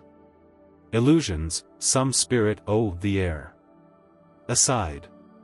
His gag is melted. And now he sets out the throat. Dapper. Within. I am almost stifled. Face. Aside. Would you were all together. Love wit. 'Tis in the house. Ha. List. Face. Believe it, sir, in the air. Love wit. Peace, you. Dapper. Within. Mine aunt's grace does not use me well. Subtle. Within. You fool. Peace, you'll mar all. Face. Speaks through the keyhole, while Lovewit advances to the door unobserved. Or you will else, you rogue. Lovewit. Oh, is it so? Then you converse with spirits. Come, sir.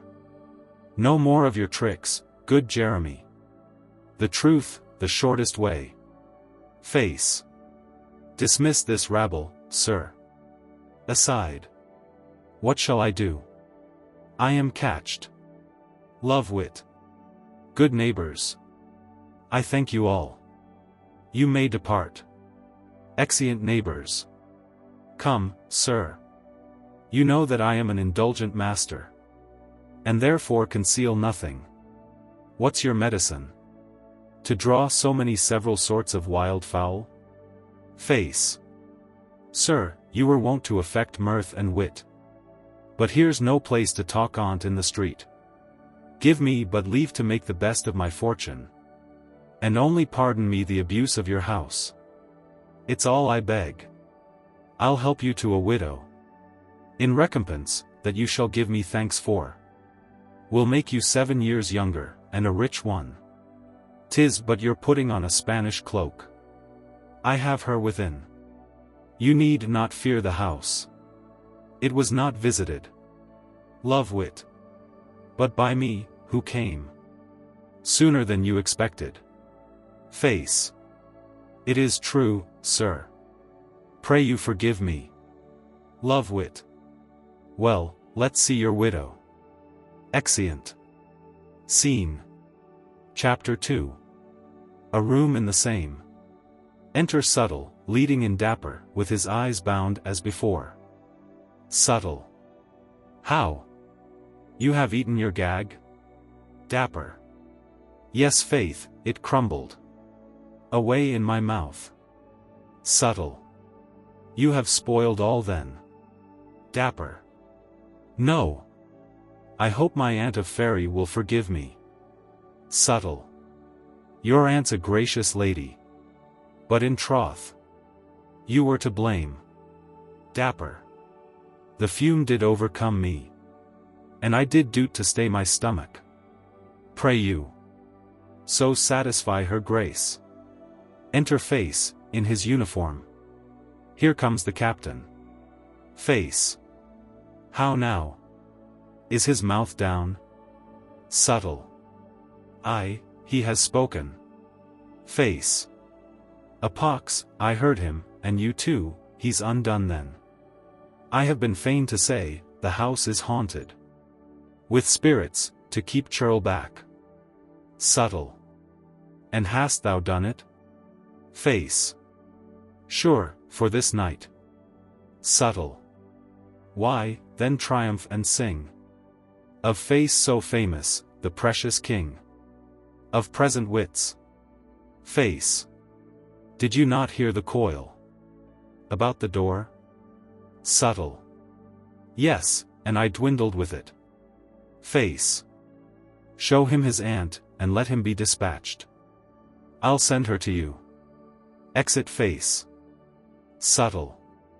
Well, sir, your aunt her grace will give you audience presently, on my suit.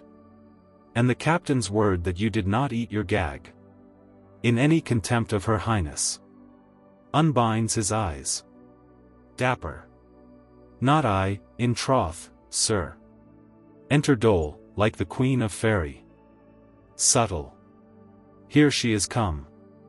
Down your knees and wriggle. She has a stately presence. Dapper kneels, and shuffles towards her. Good. Yet nearer. And bid, God save you. Dapper. Madam. Subtle. And your aunt. Dapper. And my most gracious aunt, God save your grace. Dole common. Nephew, we thought to have been angry with you. But that sweet face of yours hath turned the tide, and made it flow with joy, that ebbed of love. Arise, and touch our velvet gown. Subtle. The skirts. And kiss them. So. Dole common. Let me now stroke that head. Much, nephew, shalt thou win, much shalt thou spend. Much shalt thou give away, much shalt thou lend. Subtle. Aside. Ay, much. Indeed, why do you not thank her grace? Dapper. I cannot speak for joy. Subtle. See, the kind wretch. Your grace's kinsman right. Dole common. Give me the bird. Here is your fly in a purse, about your neck, cousin. Wear it, and feed it about this day se'nnight. On your right wrist. Subtle.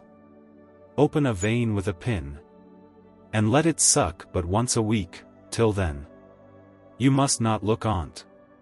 Dole common. No, and kinsman. Bear yourself worthy of the blood you come on. Subtle. Her grace would have you eat no more woolsack pies.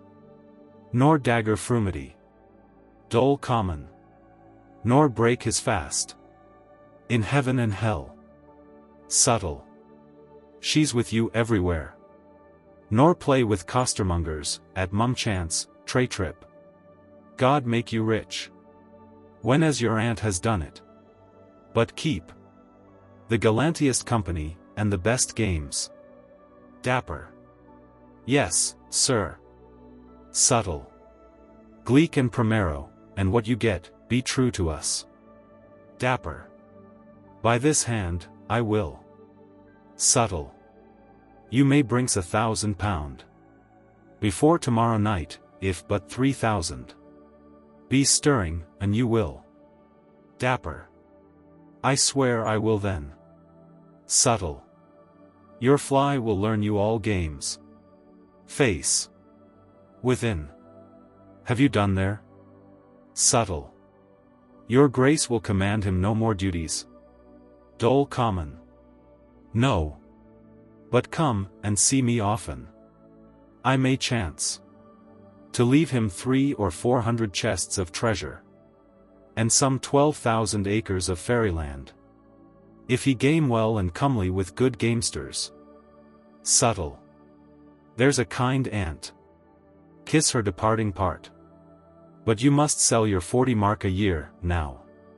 Dapper. Aye, sir, I mean. Subtle. Or, gift away. Pox on't. Dapper. I'll gift mine aunt. I'll go and fetch the writings. Exit. Subtle. 'Tis well, away. Re-enter face. Face. Where's Subtle? Subtle. Here, what news? Face. Drugger is at the door, go take his suit. And bid him fetch a parson, presently. Say, he shall marry the widow. Thou shalt spend £100 by the service. Exit Subtle. Now, Queen Dole. Have you packed up all? Dole common. Yes. Face. And how do you like the lady pliant? Dole common. A good dull innocent. Re-enter subtle. Subtle. Here's your Hieronymo's cloak and hat. Face. Give me them. Subtle. And the ruff too? Face. Yes, I'll come to you presently. Exit. Subtle. Now he is gone about his project, Dole. I told you of, for the widow. Dole common. 'Tis direct. Against our articles. Subtle. Well, we will fit him, wench.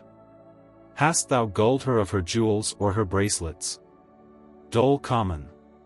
No, but I will do't. Subtle. Soon at night, my dolly. When we are shipped, and all our goods aboard. Eastward for Ratcliffe, we will turn our course. To Brainford, westward, if thou say'st the word. And take our leaves of this o'erweening rascal. This peremptory face. Dole common. Content, I'm weary of him. Subtle. Thou'st cause, when the slave will run a wiving, Dole. Against the instrument that was drawn between us. Dole common. I'll pluck his bird as bare as I can. Subtle. Yes, tell her. She must by any means address some present. To the cunning man, make him amends for wronging his art with her suspicion. Send a ring. Or chain of pearl, she will be tortured else. Extremely in her sleep, say, and have strange things come to her. Wilt thou? Dole common. Yes. Subtle. My fine flittermouse. My bird o' the night. We'll tickle it at the pigeons. When we have all, and may unlock the trunks. And say, this mine, and thine. And thine, and mine. They kiss. Re-enter face. Face. What now? A billing? Subtle. Yes, a little exalted. In the good passage of our stock affairs. Face. Drugger has brought his parson, take him in, subtle. And send Nab back again to wash his face. Subtle. I will, and shave himself. Exit. Face. If you can get him. Dole common. You are hot upon it, face, whatever it is. Face. A trick that Dole shall spend £10 a month by. Re-enter subtle. Is he gone? Subtle. The chaplain waits you in the hall, sir. Face. I'll go bestow him. Exit. Dole common. He'll now marry her, instantly. Subtle. He cannot yet, he is not ready. Dear Dole. Cousin her of all thou canst. To deceive him is no deceit, but justice, that would break such an inextricable tie as ours was. Dole common. Let me alone to fit him. Re-enter face. Face. Come, my venturers. You have packed up all? Where be the trunks? Bring forth. Subtle. Here. Face. Let us see them. Where's the money? Subtle. Here. In this. Face. Mammon's £10, 8 score before. The brethren's money, this. Druggers and dappers. What paper's that? Dole common. The jewel of the waiting maids. That stole it from her lady, to no certain. Face. If she should have precedence of her mistress? Dole common. Yes. Face. What box is that? Subtle. The fishwives' rings, I think. And the aloe of single money. Is not, Dole? Dole common. Yes. And the whistle that the sailor's wife brought you to know and her husband were with ward. Face. We'll wet it tomorrow, and our silver beakers. And tavern cups? Where be the French petticoats? And girdles and hangers? Subtle. Here, in the trunk. And the bolts of lawn. Face. Is drugger's damask there? And the tobacco? Subtle. Yes. Face. Give me the keys. Dull common. Why you the keys? Subtle. No matter, dole, because we shall not open them before he comes. Face. 'Tis true, you shall not open them, indeed. Nor have them forth, do you see? Not forth, dole. Dole common. No. Face. No, my smock rampant. The right is, my master knows all, has pardoned me, and he will keep them. Doctor, 'tis true, you look, for all your figures. I sent for him, indeed. Wherefore, good partners, both he and she be satisfied, for here determines the indenture tripartite, twixt subtle, dole, and face. All I can do is to help you over the wall, oh, the backside. Or lend you a sheet to save your velvet gown, dole. Here will be officers presently, bethink you. Of some course suddenly to 'scape the dock. For thither you will come else. Loud knocking. Hark you, thunder. Subtle. You are a precious fiend. Officer. Without. Open the door. Face. Dole, I am sorry for the eye faith, but hear'st thou? It shall go hard, but I will place thee somewhere. Thou shalt have my letter to Mistress Amo. Dole common. Hang you. Face. Or Madame Caesarian. Dole common. Pox upon you, rogue. Would I had but time to beat thee. Face. Subtle. Let's know where you set up next. I will send you a customer now and then, for old acquaintance. What new course have you?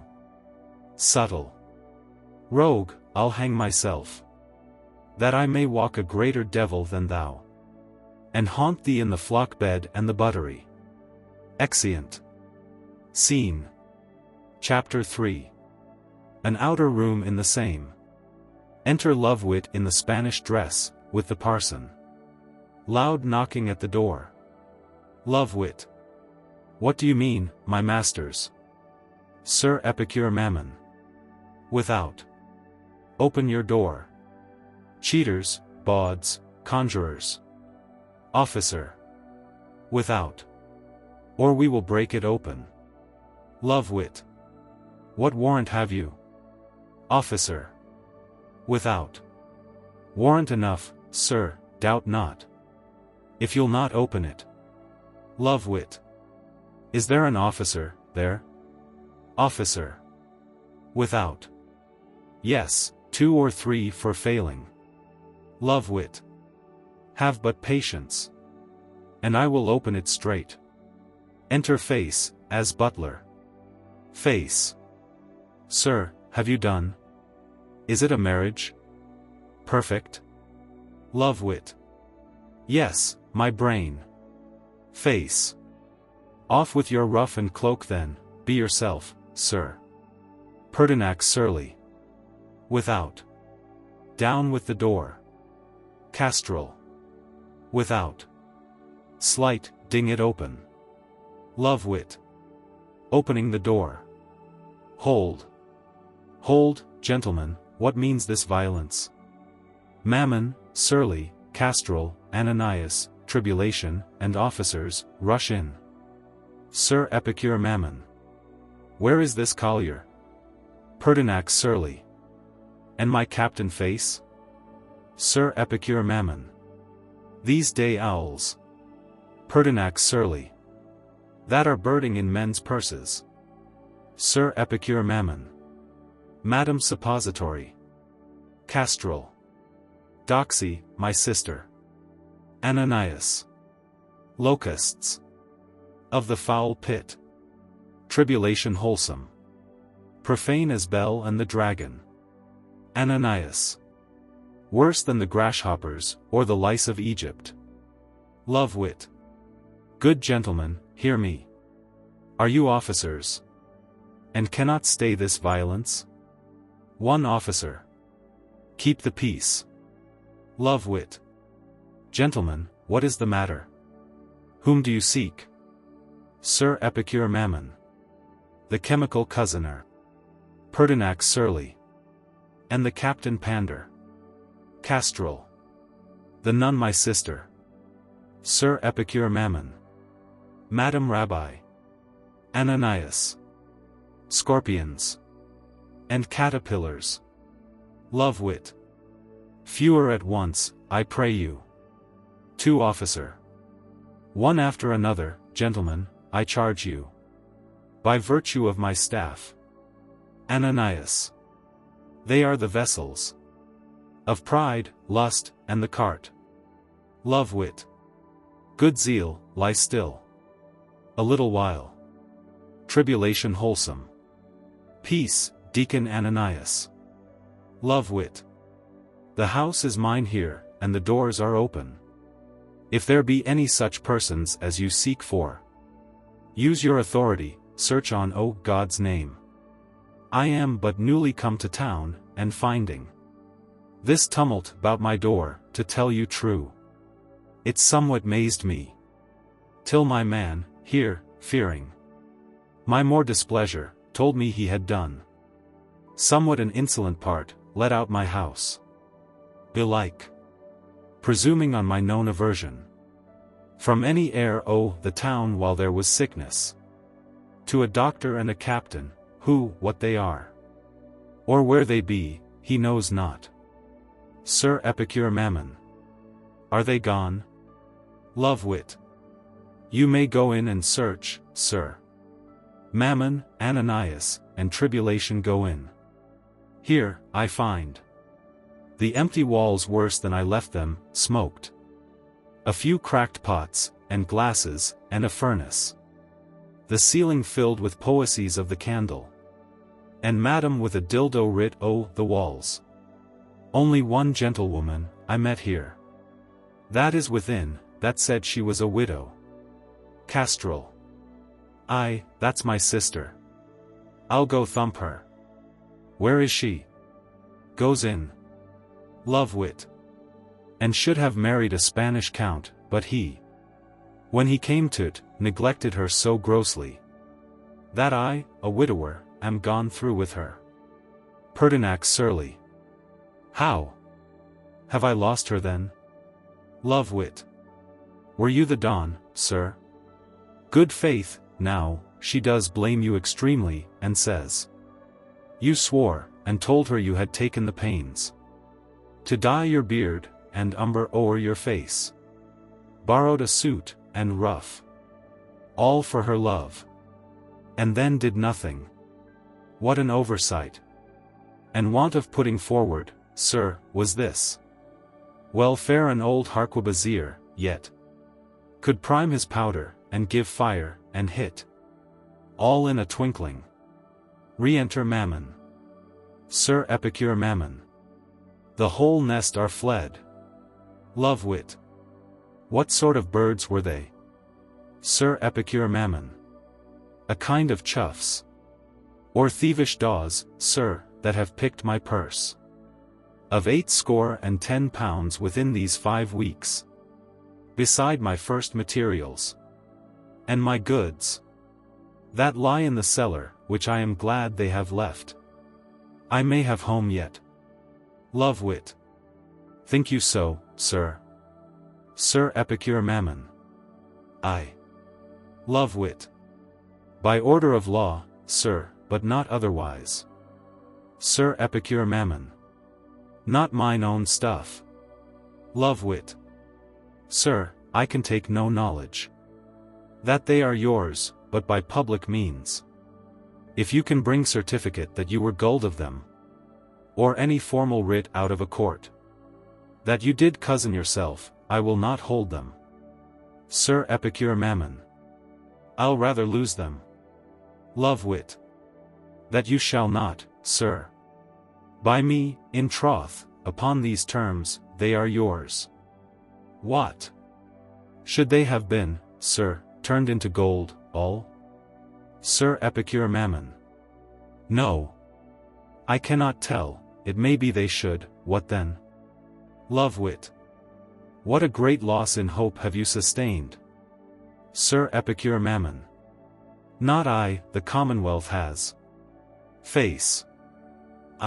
He would have built the city new, and made a ditch about it.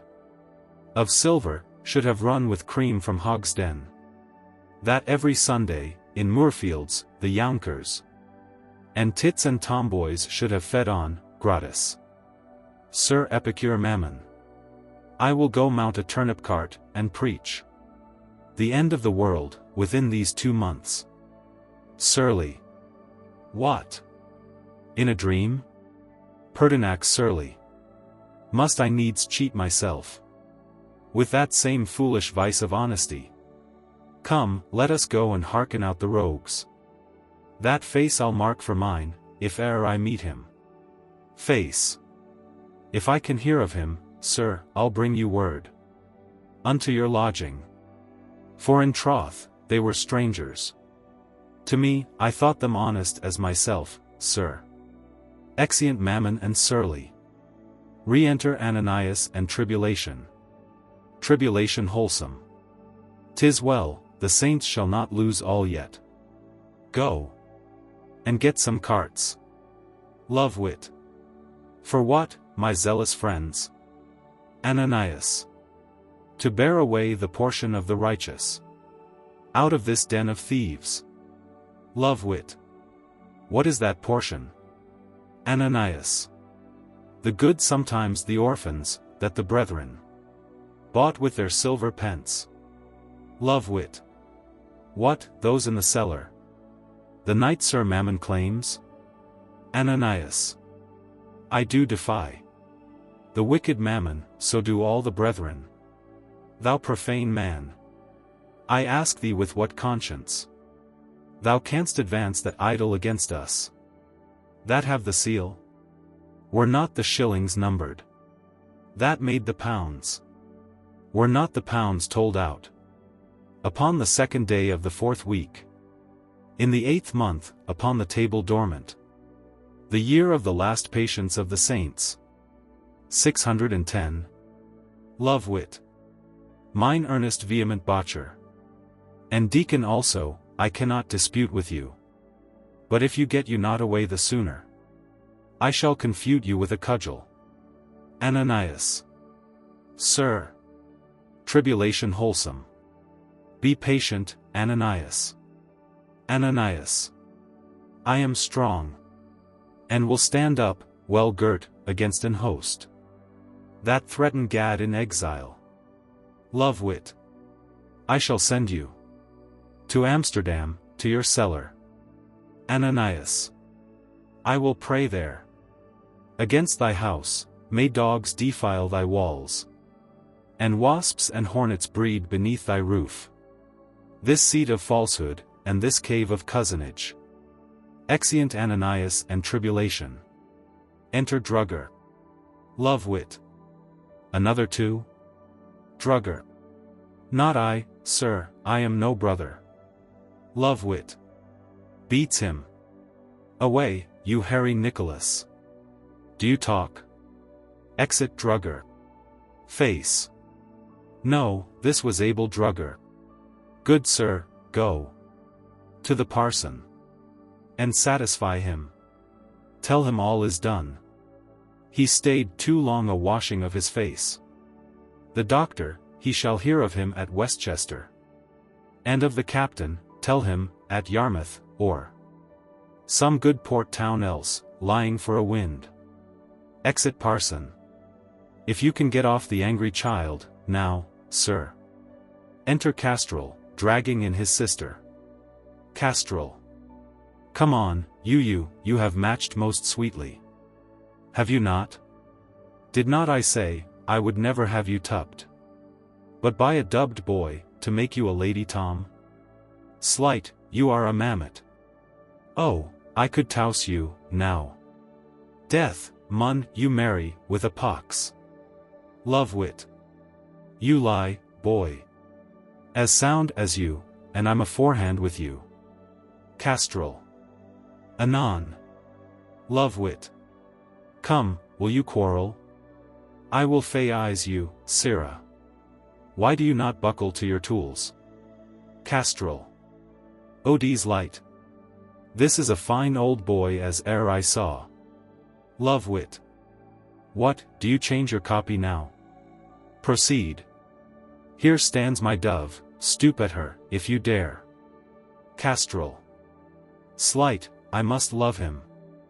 I cannot choose, I faith. And I should be hanged for't. Sister, I protest. I honor thee for this match. Love wit. Oh, do you so, sir? Castrol. Yes, and thou canst take tobacco and drink, old boy. I'll give her £500 more to her marriage. Than her own state.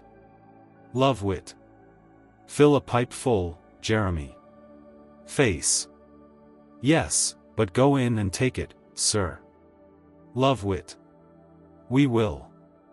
I will be ruled by thee in anything, Jeremy. Castrol.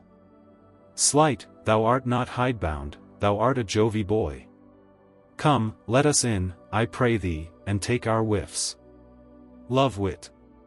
Whiff in with your sister, brother boy. Exeunt Castrol and Dame Pliant. That master. That had received such happiness by a servant. In such a widow, and with so much wealth. Were very ungrateful. If he would not be a little indulgent to that servant's wit, and help his fortune, though with some small strain of his own candor. Advancing. Therefore, gentlemen, and kind spectators, if I have outstripped an old man's gravity, or strict canon, think what a young wife and a good brain may do. Stretch age's truth sometimes, and crack it too. Speak for thyself, knave. Face. So I will, sir. Advancing to the front of the stage. Gentlemen, my part a little fell in this last scene. Yet 'twas decorum. And though I am clean got off from subtle, surly, Mammon, Dole, hot Ananias, dapper, Drugger, all with whom I traded, yet I put myself on you, that are my country, and this pelf, which I have got, if you do quit me, rests to feast you often, and invite new guests.